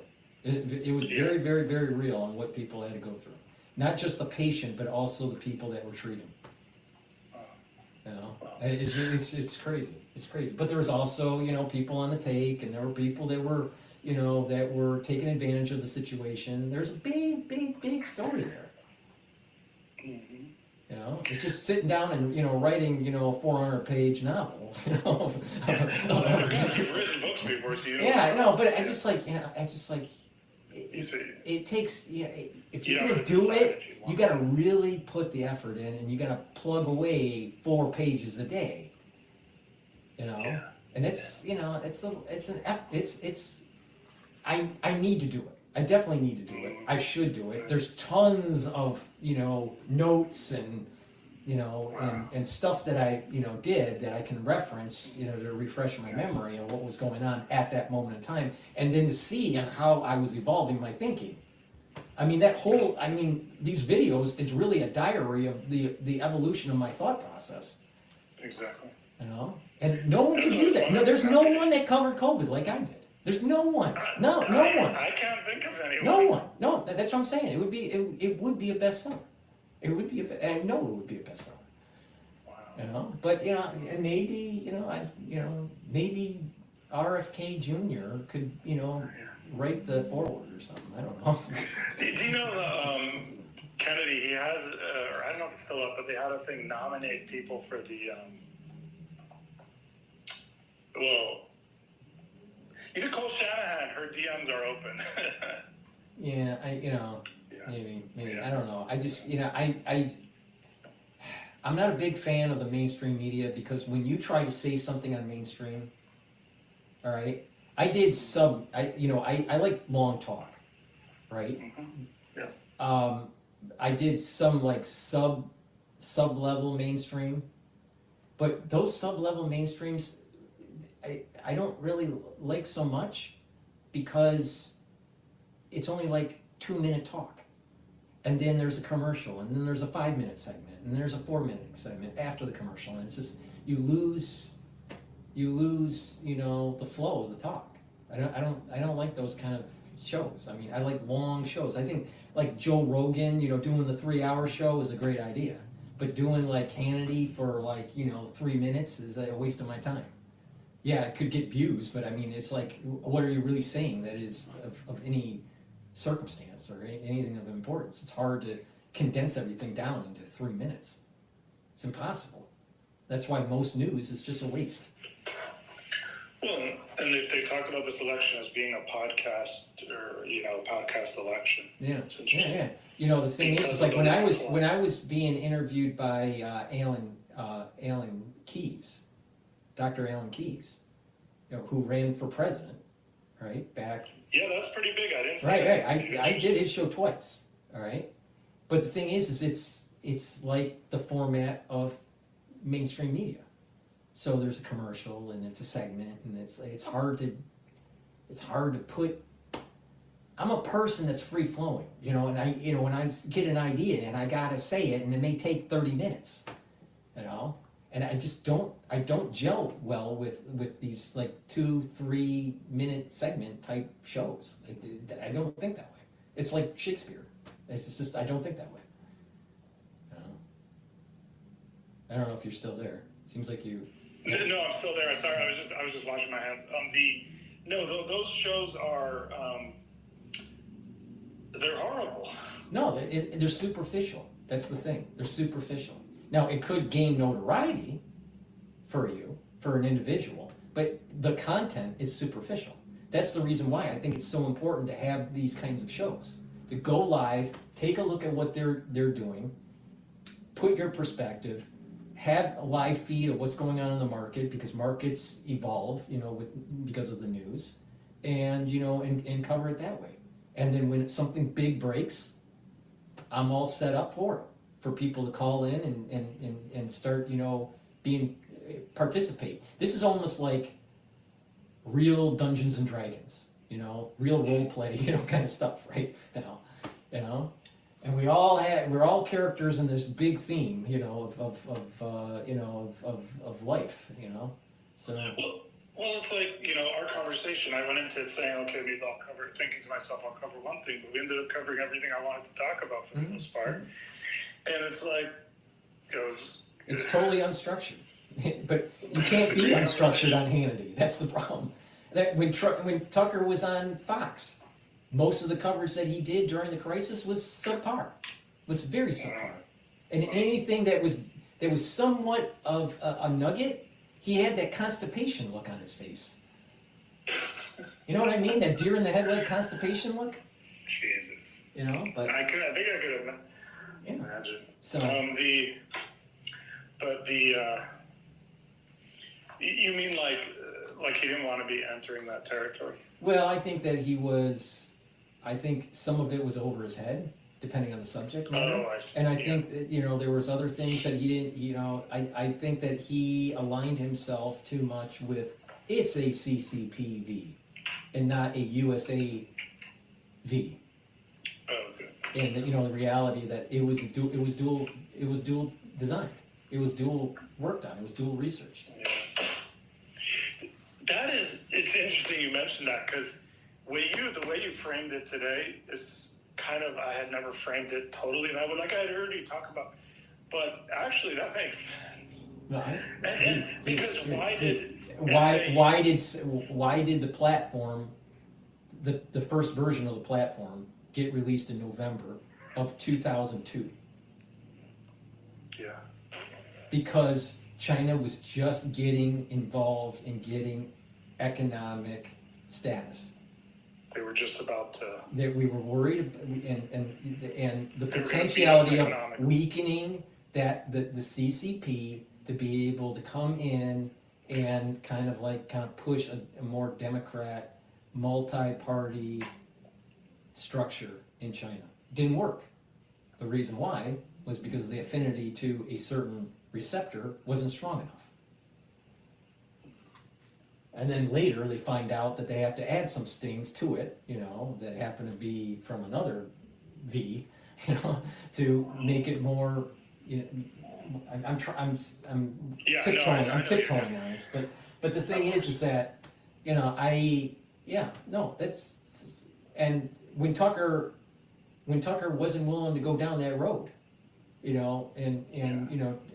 I could see that he was towing the deep state line. He was towing the national security state line on this. Yeah. That it was only a CCP development. No, by far that's not the case.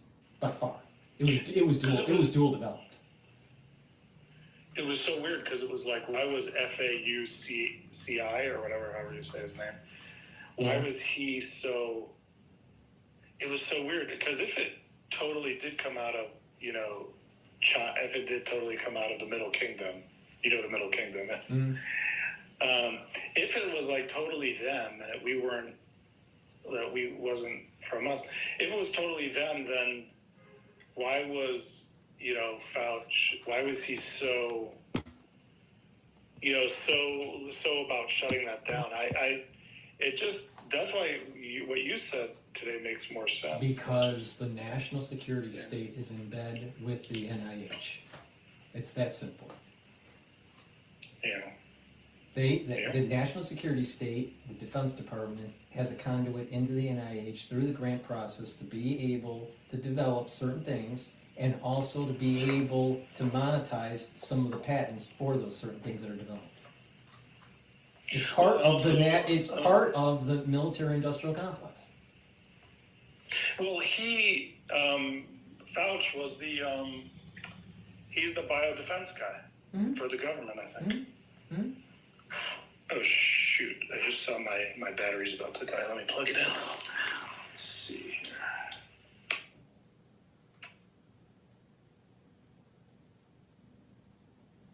Hello? Oh, okay. Now we're good. Yeah. Yeah, so I mean, but these are things. The bottom line is that Tucker wasn't willing to cover, that. He only wanted to tell that this was a CCP thing, not a USA thing, and that's the problem that I have with Tucker. Paul, let me ask you a question. I know you've gone into retirement, but you have so many semi-retirement, but yeah. But I know you have so many qualities. What's next on the docket for you? Because you could go in so many directions. I don't know. I'm just gonna be a leaf that's falling off the tree, and I'm just gonna be blown by the wind. And it's just a random walk. I don't know. I don't know. I really don't care.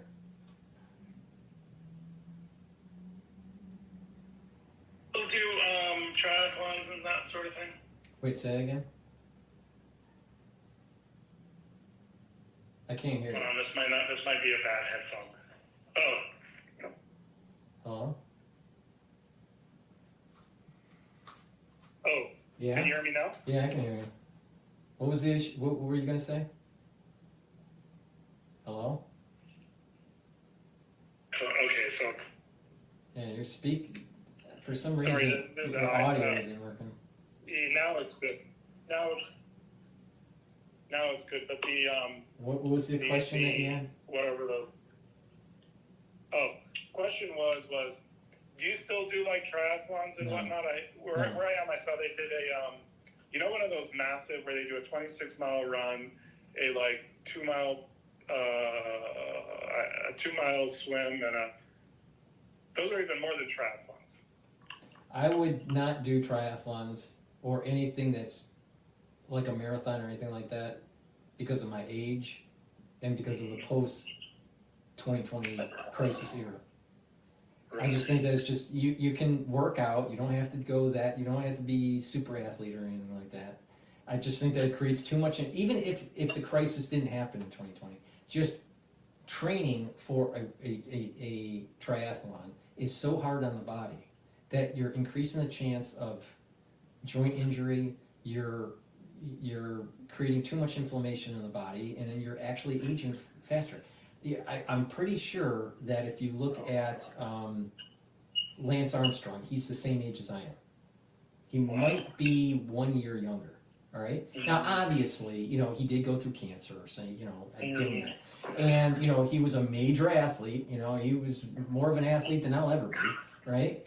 But you look at him today, he is really looking old. He looks old. He's Yeah. really looking old, and a big part of that is because of that rigorous training that he went through.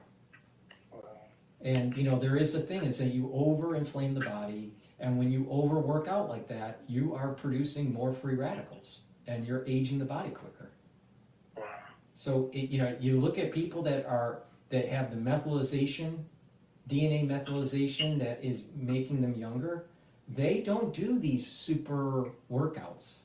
They're doing a regular workout. It's intense. It's interval training. They work out for an hour. They're sweating, but they're not running for 8 hours and swimming, 2 miles and on a bike for 4 hours and stuff like that. No. They don't do that because So I am more focused on what do I need to do in terms of diet, exercise, supplementation, to be able to slow down the aging process and to be healthy. That's where I'm at in my life. Yeah, when back a number of years ago, 10 years ago, when I was working out like say 2.5 hours a day.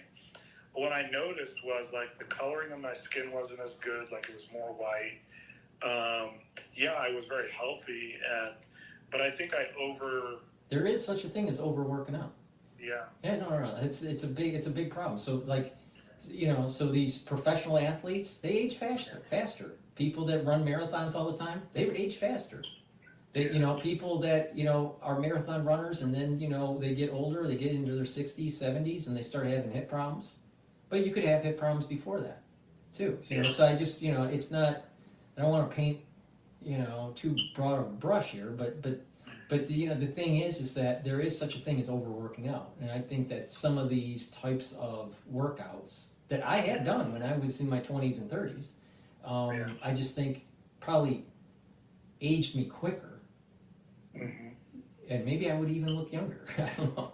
Yeah. Well, it's like you burn the star. It's like the star burn. If you burn the star, you have a star that burns like medium over long term, or it burns really brightly, but it's a short term star. I don't know if that works like that. But. Right. Greg LeMond, he was a famous cyclist for the Tour de France, pre Lance Armstrong. And Greg LeMond was saying that he had mitochondrial burnout. Wow. So you can burn out your mitochondria. What happens is that your mitochondria gets to a point where the electron transport chain isn't as efficient and can't produce the ATP, and you don't have the energy like you used to. And it can happen. It can happen. But the idea is that I think that a lot has been learned since the 80s and the 90s on how to slow down the aging process. Now, people are working out to be a professional athlete. Well, you have to. You have to do the training to be, let's say, an Olympian or whatever. Yeah. But the average person isn't a professional athlete. The average person works out to stay healthy and to be, look fit, right? And you can do that without being a marathon runner, right? Yeah, and it's like I've been looking at some videos of those guys from the GWAT, from the Global War on Terror, those special forces guys. And you look at them, you're like, wow, they're so amazing, they're so fit. But now I'm watching a lot of these videos. A lot of those guys are going to have to get surgeries for carrying too much weight. A lot of people thought that a weightlifter is really fit. A weightlifter is not fit. You ask them to walk up some stairs and they're huffing and puffing. Yeah. They're having problems, climbing upstairs. They usually have heart valve issues, right? Wow. A lot of them are taking steroids, so they're hurting their body. But even the ones that aren't taking steroids, just this heavy duty weightlifting stuff, it can hurt the body. It's not good. It's not good for it. It doesn't seem natural. Like if you think back to the way humans evolved, what we evolved into, it's not. It's as simple as look at what farmers were doing on the farm, lifting hay, milking cows, moving stuff, doing, farmer, deadlifts and stuff like that. When you move like a farmer, you end up being fitter. And you don't have to be a marathon runner, you don't have to be a triathlete, and you definitely don't have to be a weightlifter. And you're just doing stuff that someone would do on a farm, would get you in shape pretty fast. Yeah. Paul, just going back to a topic that we were discussing before, I just remembered remember you had said like without, such and such, the deep state would they'd be out of a job essentially. I was in an intelligence class, and the professor, he said to us that before 9/11, they had a sign or whatever in their office that said, like, without bin Laden, we'd be out of a job. Mm-hmm. And that was before 9/11. Mm-hmm. And so, it was a never-ending terrorist hunt for 20 years after 9/11. And then once we decided to pack up and leave Afghanistan, less than 6 months later, we're ramping up a war in Ukraine, demonizing Russia. So so the whole Cold War, apparatus was activated again, and they need this. They have to. They need conflict to survive. Yeah. What do you think happens in the Pacific with Taiwan? And do you think China takes Taiwan? Does Trump let them take it? Or I think Trump is going to follow what the naval experts are saying, and you need to build more ships. You need to, build up capability in the Pacific and protect Taiwan. I think he will protect Taiwan. I'm hoping that he protects Taiwan. That's my feeling. But if you really look at the detail, and I've done some videos on this, where there are bases that are moving in the northern part of the Philippines to be able to protect the southern that southern causeway, that south of Taiwan, right? Yeah. So there's naval bases there, and I think he will. I think he has an understanding that aircraft carrier groups are going to have to be built up. There's going to be I think a strong Navy is in order. But what's interesting that's starting to develop is drone warfare against ships. Drone swarms. Even torpedoes that are launched by air to surface torpedoes to knock out some of China's ships to try to offset, because they have more ships than we do. Or even underwater drones, Yeah, and you're right, like underwater drones and underwater autonomous submarine type stuff. So I think there's that technology too that's being developed. Yeah. It's not just big ships being pumped out of the Navy Yard. Yeah, it seems weird that we built China up, and now I think China's trying to overtake us. Yeah, no, that's for sure. I mean, the Navy, the Naval Academy keeps on saying this is what's happening. I mean, for years they publish. There's documents they publish every year on the number of ships we have and the number of ships they have. And what class? And each class, like, you know, destroyer, submarine, aircraft carrier. But how could America have made such a bad mistake? Globalization, Yeah. being cheap, you know, thinking that, and it's the idea, part of it is globalization, you know, offshoring, manufacturing, closing down naval yards. I mean, why isn't America the largest shipbuilding country? I mean, we buy a lot of stuff. Shouldn't we ship it to the United States on United States ships? So that would mean that the naval yard, there would be more naval yards. Yeah. You know, shipyards. So, you know, we've lost that capability. We've shut down shipyards. And that's big manufacturing. That's a lot of welders, right? Yeah. That's steel. Those are big industries. Yeah. Do you think some American politicians like Biden, et cetera, are actually literally paid off by China? Yes. And are like... Yes. Yeah. I mean, the Hunter Biden, the laptop shows that. I know, but it's like, how are they...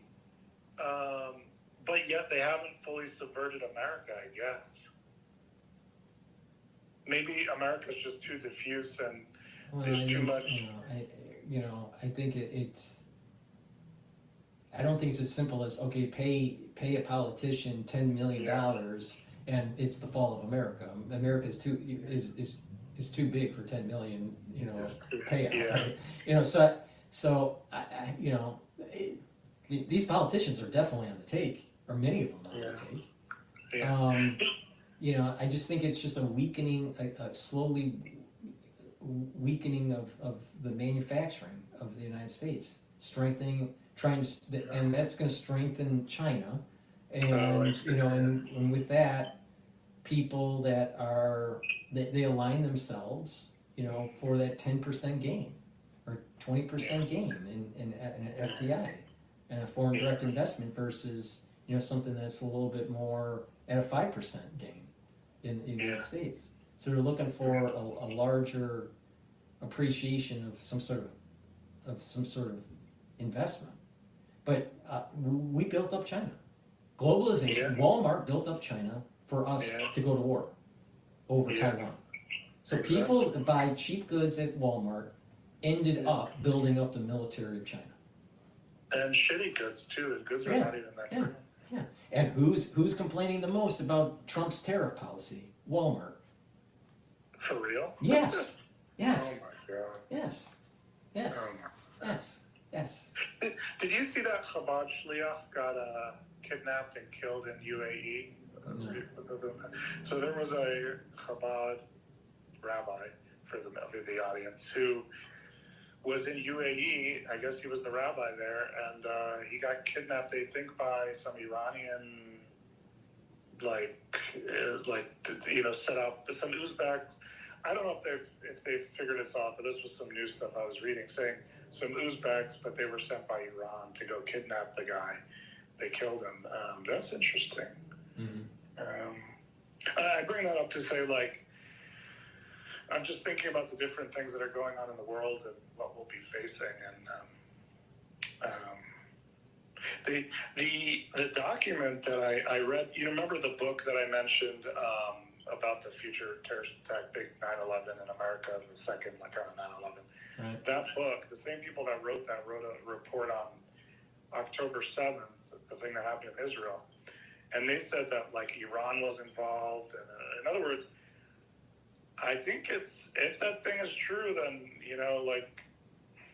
and back when I was studying Brazil, dude, Iran is involved with terrorists and they have Hezbollah out in the Brazil area. They're connected with Venezuela. It's crazy. And one thing I heard, I don't know if this is true, that if they want to get Iranian people through, what they'll do is they'll go to Venezuela, which is connected to Iran. Venezuela will give them a new passport, and then they make their way in. So I bring that up to say if something bad happens, there could be a lot of sabotage, a lot of actors already in America that can cause a lot of havoc. Right. And, we'll see. Well, that's the whole point of the whole show that I'm starting to set up here, to see if, when things do break, that we, cover it in real time. let's see what happens. I don't know. Yeah, that'll be amazing because, kind of crowdfunding, not crowdfunding, yeah, but kind of crowdfunding or, people that are aware of certain things come on and different people are reading different news articles. And, I want the call in through spaces to be, more robust with, more people, participating. Yeah. But it's going to take time because I've never really pushed spaces. Yeah. And now it's just gonna, I got to get the inertia that. Mm-hmm. Yeah, you've really been more YouTube centric. Yeah. Or at least, like, I know I might have you subscribed on Rumble, but really I follow you on. I'm subscribed to all your YouTube channels, and that's how I follow you. Mm-hmm. Yeah. Mm-hmm. Probably even some of the old ones that were nuked. Well, I still get notices for like the same video but multiple channels, and Right. But I do that on purpose because I know. People don't get the notification. Some channels Wow. get the strike. Some channels don't. The moment that I get the strike, I take it down. Wow. But I just so it's like almost like sometimes some channels are a little canary in the coal mine to see what's going on. Yeah. Yeah. I'll tell you, I have had to be very creative to survive. No, you're good. You're good at it. It's pretty interesting to watch. But I don't mind the multiple channels because I have a very curated feed, meaning I shut off the YouTube recommended because it's too much, I don't know what you call it, dopamine dump, and like I try not to look at the For You feed on Twitter. It's just, I do, but I do it in doses. It's just too much, the algorithm is just killing me. So I have a very curated feed of like channels I'm subscribed to, but I don't mind, multiple videos, like the same video, multiple channels, because, I have a very curated feed, so I only get what I want to see. So. Right. But okay, I gotta shut it down here because I have another recording with John later tonight. John Hogue. Excellent. Well, thank you so much, Paul. It's really a pleasure and an honor to talk with you. I've admired you from afar for so long, and it's really a pleasure. It's really a gift that I got to be able to talk with you and just put out all my thoughts there, and it's really awesome. You're an awesome person, and I can't be the only one that thinks that way. So. Well, I appreciate it. I'm sure that others, think similarly, but I think others also don't think similarly. but forget about the charlatans. Yeah, well, but the thing is that the other ones that are listening, I'm going to be doing these live spaces, and I'm going to do live feeds on YouTube on 2 channels, and please, participate if you want to. By just raising your hand, going forward. But I thank you for participating. Appreciate it. Yeah, and I'll go on mute so you can end it, close it out. Yeah. Okay, very good. Thank you.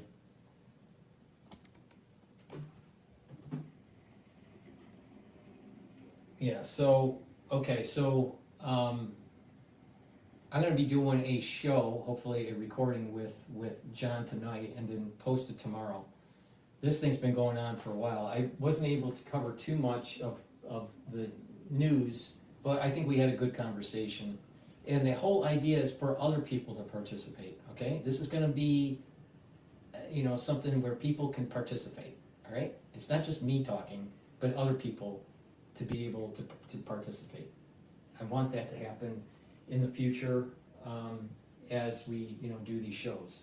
Before I close it out, please help support my work, okay? I offer a lot of different supplements. I can't go over all the supplements, but I'm going to go over a couple or a few of these supplements before I close it out. I have a supplement called Lichtman's, all right? This is very important to help you with your immune system. It brings down inflammation, and it also helps to soak up free radicals because it's an antioxidant. By doing this, you're going to help to boost up that immune system, and when you have a healthy immune system, obviously, you're going to be able to fight infections, pathogens, right? And also, people develop small cancer cells. And when you have a good immune system, your immune system a lot of times can eat up those cancer cells. Sometimes it can't. but you want to have a good immune system, so at least the immune system is trying to fight it. If you have a weakened immune system, you have a problem. You're going to have more infections, and chances of cancers flying underneath the radar of the immune system is going to increase. So please, go to my store, the-studio-reykjavik.com, and get the lignans. Also, I have magnesium and zinc. This is really important to take every day. If you're not feeling well during the cold season, take a double dose. You know, take one in the morning, another one in the evening. But take this every day, all right? And this will help to boost up your immune system. Magnesium and zinc, very important, all right? Also, olive leaf extract. This is a dual purpose product. It's a great way to start on your journey to improve your immune system and to improve your cardiovascular system. Dual purpose product. Go to my store and get the olive leaf extract. And good night formula.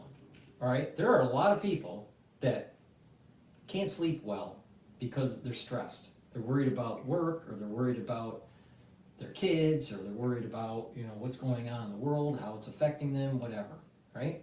It's important to get a good night's sleep. Go to my store and get the good night formula. This has tryptophan and melatonin in it. All right, this is going to make you feel like, you know, you just had your, you know, Thanksgiving meal. All right, make you sleepy. This is going to make you go into 3 cycles of REM sleep. All right, you need 3 cycles of REM sleep on average to be able to consolidate memory, to detoxify your central nervous system, and also to have that well-restedness in the morning.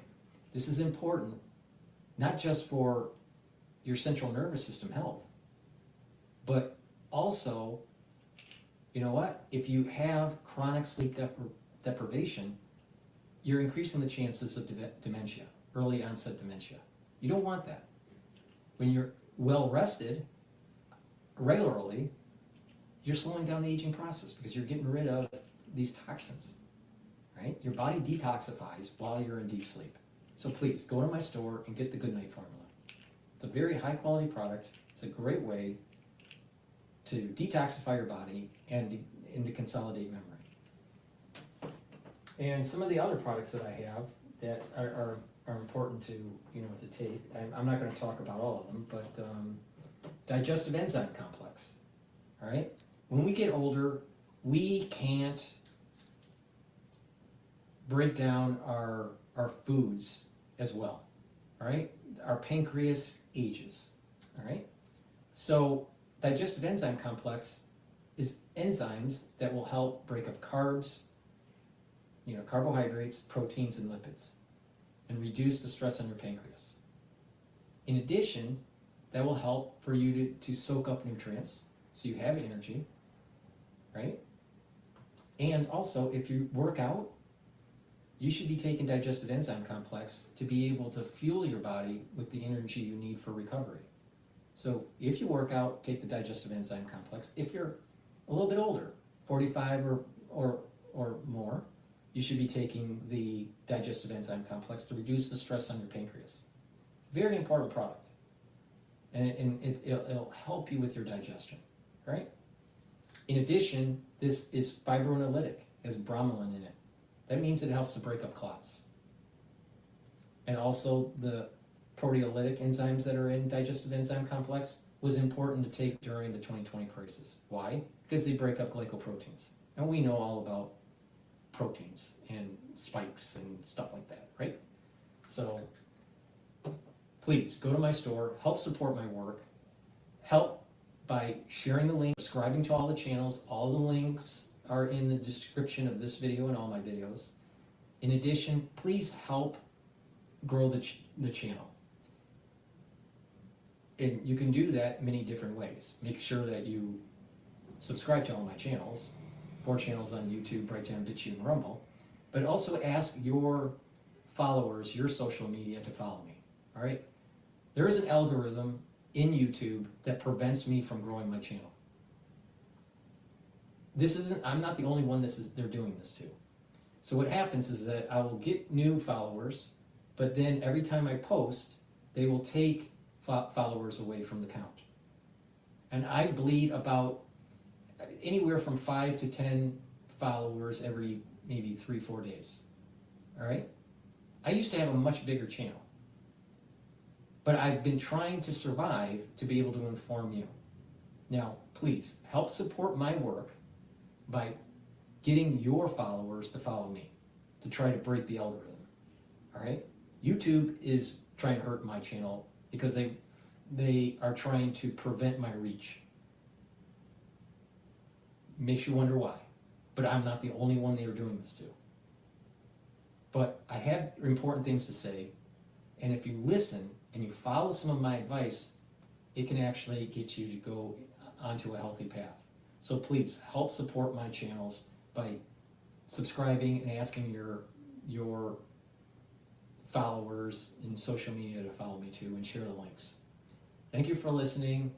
This is going to be the end of this transmission. This transmission went a little bit longer than I anticipated, but thank you for staying there and participating in the live chats and feeds and stuff. So the ones that are in spaces, thank you for listening, and I'll do this again tomorrow.